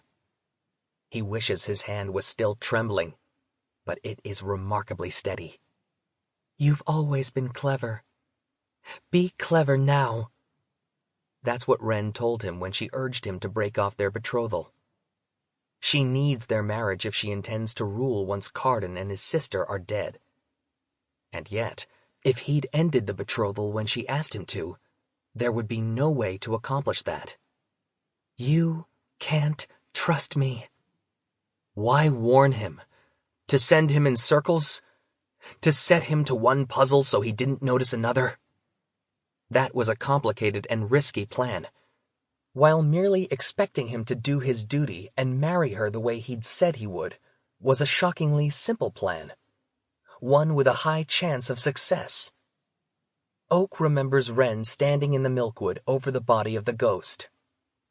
Taran accused her of poisoning him.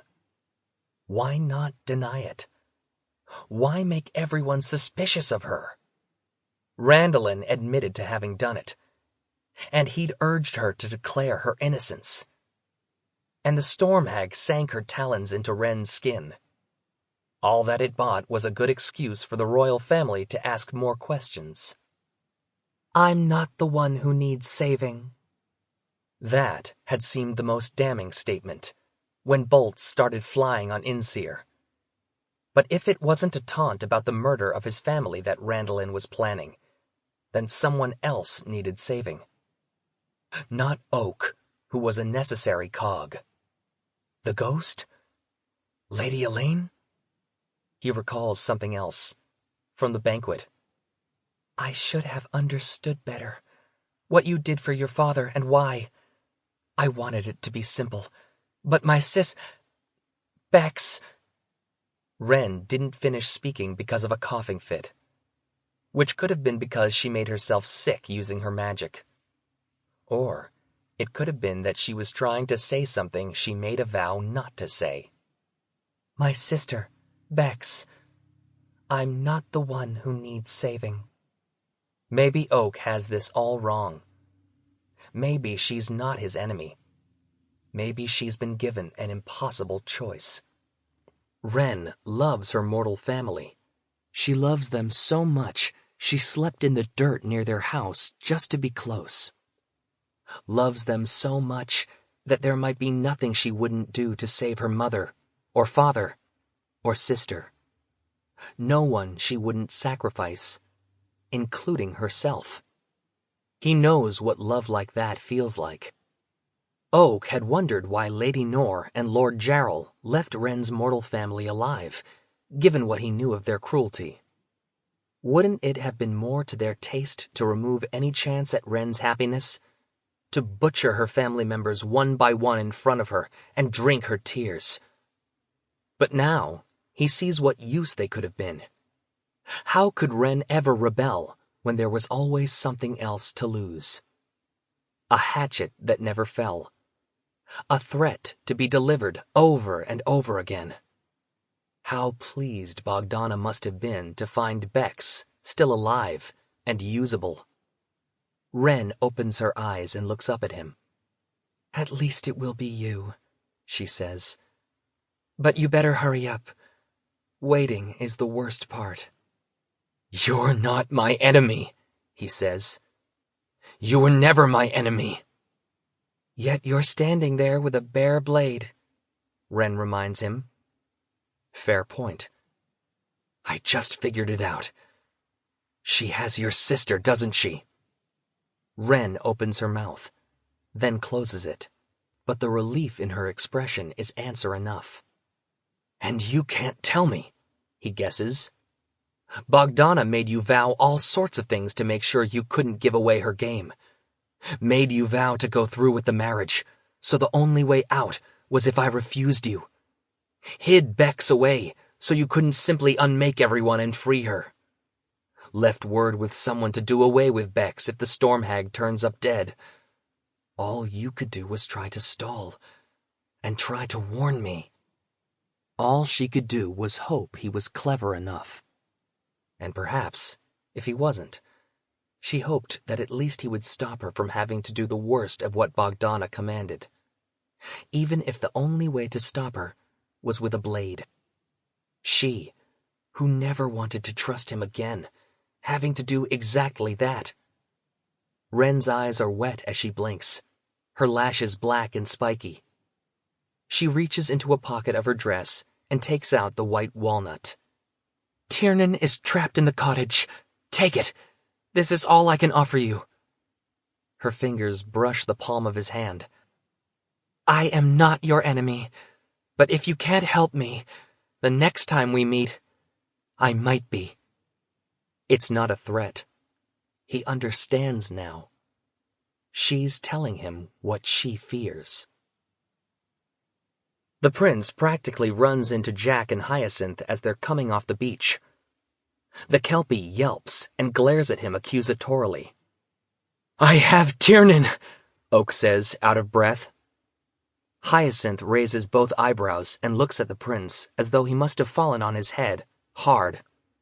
No, not with me, he says. He's in my pocket. Inside of the cottage must have been how they brought the bramble horses without their being on the ship, and any other sinister supplies they may have needed. Arms and armor, certainly. And there was no reason for Wren to have even known. And your queen, is she? Jack makes a throat-slashing motion. Bogdana has her mortal sister, Oak says. She's being blackmailed. Has her where? Hyacinth asks. And when is a single thing you are saying going to start making sense? The first is the important question, and Oak thinks he may have the answer. As Oak approaches Mandrake Market, he has a startlingly good view of the storm lashing Inseer. The lanes are empty. Merchants huddle in their homes, probably hoping the waves don't rise too high, that lightning doesn't strike too close. Hyacinth follows the prince, carrying the walnut in his pocket, while Jack brings up the rear. Together, they come to Mother Marrow's cottage, the thatch roof overgrown with moss. Oak stands in front of the door, while the other two go around the back. Looking inside, he can see her sitting on a stump before a fire, poking at a bucket hanging over the flames. Oak pounds on the hag's front door. Mother Marrow frowns and goes back to her fire. He bangs his fist again. This time she stands. Scowling, she waddles to the door on her bird talons. Prince? She squints. Aren't you supposed to be at a party? May I come in? She steps back so he can make his way into the room. Quite a storm we're having. Mother Marrow closes the door behind him and bolts it. He goes to the window, looking across at Inseer while his fingers undo the latch. He can see nothing but rain and fog, and hopes fervently that his family is no worse than he left them. You're holding Ren's sister for Bogdana, aren't you? He asks, turning and walking toward the back of her cottage. Your friend with the gold skin picked her up, but you're the one with the place here, so you're the one who's keeping her, right? Her eyebrows rise. Beware, Prince of Elfheim, what you accuse Mother Marrow of doing. You want to keep her as your friend, don't you? I'd rather discover her treachery, he says, pushing open the door to a back room. How dare you? She says as he enters her bedroom. A canopied bed rests against one wall, bedsheets smoothed out over it. A few bones lie in a corner, old and dry. There's a little desk with a skull resting on top of several tomes. A cup of tea sits beside her bed, old enough that a dead moth floats atop the liquid. Ignoring her, he pushes past to open one of the two other doors. It's a bathing chamber, with a large wooden tub in the middle of the room and a pump beside it. A drain rests off to one side. And a large trunk, like the one Jack described. He flips it open. Empty. Mother Marrow presses her lips together. You are making a mistake, boy. Whatever you think I have, is it worth the curse I will put on you? As angry as he is, he doesn't hesitate. Have you not already betrayed me once, when you knew exactly where Melith's heart was and sent me on a fool's errand anyway? I am Prince Oak of the Greenbrier line, kin to the High Queen and King, heir to Elfheim. Perhaps you should be afraid. Surprise flashes across her features. She stands in the hall, staring after him as he opens the final door. Another bed, this one piled with pillows in sloppy needlepoint, as though done by a child. Shelves on the wall with books on them, a few that look as ancient as the tomes piled up in Mother Marrow's room, a few that are newer and less dusty. There are even a few paperbacks that obviously came from the mortal world. This must be the daughter's room. But no Bex. Where is she? He demands. Come, Mother Marrow says. Sit. You're shivering. Some tea will cure that. Oak feels as though his blood is boiling. If he is shivering, it is not from cold. We don't have time for this! Nonetheless, she busies herself, fussing with the bucket over her fire. Something floats in the water that might be kelp. The hag dunks the wooden ladle and dishes up 2 servings of tea into ceramic mugs. His has a screaming face on it. Mother Marrow sips at her tea. Oak's nerves spark like live wires underneath his skin. Randolin is dead, and whatever signal he planned to give Bogdana that he murdered the royal family will never come. Eventually, Bogdana will realize that and execute the next stage of her plan. Ren will be helpless to stop her. She may have to help her. And he must find Bex before that happens. The room is as it was before. Stumps and a wooden chair before the fire, and a threadbare chair off to one side. The same painted curio cabinet with its collection of beetle wings, potions and poisons. The same nuts rattling in the bowl. The passageway to the rest of the empty cottage. What can you possibly offer Mother Marrow in exchange for what you seek? The hag asks mildly. Oak considers hags unfathomable beings, different from other folk.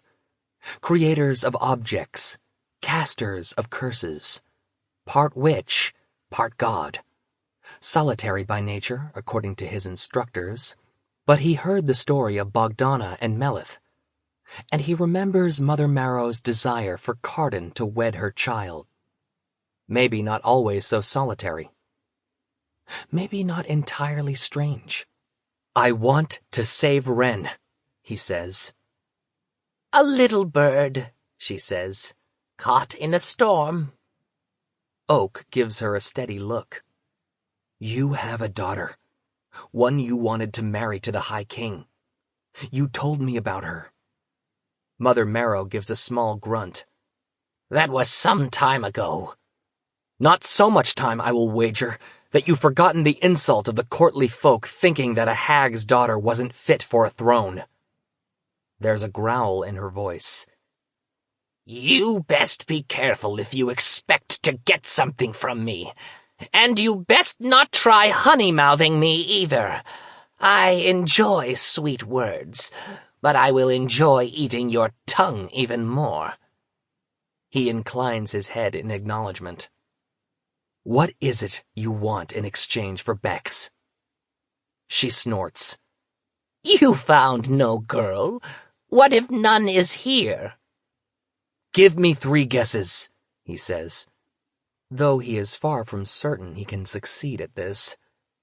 3 guesses to where you put her, and if I'm right, you give her to me. And if you fail? Her eyes glitter. He knows she is intrigued. Then I will return here at the new moon and serve for a year and a day. I will wash your floors. I will scour your cauldron and trim your toenails. So long as it harms no one, I will do whatever you ask as a servant in your household. He can feel the air shift around him. Feel the rightness of these words. He isn't using his charm in the usual way, but he allows himself to feel the contortions that power urges on him, the way it wants him to reshape himself for Mother Marrow. The Gankana part of him knows that she will believe herself to be more wily than he, that her pride will urge her to take the bet. Whatever I ask of you, Prince of Elfheim? Her grin is wide and delighted at the anticipation of his humiliation. So long as I guess wrong 3 times, he says. Then guess away, she says. For all you know, I've turned her into the lid on a pot. I would feel very stupid if I didn't guess that first then, Oak says. Mother Marrow looks extremely pleased. Wrong. 2 guesses. He's good at games, but it's hard to think when it feels as though there's no time left, when he can hear the storm in the background and the rattling of the... He thinks of the white walnut cottage and Tiernan, and he recalls who gave Wren that gift. Getting to his feet, Oak walks to the cabinet. She's trapped in one of the nuts! Rage washes across Mother Marrow's face briefly, only to be replaced by a smile. Very good, Prince, she says. Now tell me which one. There has to be a half-dozen in the bowl. I guessed correctly, Oak protests. I got the answer. Did you? She says. That would be like saying I turned her into a flower and not being sure if it was a rose or a tulip. Choose! If you're wrong, you lose. He opens the cabinet, takes out the bowl, then goes to her kitchen for a knife. What are you doing? She shouts. Stop that! He selects a filbert and jams the point of the blade into the seam. It bursts open, scattering an array of dresses around the room, each in a different diaphanous color. They drift gently to the floor. Put that one down, she says as he reaches for a hazelnut. Immediately! Will you give me the girl? Oak demands. Because I don't need you to get her out now. I will open every one of these and destroy them in the process. Foolish boy, Mother Marrow says, then intones. Be trapped inside with no escape. Your fate is cast in acorn shape. In the shadows you'll dwell and wait. The world seems to grow larger and smaller at the same time. Darkness rushes up and over him. He does, in fact, feel quite foolish and very disoriented. Inside of the nut are curved walls, polished to a high mahogany-like shine. The floor is covered in straw. Thin light seems to emanate from everywhere and nowhere at once. He hears a sharp gasp from behind him. His hand goes automatically to his sword as he turns, and he has to force himself not to draw it from the rag sheath. A mortal girl stands among baskets and barrels and jars, against the curved wall of her prison. In the dim glow, her skin is the pale brown of early fall leaves, and she wears a white puffer coat which swallows her up. Her arms are crossed over each other, as though she's holding herself for comfort or warmth, or to keep herself from coming apart. "Don't scream," Oak says, holding up his hands to show that they're empty. "Who are you, and why are you here?" the girl asks. Oak takes a breath and tries to think of what he ought to say. He doesn't want to frighten her, but he can see from the way she's looking at his hooves and horns that it's possible that ship has already sailed. "I'd like to believe that we're going to be friends," he said. "If you tell me who you are, I will do the same." The mortal girl hesitates. "There was a witch, and she brought me here to see my sister, but I haven't seen her yet. The witch says she's in trouble." "A witch," he echoes. He wonders how aware the girl has been of the passage of time. "You're Ren's sister, Bex." "Bex? Yes." A small smile pulls at her mouth. "You know Ren?" "Since we were quite young," he says, and Bex relaxes a little. "Do you know what she is? What I am?" "Fairies." "Monsters," her expression says. "I keep Rowan on me at all times. And iron." When Oak was a child, living in the mortal world with his oldest sister, Vivi, he was super excited to show her girlfriend, Heather, magic. He took his glamour off and was crushed when she looked at him in horror, as though he wasn't the same little boy she took to the park or tickled.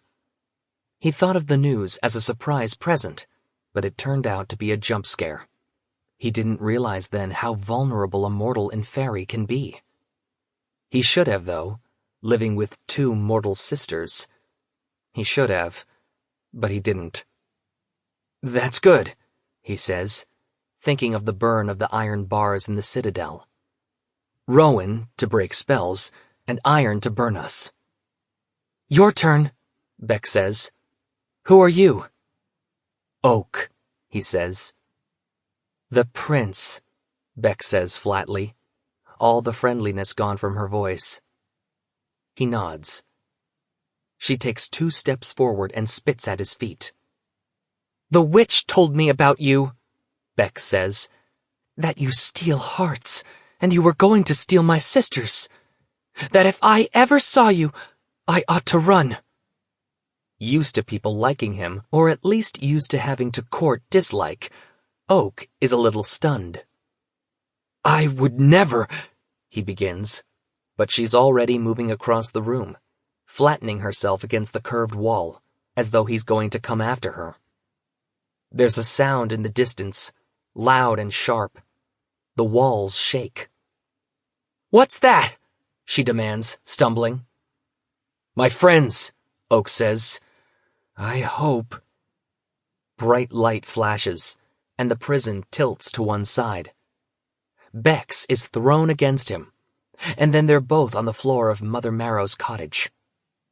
Hyacinth has a crossbow pointed at Mother Marrow. The window Oak unlatched is open, and Jack is inside. The Kelpie stoops down to lift an acorn, unbroken. Mother Marrow glowers. "A bad-mannered lot," she grouses. "You found her," says Jack. "And what a toothsome morsel, mortal." Bex jumps up and pulls an antique-looking wrench from her back pocket. That must be the iron to which she was referring. She appears to be considering hitting the Kelpie over the head with it. In 2 strides, Oak is across the room. He claps his hand against the girl's mouth, hard enough for her teeth to press against his palm.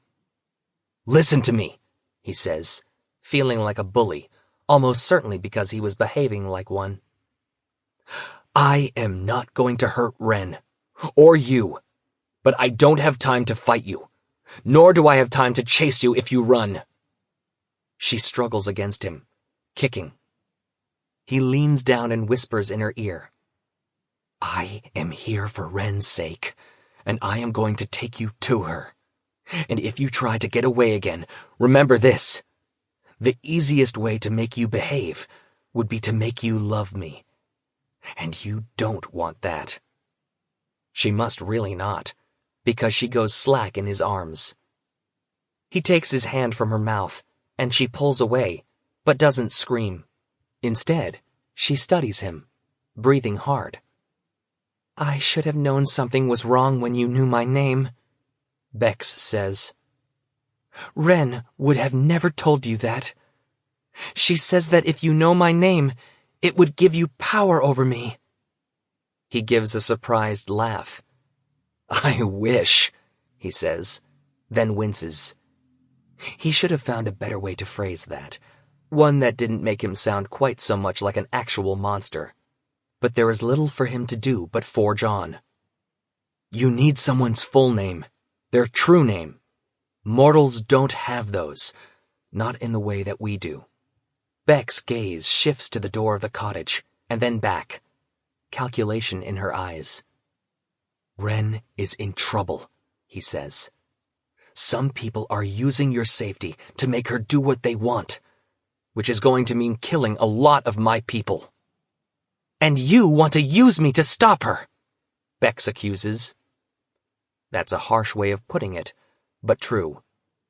Yes, he says. I don't want my own sisters hurt. I don't want anyone hurt. Not Ren, and not you. And you'll take me to her? Bex asks. He nods. Then I'll go with you, she says. For now. Oak turns his gaze to Mother Marrow. I am going to grant you this, for whatever I owe you. Should I survive, I will not tell the High King and Queen that you took Bogdana's part against them. But now, my debt is dismissed. And if she wins, what then? Mother Marrow says. Then I will be dead, Oak tells her, and you are more than welcome to spit on the moss and rocks where my body fell. It is at that moment that the front door cracks in two. The smell of ozone and burning wood fills the air. The storm hag stands there, as though summoned by the speaking of her name. Lightning crackles between her hands. Her eyes are wild. You! Cries Bogdana, as she spots Bex beside the prince. Take the mortal to Ren! Oak shouts to Jack and Hyacinth, drawing his sword. Go! Then he rushes at the storm hag. Electricity hits his blade, scorching his fingers.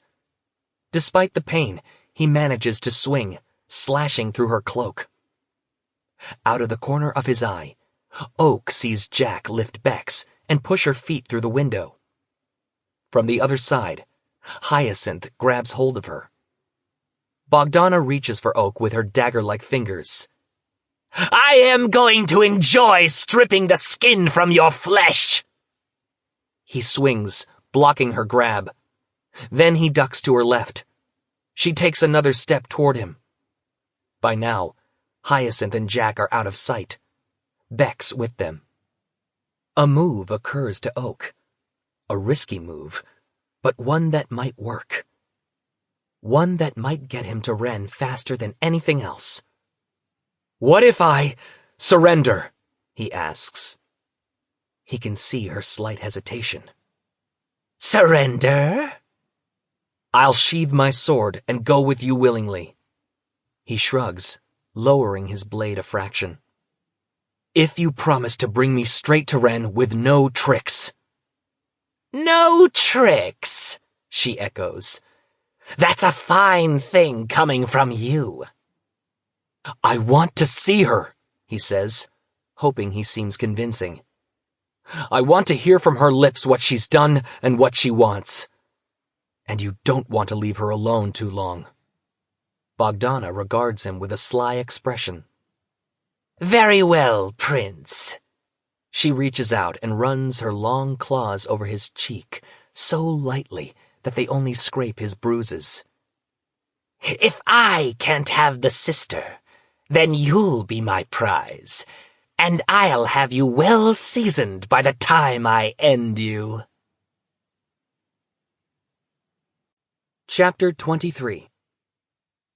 Bogdana has one clawed hand around his wrist as she tugs him toward the water and the storm. I thought we were going back to Ren, he says. Ah, did you think she was still here on Innsmore? No, I brought her to Innsheir.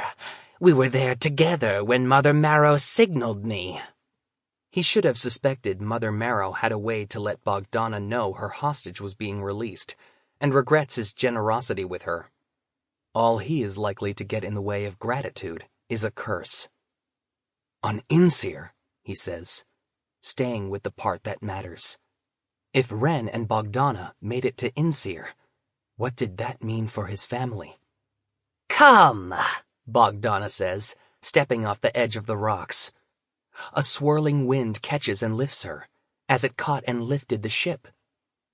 The storm hag's robes billow. She gives a sharp tug on Oak's wrist. He follows her, his hooves walking on what seems like nothing but knots and eddies of air. The fog parts, and droplets of rain do not fall in their path as the wind carries them over the sea. Minutes later, they drop onto the black rocks of Innsheir. Oak slips and nearly falls, attempting to find his footing. And in front of him, he sees Ren and Jude. They are squared off, his sister holding a sword in one hand, her eyes shining. Most of her brown hair has come out of its braids and hangs loose and wet around her face. Her cheeks are pink with cold, and the bottom of her dress is raggedly cut away, as though she wants to be sure it won't trip her. Ren wears the clothes she wore at the hunt, the same clothes she wore on Innsmore. They hang on her, as though there is even less of her now, as though more of her has been eaten away. Her cheekbones are sharper, the hollows beneath them more pronounced. Her expression is as bleak as the rain-streaked sky, as bleak as when she was going to let him stab her. Behind his sister are 4 other folk. The Roach, a dagger in one hand, and a fresh wound on his brow. 2 archers, knights that Oak recognizes, holding longbows, and a courtier, dressed in velvet and lace, hair and beard in braids, hands gripping a hammer. They are all soaked to the bone. On Ren's side are more than a dozen of her soldiers, armored swords at their belts and bows in their hands. Jude! Oak says, but she doesn't even seem to hear him. As he watches, Ren lunges toward Jude, grabbing for her unsheathed blade. Ren's blood smears over the bare steel where the edge catches her palm. But before the sword can bite more deeply, before Jude can wrench it from her grip, the metal begins to melt. It pools on the ground, hissing where it hits water, cooling into jagged metal shapes. Unmade. Jude takes a step back, dropping the hilt as though it bit her. Nice trick! Her voice isn't quite steady. I see you have things well in hand, daughter, Bogdana calls to Ren. I have the prince. Now where is the High King?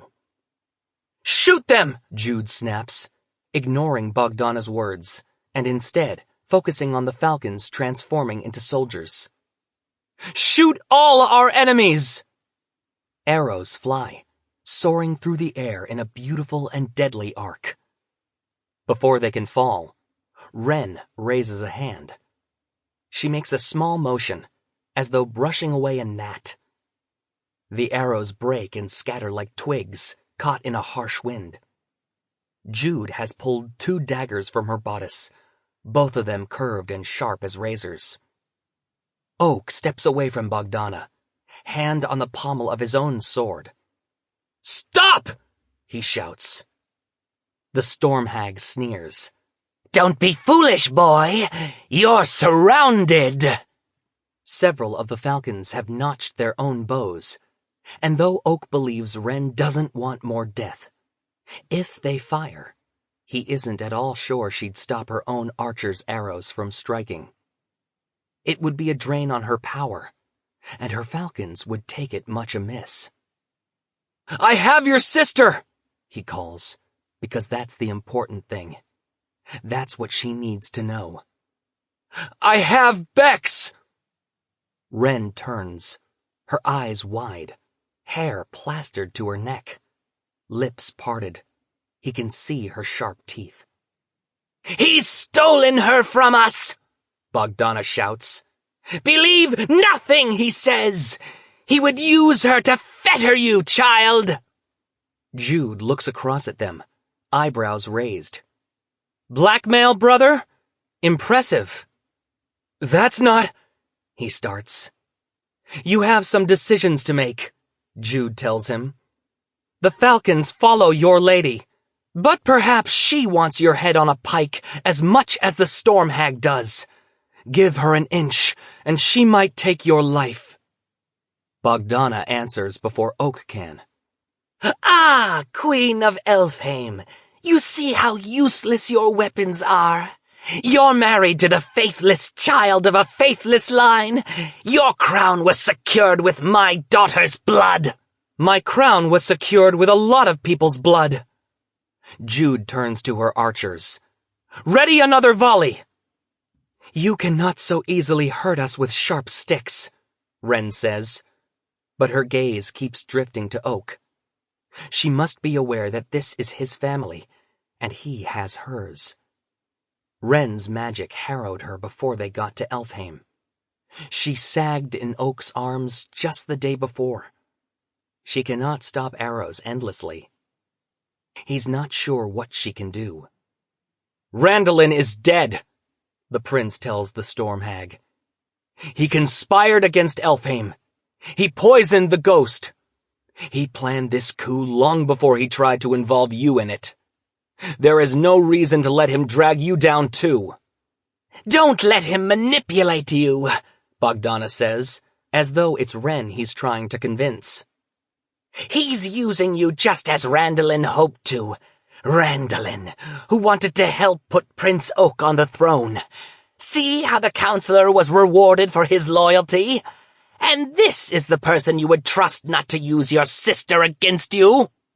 Once Bex was safe, Oak thought Wren would be free of Bogdana's control.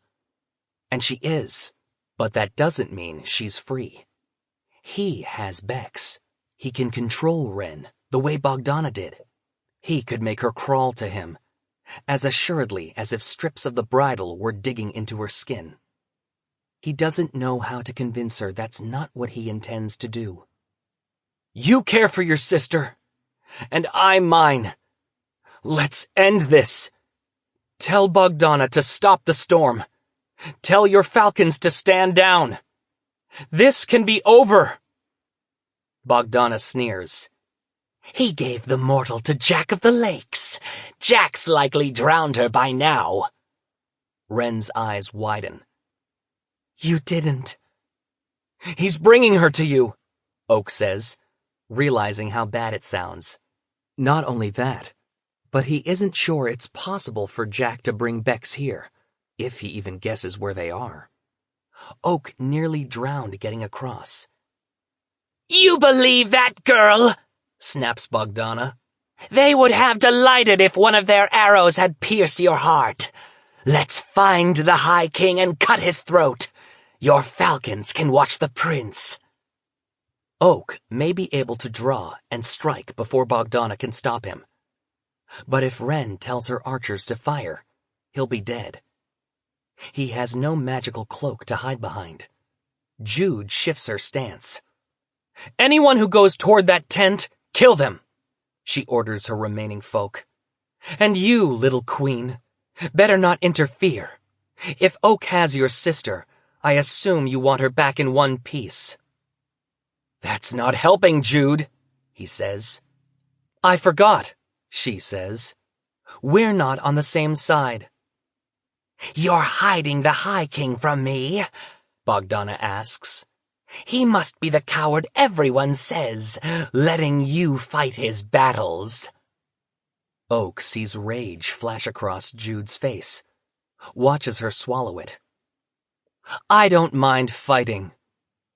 Carden isn't a coward, though. Hurt though he was, he picked up a weapon when Randalin's knights turned on them.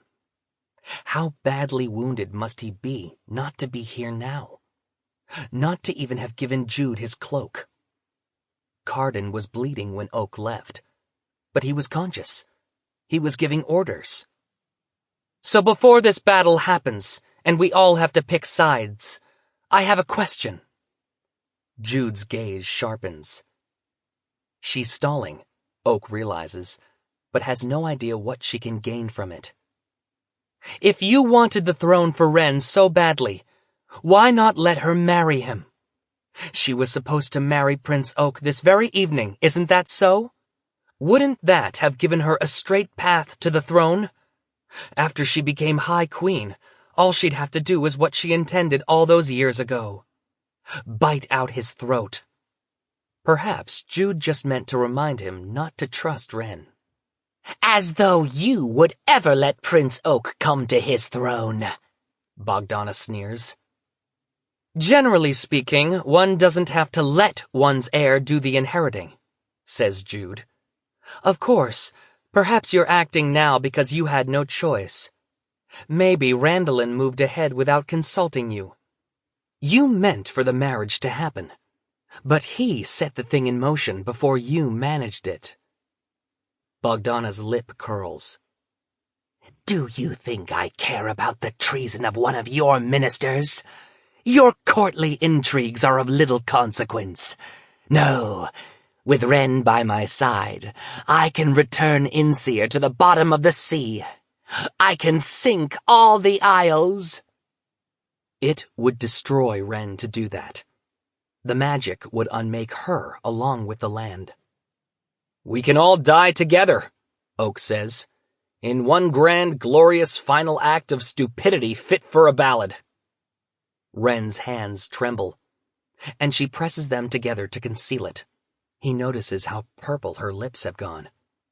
The way her skin looks pale and mottled, such that even the blue color of it cannot hide that something is wrong. Unmaking the sword and the arrows must have cost her, and he was uncertain if that was all she'd done since the hunt. I was the first of the hags, Bogdana returns, her voice like the crash of waves. The most powerful of the witches. My voice is the howl of the wind, my hair the lashing rain, my nails the hot strike of lightning that rends flesh from bone. When I gave Mab a portion of my power, it came with a price. I wanted my child to have a place among the courtly folk, to sit on a throne and wear a crown. But that's not what happened. Bogdana pauses. I was tricked by a queen once. I will not be tricked again.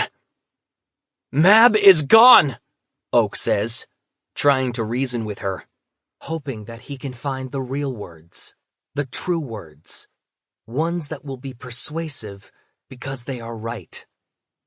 You're still here, and you have Ren again. You're the one with everything to lose now, and nothing to— Quiet, boy, Bogdana says.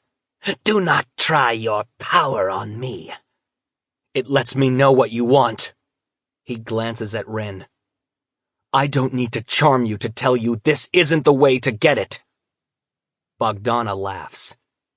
And if Ren wants her throne, will you stand aside as she plans to take it? Will you help? Let your sister die to prove this love you claim to have for her? She turns to Jude. And you. Bluff all you want, but you have only 4 folk behind you, half of them probably contemplating turning on you, and a brother whose loyalty is in question.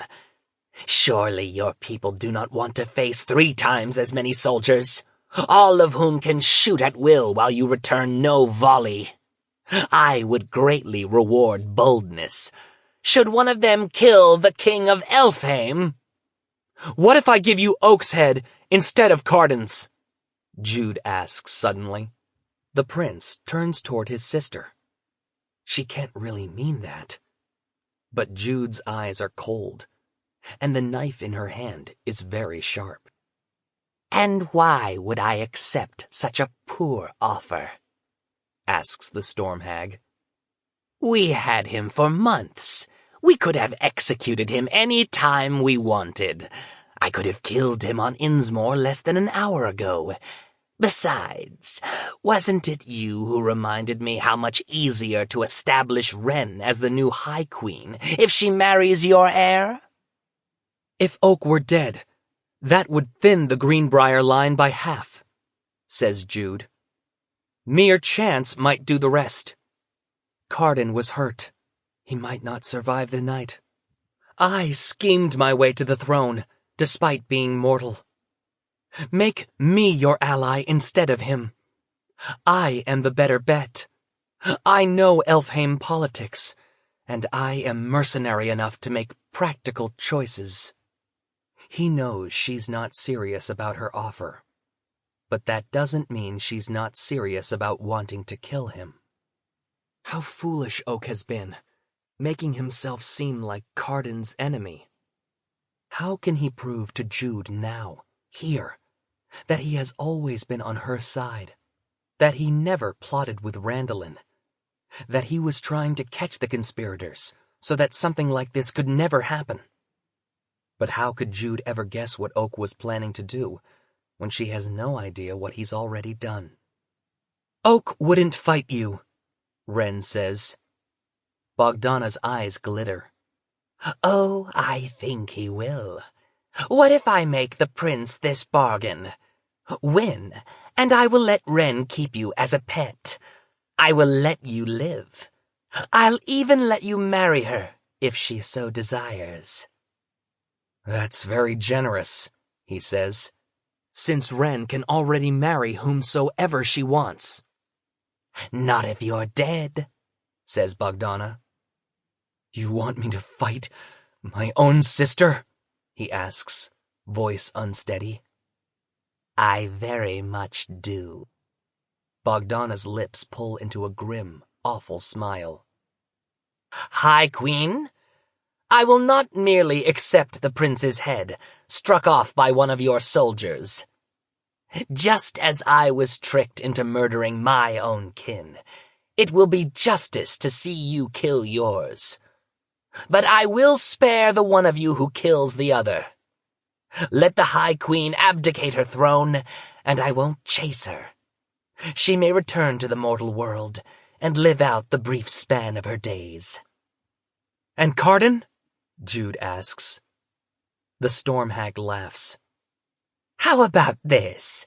Take him, and I'll give you a head start. Done, Jude says, so long as you let me take my people too.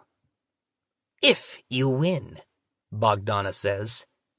If you run. Don't do this, Wren whispers. Oak takes a step forward, his head spinning. He ignores the way Wren is looking at him, as though he is a lamb come straight to the slaughter, too stupid to run. As he walks closer to his sister, an arrow hits the ground beside him from Jude's camp. A warning shot.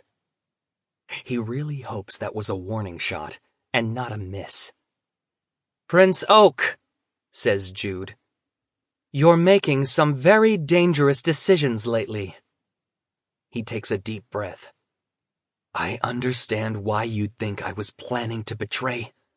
Answer me on the field, Jude says, cutting him off. Ready for our duel? Wren steps forward. The rain has plastered her long, wild hair to her throat and chest. Oak! Wait! Bogdana grabs her arm. Leave them to sort out their own family affair. Wren wrenches free. I warned you. You can't keep me your thrall. Not without Bex. You think not? Says the storm hag. Child, I will have my revenge, and you are too weak to stop me. We both know that. Just as we know that the falcons will listen to me once you collapse. And you will. You overextended yourself when you broke the curse on the Troll Kings. And again on the ship. And you've used your power twice today already. There's not enough of you left to face me.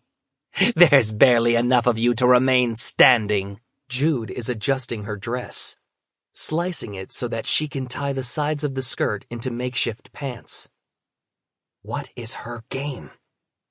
Had they not been isolated on Insir, the army of Elfheim would have easily cut down Bogdana and Ren and her falcons. But so long as Bogdana's storm keeps them isolated, so long as Ren stops arrows, Jude won't be able to keep them from Cardan's tent forever. Jude will never abdicate, though. She will never run, not even if Cardan is dead. Of course, if Cardan is dead, Jude might well blame Oak. He wants to see hesitation in his sister's face, but her expression reminds him of Maddox before a battle. Someone is going to kill you. Better it be me. Oak thinks about being a child, spoiled and vain, making trouble.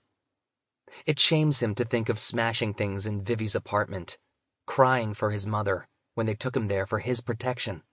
It shames him more to think of ensorceling his sister and the delight he felt at the red sting of her cheek after she slapped herself. He knew it hurt, and later felt guilty about it. But he didn't understand Jude's pride and how he shamed her. How that was the far worse crime.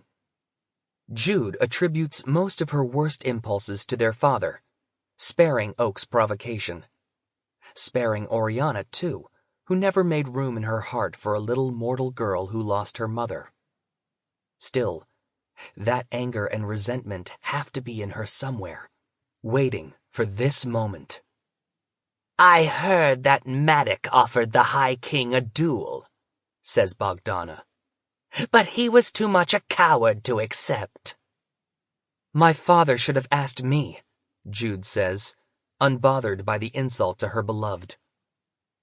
I don't want to fight with you, Oak warns. Of course you do, Jude says.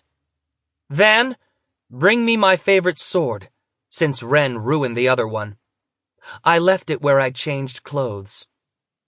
The prince looks over to see the roach, his mouth grim, walk toward the tent. A few moments later, he returns with a sword wrapped in heavy black cloth. I wasn't part of Randalin's conspiracy. Oak tries again. But Jude only gives her brother a grim smile. Well then, what a wonderful opportunity for you to prove your loyalty and die for the High King. The roach unwraps a blade, but Oak can barely pay attention. Panic has taken hold of him. He cannot fight her. And if he does, he absolutely cannot lose control. There are twin swords, Jude says. Heartseeker and Heartsworn. Heartsworn can cut through anything. It once cut through an otherwise invulnerable serpent's head and broke a curse. You can see why I'd like it. That hardly seems fair, Oak says, his eyes on the sword at last. It's finely crafted, as beautiful as one might expect one made in a great smith's forge to be. And then he understands. He lets out his breath in a rush. Jude moves into an easy stance. She's good. She's always been good. What makes you think I am interested in fairness? Fine, says Oak, but you won't find me an easy opponent. Yes, I saw you inside. That was impressive, says his sister. As was your cleverness. Apologies for not noticing what I should have long before.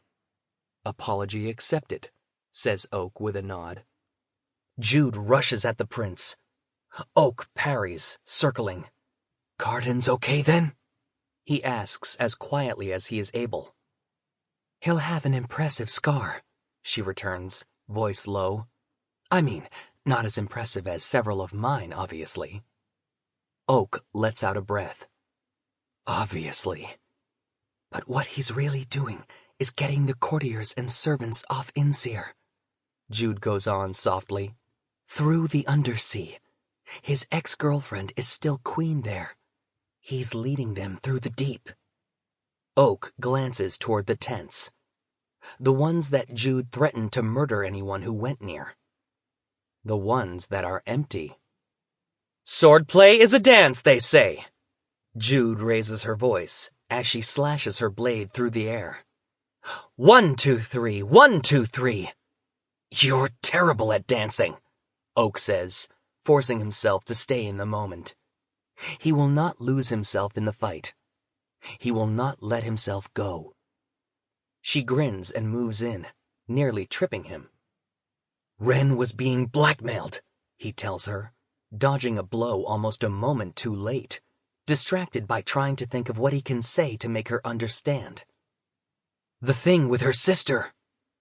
I am not sure you know your enemies from your allies. I do, Oak says, and the Falcons follow her.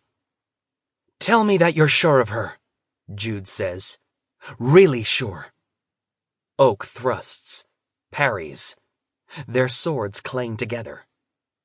If Jude really were fighting with Heartsworn, it would have sliced his blade in half. But Oak recognized the sword the roach brought.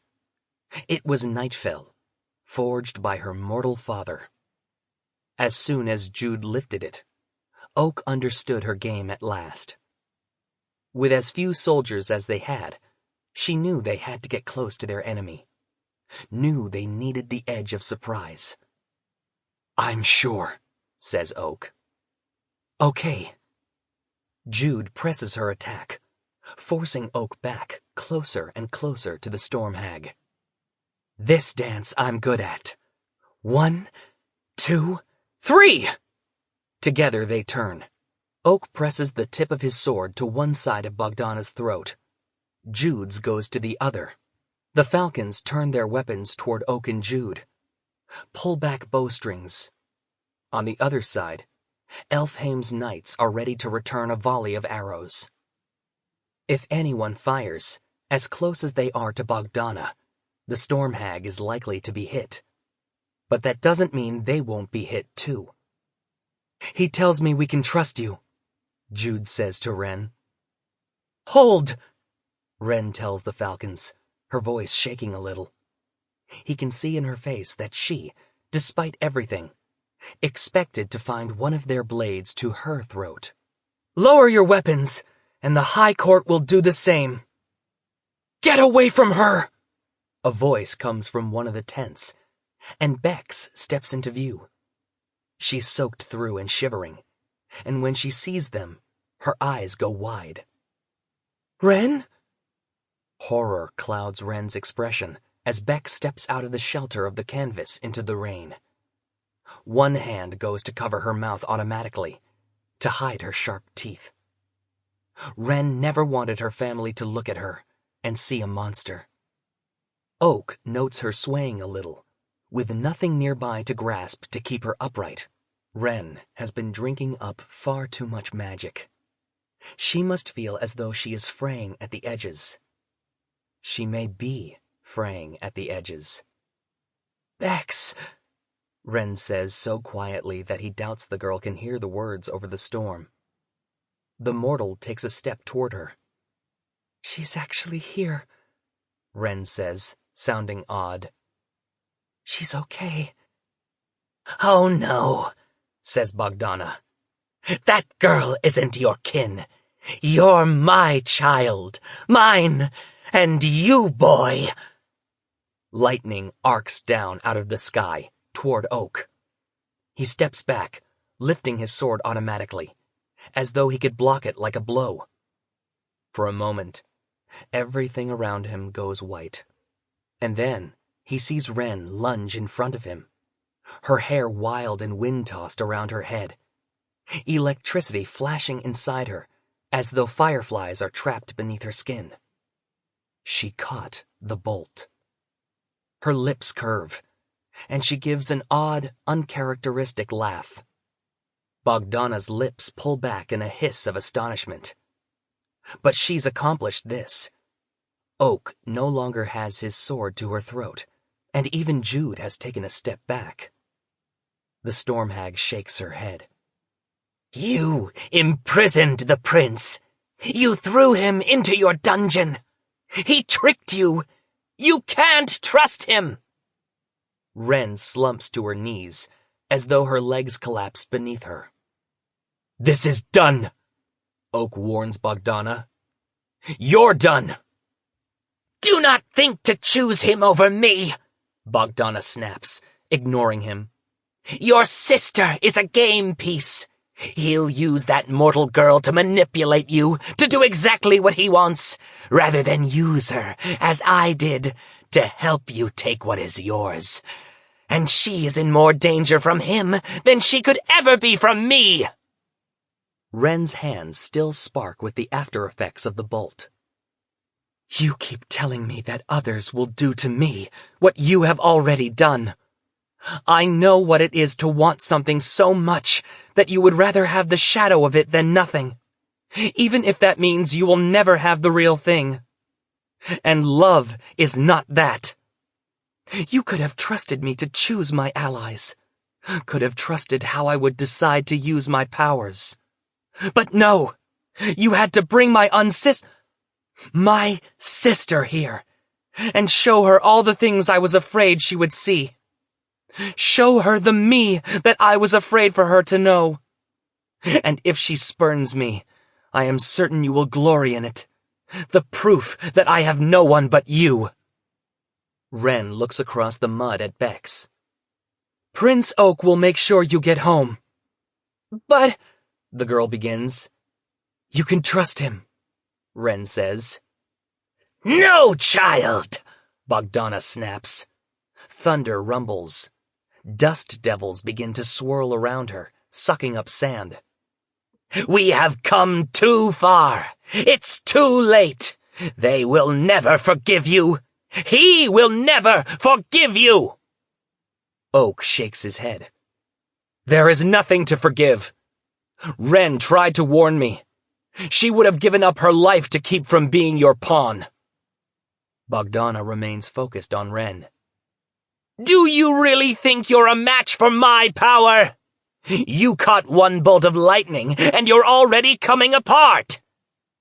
The falcons move toward their queen, turning their weapons on the storm hag for the first time. Ren gives a wan smile. I was never meant to survive. If we went through with this battle, and the one that would inevitably come next, if you forced me to annihilate all the magic thrown at us, there would be nothing left of me. The magic that knits me together would have been eaten away. No, Bogdana begins, but she can't say the rest. Can't, because it would have been a lie. You're right about one thing, though. It's too late. Ren opens her arms, as though to embrace the night. As she does, it seems that the whole storm, the spiraling wind, the lightning, recognizes her as its center. Oak realizes what she's doing, but he has no idea how to stop her. And he understands now the despair that others have felt at the sight of him, throwing himself at something, not caring for the consequences. Ren, please no! She takes the storm into herself, drinking down the rain that pelts her, letting it be absorbed into her skin. Wind whips her hair, then stills. Dark clouds dissipate, blowing away on her breath until they are no more. The pale moon shines down on Elfhame again. The wind is still. The waves crash no more against the shores. With the last of her might, Bogdana sweeps her hand at Ren. A bolt of lightning cracks through the sky to strike her in the chest. Ren staggers back, bending over with the pain of it. And when she looks up, her eyes are alight. She glows with power. Her body rises into the air, hair floating around her. Her eyes open wide. Hovering in the sky, she's lit from within. Her body is radiant, so bright that Oak can see the woven sticks where bones ought to be. The stones of her eyes. The jagged pieces of shell used to make her teeth. And her black heart, dense with raw power. He can feel it like a gravitational force, pulling him toward her. And he can feel when it stops. Chapter 24. Ren collapses, her skin bruised and pale, her hair plastered across her face. Her eyes closed. The stillness of her is too profound for sleep. Oak cannot seem to do anything but look at her. He cannot move. He cannot think. Bex kneels beside Ren, pressing on her chest, counting under her breath. "Come on," she mutters between compressions. Bogdana leans down to place her overlong fingers on Ren's cheek. Without her power, she looks old. Even her long nails look brittle. "Get away from her, human girl!" "I'm trying to save my sister," Beck snaps. Jude stands behind the mortal. "Is she breathing?" "You destroyed her!" Oak snarls at Bogdana, holding his sword pommel so hard that he feels the edge of the hilt dig into his hand. "You had a chance to undo what you did, to save your only daughter. No one tricked you this time. You did the very thing you knew would kill her." "She betrayed me," Bogdana says, but there is a hitch in her voice. "You cared nothing for her!" Oak shouts. "You terrorized her so that she would come into a power that you could use. You let those monsters in the Court of Teeth hurt her. And now she's dead." The hag narrows her eyes. "And you, boy, are you so much better? You're the one who brought her here. What would you do to save her?" "Anything!" he shouts. "No," Jude says, nearly as quickly, putting her body between his and the storm hag's. "No, he would not." She takes Oak by the shoulders and shakes him. "You can't just keep throwing yourself at things as though you don't matter." "She matters more," he says. "It's possible that Ren can be woken," says Bogdana. "Deceive me in this, and I will bury you, so do I vow," Oak says. "Her heart is stopped," says Bogdana. "But hag children don't need beating hearts, just magical ones." Oak recalls the ghost giving him a warning when they were aboard the ship. It is said that a hag's power comes from the part of them that's missing. Each one has a cold stone or wisp of cloud or ever-burning flame where their hearts ought to be. He dismissed it as a piece of superstition. Even Fairy found hags and their powers troubling enough to make up legends about them. And the ghost had clearly been worried over Oak's plan to marry one. The prince lowers himself back to the ground. He kneels in the wet sand on the other side of where Bex is working. She scowls at him as she counts. He puts his hand on Ren's chest, desperately hoping the storm hag is right. But he feels not a single thrum of a pulse, nor the movement of breath in her lungs. What he does feel is magic. There's a deep well of it, curled up inside her body. Pulling back his hand, he doesn't know what to think. Mother Marrow told him that Ren's magic was turned inside out. A power meant to be used for creation, warped until all it could do was destroy, annihilate, and unmake. Twisted on itself, a snake eating its own tail. But perhaps taking apart the storm and being struck twice by lightning was more than even her magic could devour. Maybe some of it spilled over. Though she set all her matches alight and burned up with them, maybe something new could emerge from the ashes. How many girls like Wren can there be, made from sticks and imbued with a cursed heart? She's made of magic, more than any of them. "What will wake her?" he demands. "That I do not know," Bogdana says, not meeting his eyes. Jude raises both brows. "Helpful." Oak remembers the story Oriana told him long ago about his mother. Once upon a time, there was a woman who was so beautiful that none could resist her. When she spoke, it seemed that the hearts of those who listened beat for her alone. But how could he persuade someone who might not even be able to hear him? "Wren," Oak says, letting the burr come into his voice. "Open your eyes. Please." Nothing happens. Oak tries again, letting loose the full force of his honey-tongued charm. The nearby folk watch him with a new, strange intensity. The air seems to ripple with power. Bex sucks in a breath, leaning toward him. "Come back to me," he says. But Wren is silent and still. Oak lets go of his power, cursing himself. He glances up helplessly at Jude, who looks back at him and shakes her head. "I'm sorry." It is a very human thing for her to say. He lets his head fall forward until his forehead is touching Wren's. Gathering her in his arms, he studies the hollowness of her cheeks and the thinness of her skin. Presses a finger to the edge of her mouth.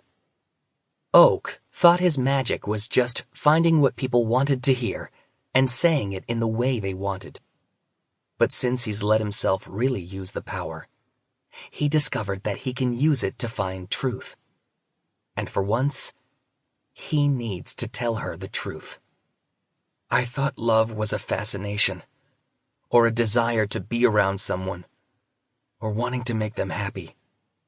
I believed it just happened, like a slap to the face, and left the way the sting from such a blow fades.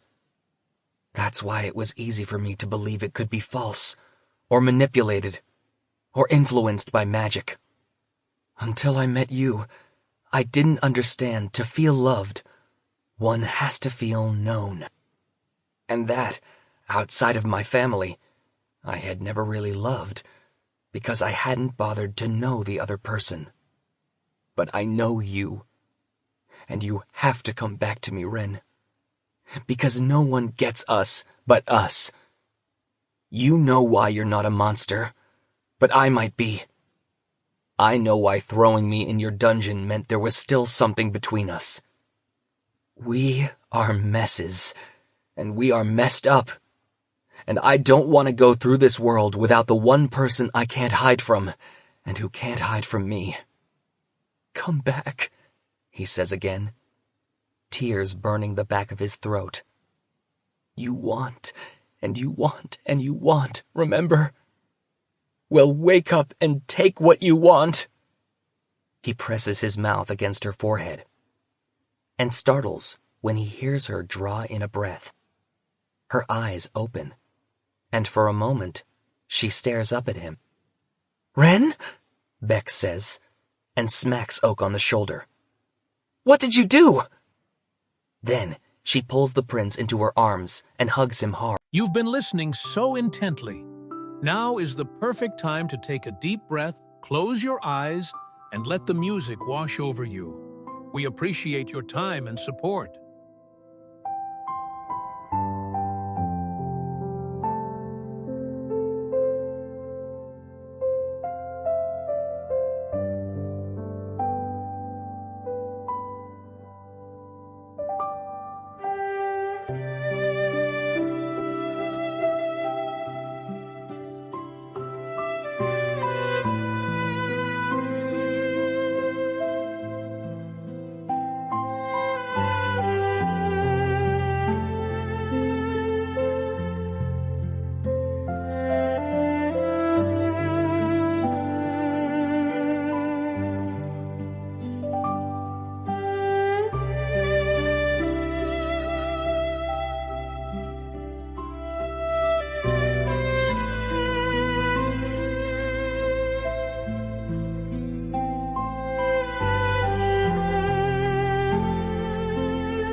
Jude is staring, hand to her mouth. Bogdana stays back, glowering, perhaps hoping that no one noticed she rent her garments with her nails as she watched and waited. "I'm cold," Ren whispers. And alarm rings through him like the sounding of a bell.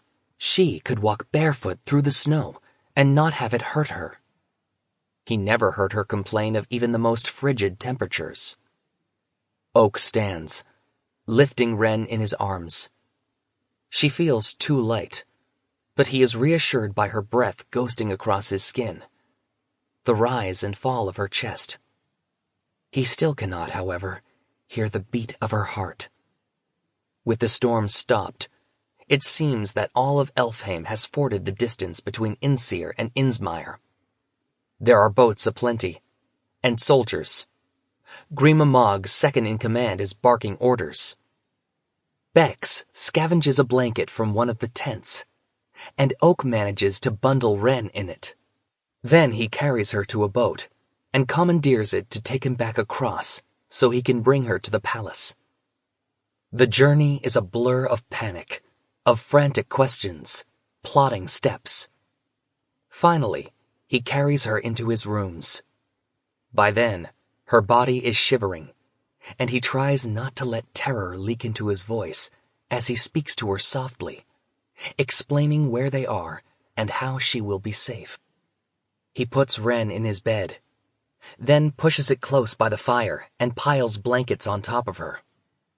It seems to make no difference to her shuddering. Herbalists and bone setters come and go. "Like a banshee," one of them says. "Like a slua," says another. "Like nothing I've ever seen before," says a third. Ren's skin has become dry and oddly dull. Even her hair looks faded. It seems as though she is sinking so deeply into herself that he cannot follow. Oak sits with her throughout the night, and all through the next day, refusing to budge as people come in and out. Oriana tries to prise him from Ren's side to eat something, but he won't leave. Bex comes and goes.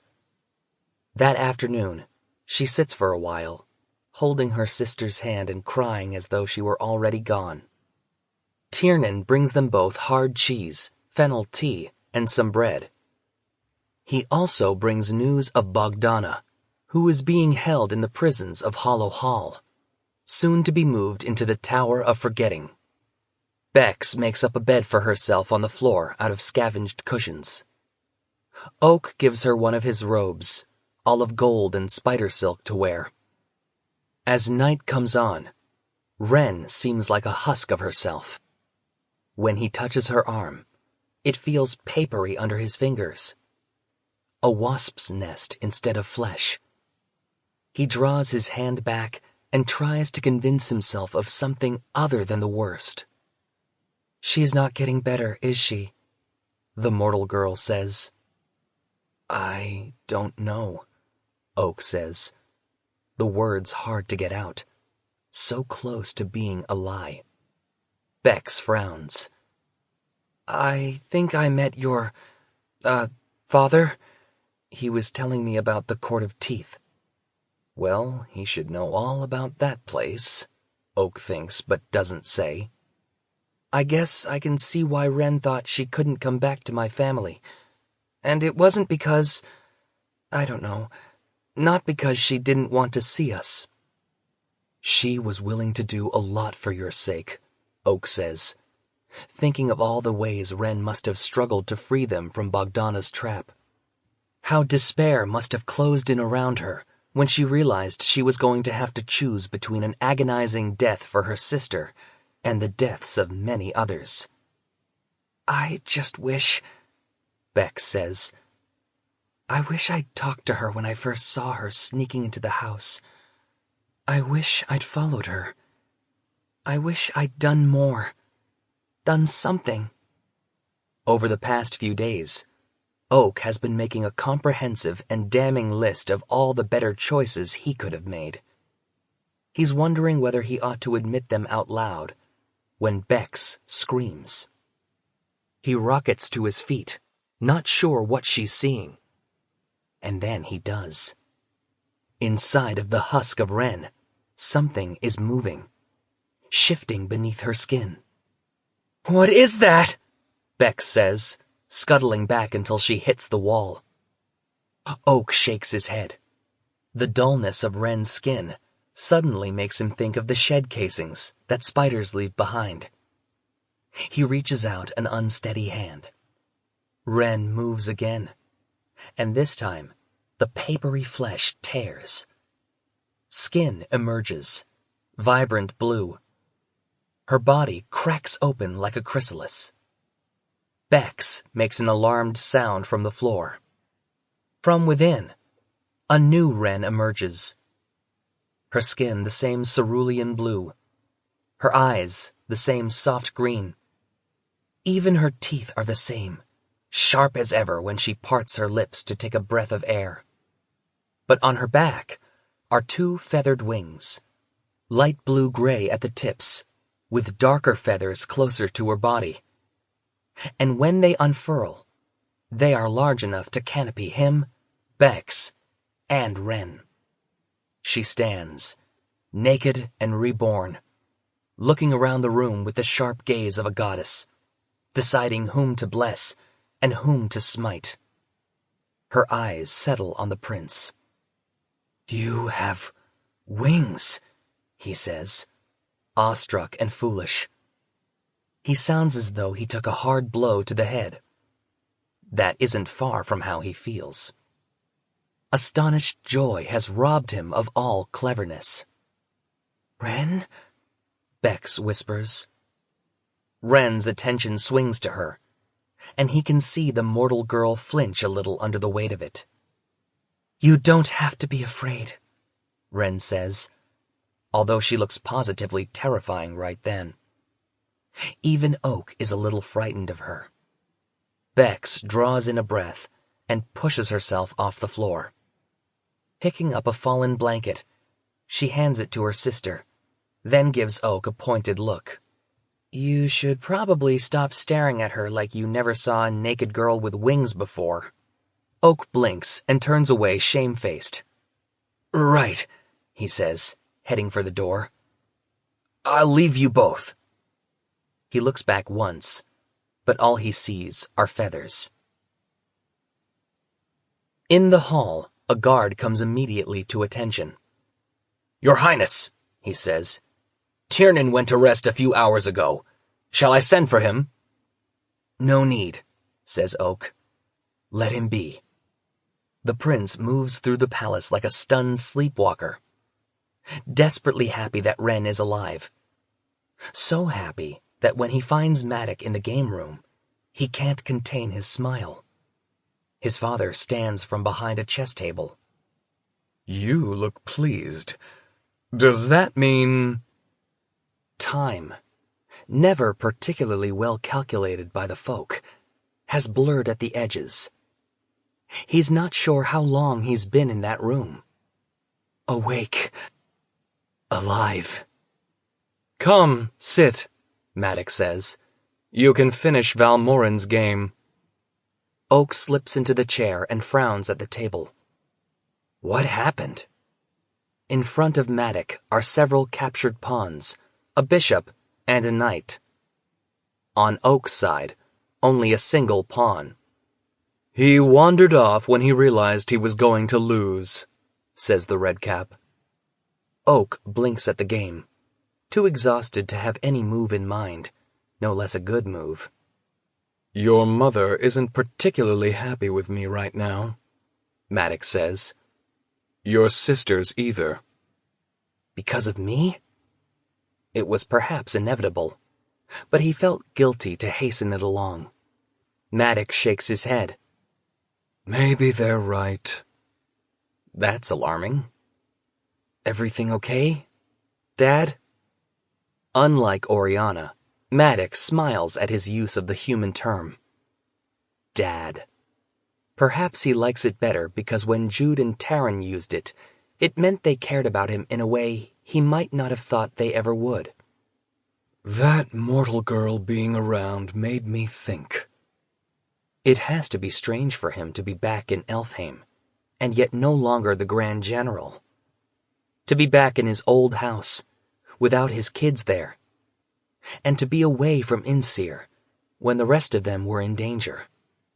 About my sisters? About their mother, Maddox says. Oak is surprised. Maddox doesn't usually speak of his mortal wife, Ava, possibly because he murdered her. Oh? It's not easy for mortals to live in this place. It's not easy for us to live in their world either.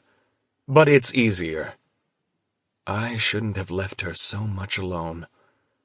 I shouldn't have forgotten that she could lie, or that she thought of her life as brief, and would risk much for happiness. Oak nods, sensing there's more, and advances his pawn out of the range of being taken by another.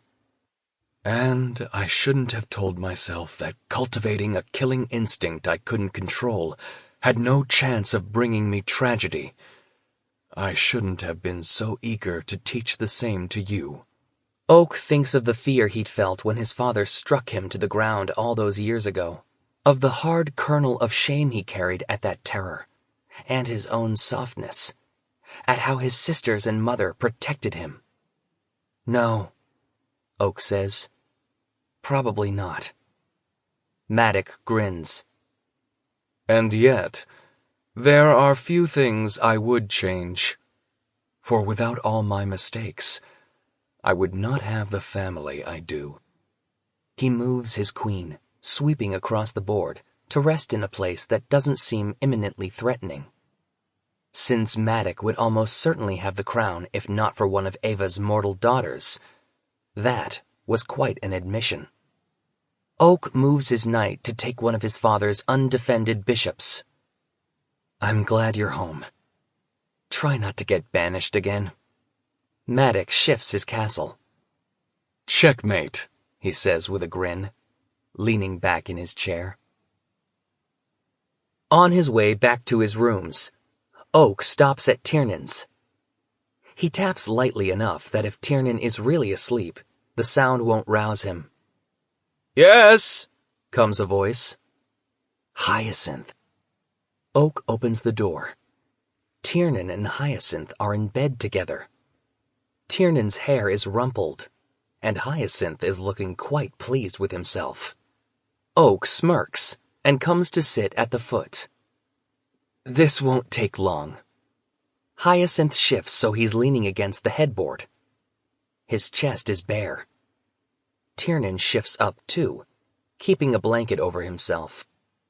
Tiernan, I am formally dismissing you from my service, Oak says. Why? What did I do? Tiernan leans forward, not worrying about the blanket anymore. Protected me, Oak says with great sincerity. Including from myself. For many years. Hyacinth looks outraged. Is this because of me? Not entirely, says Oak. That's not fair, Hyacinth says. I fought back to back with you. I got you out of Mother Marrow's. I practically got you out of the Citadel. I even let you persuade me to be half drowned by Jack of the Lakes. You can't still think I would betray you. I don't, Oak says. Tiernan frowns in confusion. Why are you sending me away? Guarding a member of the royal family isn't a position one is supposed to quit, Oak says. But you should. I have been throwing myself at things and not caring what happens. I didn't see how destructive it was until Ren did it. You need someone. I did need you when I was a child, Oak says, although I wouldn't admit it. You kept me safe, and trying not to put you in danger made me a little more cautious, although not nearly cautious enough. But more, you were my friend. Now both of us need to make decisions about our future, and those might not follow the same paths. Tiernan takes a deep breath, letting those words sink in. Hyacinth gapes a little, Of all the things he has resented Oak for, what he seemed to feel most keenly was the fear that Tiernan was being taken from him. The idea that Oak might not actually want that clearly never occurred to him. I hope you'll always be my friend. But we can't really be friends if you're obliged to throw away your life for my bad decisions. I'll always be your friend, Tiernan says staunchly. Good, Oak says, standing up. And now I will get out of here, so Hyacinth doesn't have a new reason to be angry with me, and you can both, eventually, sleep. The prince heads for the door. One of them throws a pillow at his back on his way out. At the door to his rooms, Oak knocks. When neither Wren nor Bex answers, he goes in. It takes him a few turns through the sitting area, the bedroom, and the library to realize she's not there. He calls her name, and then, feeling foolish, sits on the edge of the bed. A sheet of paper rests on his pillow. One ripped out of an old school notebook. On it, in an unsteady hand, is a letter addressed to him. Oak, I have always been your opposite, shy and wild, where you are all courtly charm. And yet, you are the one who pulled me out of my forest and forced me to stop denying all the parts of me I tried to hide, including the part of me that wanted you. I could tell you how easy it was to believe that I was monstrous in your eyes, and that the only thing I could have of you was what I took. But that hardly matters. I knew it was wrong, and I did it anyway. I exchanged the certainty of possession for what I most wanted. Your friendship and your love. I am going with Bex to visit my family, and then return to the north. If I can no longer only take things apart, then it's time to learn how to create. It would be cruel to hold you to a promise made in duress, a marriage proposal given to prevent bloodshed, and crueler still to make you bid me a polite farewell when I have already taken so much from you. Wren. The prince crumples the paper in his hands. Didn't he make her an entire speech about how she taught him about love? About knowing and being known? After that, how could she... Oh, right. He made that speech while she was unconscious. He slumps down in a chair. When Jude sends for him, he has spent the better part of the afternoon staring out a window miserably. Still, she's the High Queen and also his sister, so he makes himself somewhat presentable and goes to the royal chambers. Cardan is lying on the bed, bandaged and sulking, in a magnificent dressing gown. I hate being unwell, he says. You're not sick, Jude tells him.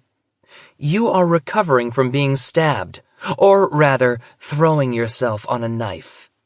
You would have done the same for me, he says airily. I would not, Jude snaps. Liar, Cardan says fondly. Jude takes a deep breath and turns to Oak. If you really want, you have our formal permission, as your sovereigns, to abdicate your position as our heir. Oak raises his brows, waiting for the caveat. He's been telling her he didn't want the throne for as long as he can remember having a reason to say the words. For years, she acted as though he'd eventually come around. Why? You're a grown person. A man, even if I'd like to think of you as forever a boy. You've got to determine your own fate. Make your own choices. And I have to let you. Thank you, he forces out. It's not a polite thing to say among the folk, but Jude ought to hear it. Those words absolve him of no debt. He's let her down, and possibly made her proud of him too. His family cares about him in ways that are far too complex and layered for it to come from enchantment, and that is a profound relief. For listening to you? Don't worry, I won't make it a habit. Walking to him, she puts her arms around him, bumping her chin against his chest.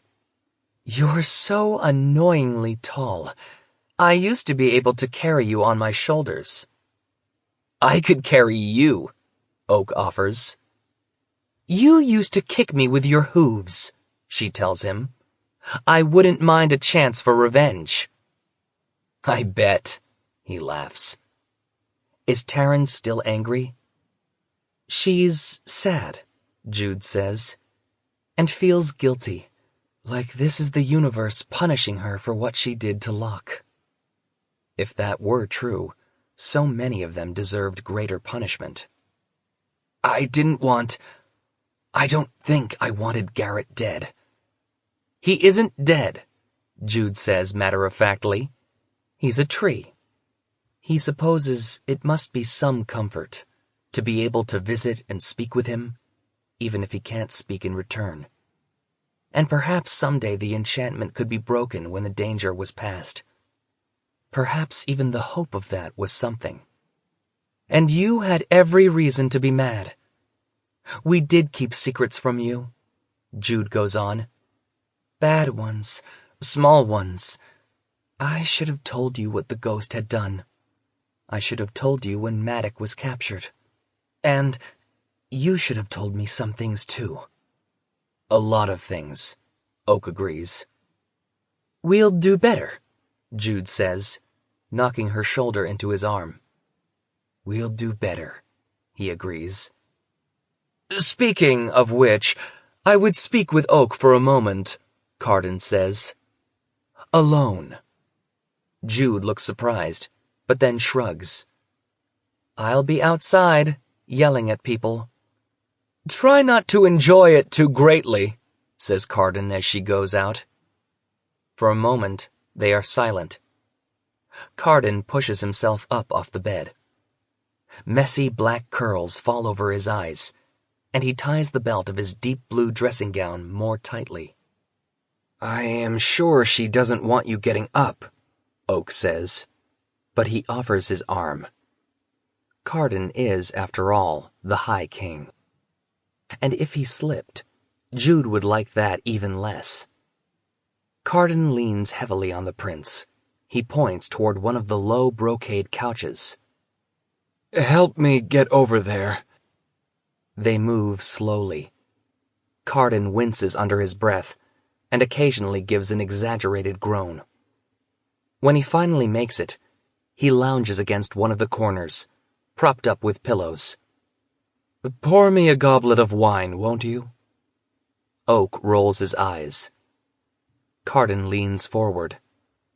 Or I could get it myself. Outmaneuvered, Oak holds his hands up in surrender. He goes to a silver tray that holds cut crystal carafes and chooses one half full of plum-dark liquor. He pours it into a goblet and passes that over. I think you know what this is about, Carden says, taking a long slug. Oak sits. Lady Elaine, Randallin, the conspiracy? I can explain. Carden waves his words away. You have done enough, and more than enough, explaining. I think it is my turn to speak. Your Majesty, Oak acknowledges. Carden meets his gaze. For someone who cannot outright lie, you twist the truth so far that I am surprised it doesn't cry out in agony. Oak doesn't even bother denying that. Which makes perfect sense given your father and your sister, but you've even managed to deceive her, which she doesn't like admitting. Doesn't like, period, really. Again, Oak says nothing. When did you start with the conspiracies? I don't want, Oak begins. The throne? Carden finishes for him. Obviously not, nor have you waffled on that point. And if your sisters and your parents imagined you'd change your mind, That's for their own mad reasons. It's the only thing on which you have remained steadfast for more than a handful of years. And, I will have you know, I thought the same thing when I was a prince. Oak can't help recalling the part he had in taking that choice away from Carden. No, I don't suspect you of wanting to be High King, Carden says, and then smiles a wicked little smile. Nor did I believe you wanted me dead for some other reason. I never thought that. Oak opens his mouth and closes it. Isn't that what this is about? Wasn't that what Carden believed? He overheard the High King tell Jude as much, back in their rooms in the palace, before he left to try to save Maddox. I am not sure I understand. When your first bodyguard tried to kill you, I ought to have asked more questions. Certainly after one or two of your lovers died. But I thought what everyone else thought. That you were too trusting and easily manipulated as a result. That you chose your friends poorly and your lovers even more poorly. But you chose both carefully and well, didn't you? Oak gets up and pours himself a glass of wine. He suspects he is going to need it. I overheard you, he says. In your rooms with Jude. I overheard you talking about Maddox. Yes, Carden says. Belatedly, that became obvious. If I didn't know better, I might think this is your brother's fault. Oak tries to remember the exact words the High King chose. He's more like you than you want to see. You didn't trust me. Having spent a great deal of time playing the fool myself, Carden says, I recognized your game. Not at first, but long before Jude. She didn't want to believe me. And I am never going to tire of crowing about being right. So, you didn't think I was really allied with Randallin? Carden smiles. No, he says. But I wasn't certain which of your allies were actually on your side, and I was rather hoping you'd let us lock you up and protect you. You could have given me some sort of hint, Oak says.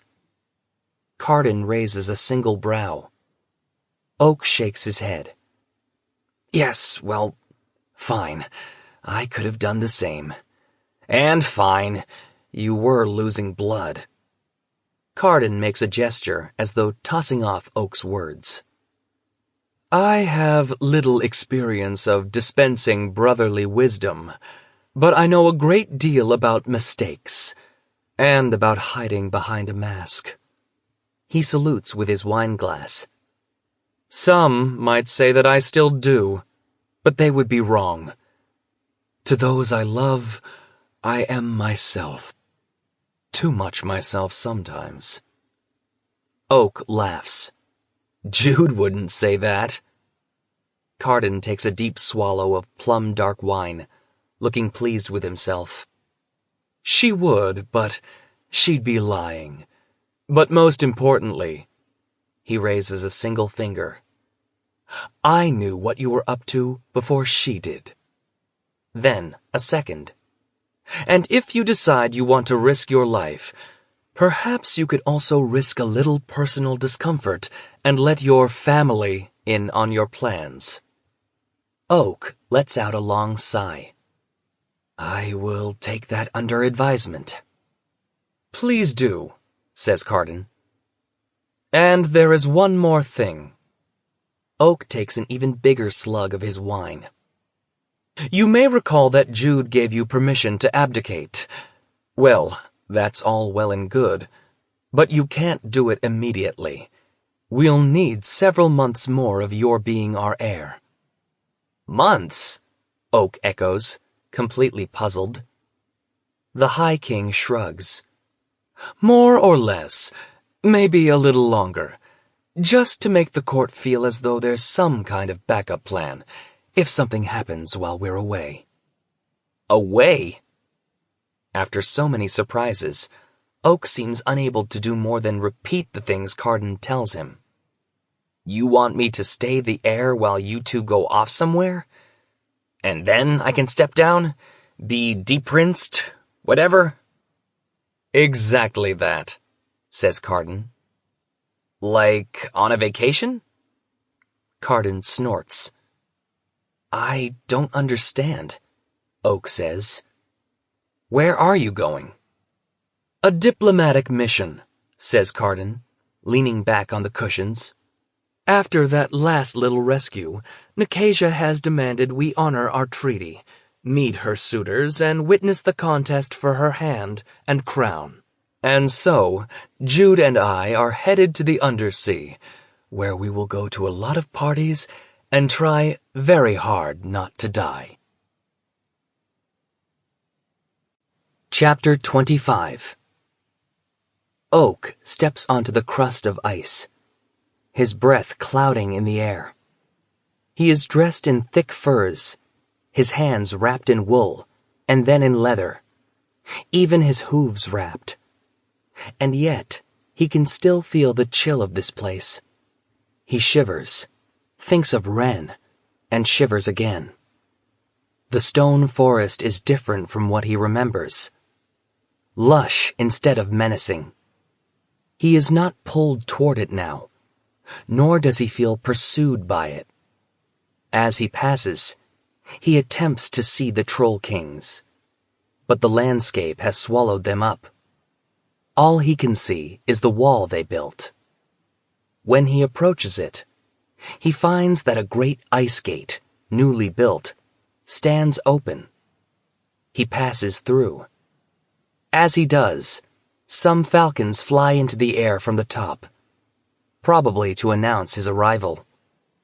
Beyond, he expects to see the same citadel that he invaded with Wren, the one in which he was imprisoned. But a new structure has taken its place. A castle all of obsidian instead of ice. The rock shines as though it were made of black glass.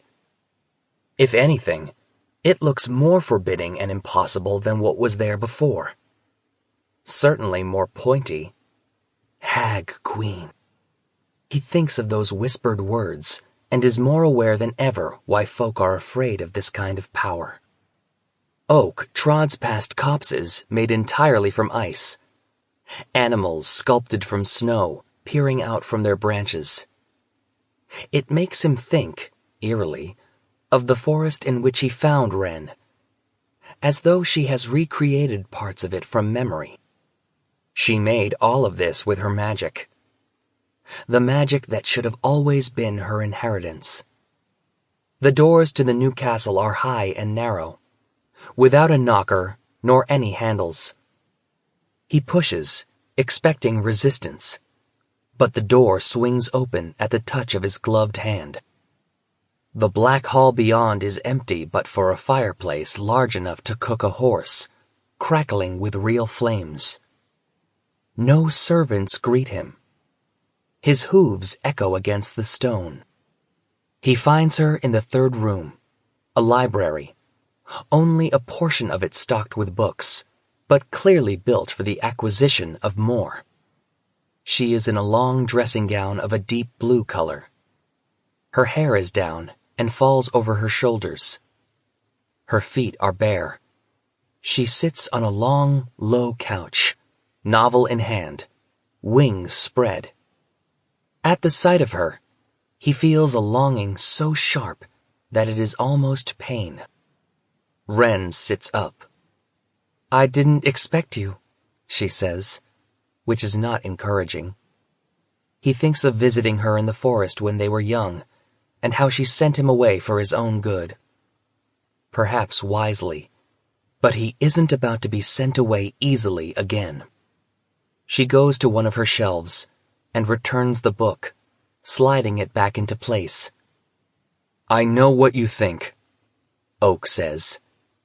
That you're not whom I should want. She ducks her head, a faint flush on her cheeks. It's true, you inspire no safe daydream of love, he tells her. A nightmare, then? She asks with a small, self-deprecating laugh. The kind of love that comes when two people see each other clearly, he says, walking to her. Even if they're scared to believe that's possible. I adore you. I want to play games with you. I want to tell you all the truths I have to give. And if you really think you're a monster, then let's be monsters together. Ren stares at him. And if I send you away even after this speech? If I don't want you? He hesitates. Then I'll go, he says, and adore you from afar, and compose ballads about you or something. You could make me love you, she says. You? Oak snorts. I doubt it. You're not interested in my telling you what you want to hear. I think you might actually prefer me at my least charming. What if I am too much? If I need too much? She asks, her voice very low. He takes a deep breath, his smile gone. I'm not good. I'm not kind. Maybe I am not even safe. But whatever you want from me, I will give you. For a moment, they stare at each other. He can see the tension in her body. But her eyes are clear and bright and open. She nods, a slow smile growing on her lips. I want you to stay. Good, he says, sitting on the couch beside her. Because it's very cold out there and it was a long walk. She lets her head fall against his shoulder with a sigh, lets him put his arm around her and pull her into an embrace. So, she says, her lips against his throat. If everything had gone well that night on Inseer, what would you have asked me? A riddle? Something like that, he says. Tell me, she insists. And he can feel the press of her teeth, the softness of her mouth. It's a tricky one, he says. Are you sure? I'm good at riddles, she says. What I would have asked you, if somehow I wasn't trying to manipulate the situation so that you could wriggle out of it, is this. Would you consider actually marrying me? She looks up at him, obviously surprised and a little suspicious. Really? He presses a kiss to her hair.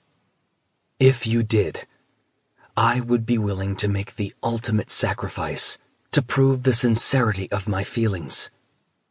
What's that? She asks, peering up at him. Become a king of some place, instead of running away from all royal responsibility. She laughs. You wouldn't rather sit by my throne, on a leash? That does seem easier, he admits. I would make an excellent consort.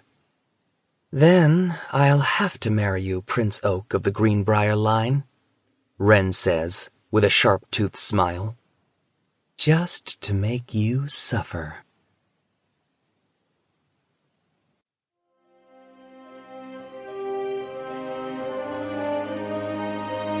This has been a Hachette audio production of The Prisoner's Throne, a novel of Elfhame. Written by Holly Black. Read by Barrett Letty. Produced by Jen Patton Sanchez. Post-production by Lepton Productions.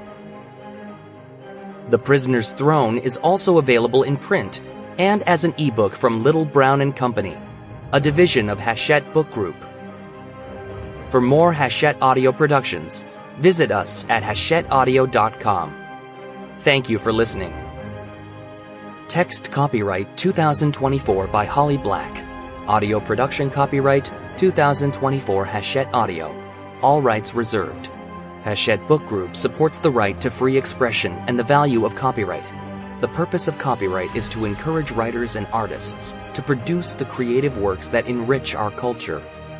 The duplicating, uploading, and distribution of this audiobook without permission is a theft of the author's intellectual property. If you would like permission to use material from the audiobook other than for review purposes, please contact permissions@hbgusa.com. Thank you for your support of the author's rights. This audiobook is a work of fiction. Names, characters, places, and incidents are either the product of the author's imagination or are used fictitiously, and any resemblance to actual persons, living or dead, events or locales is entirely coincidental.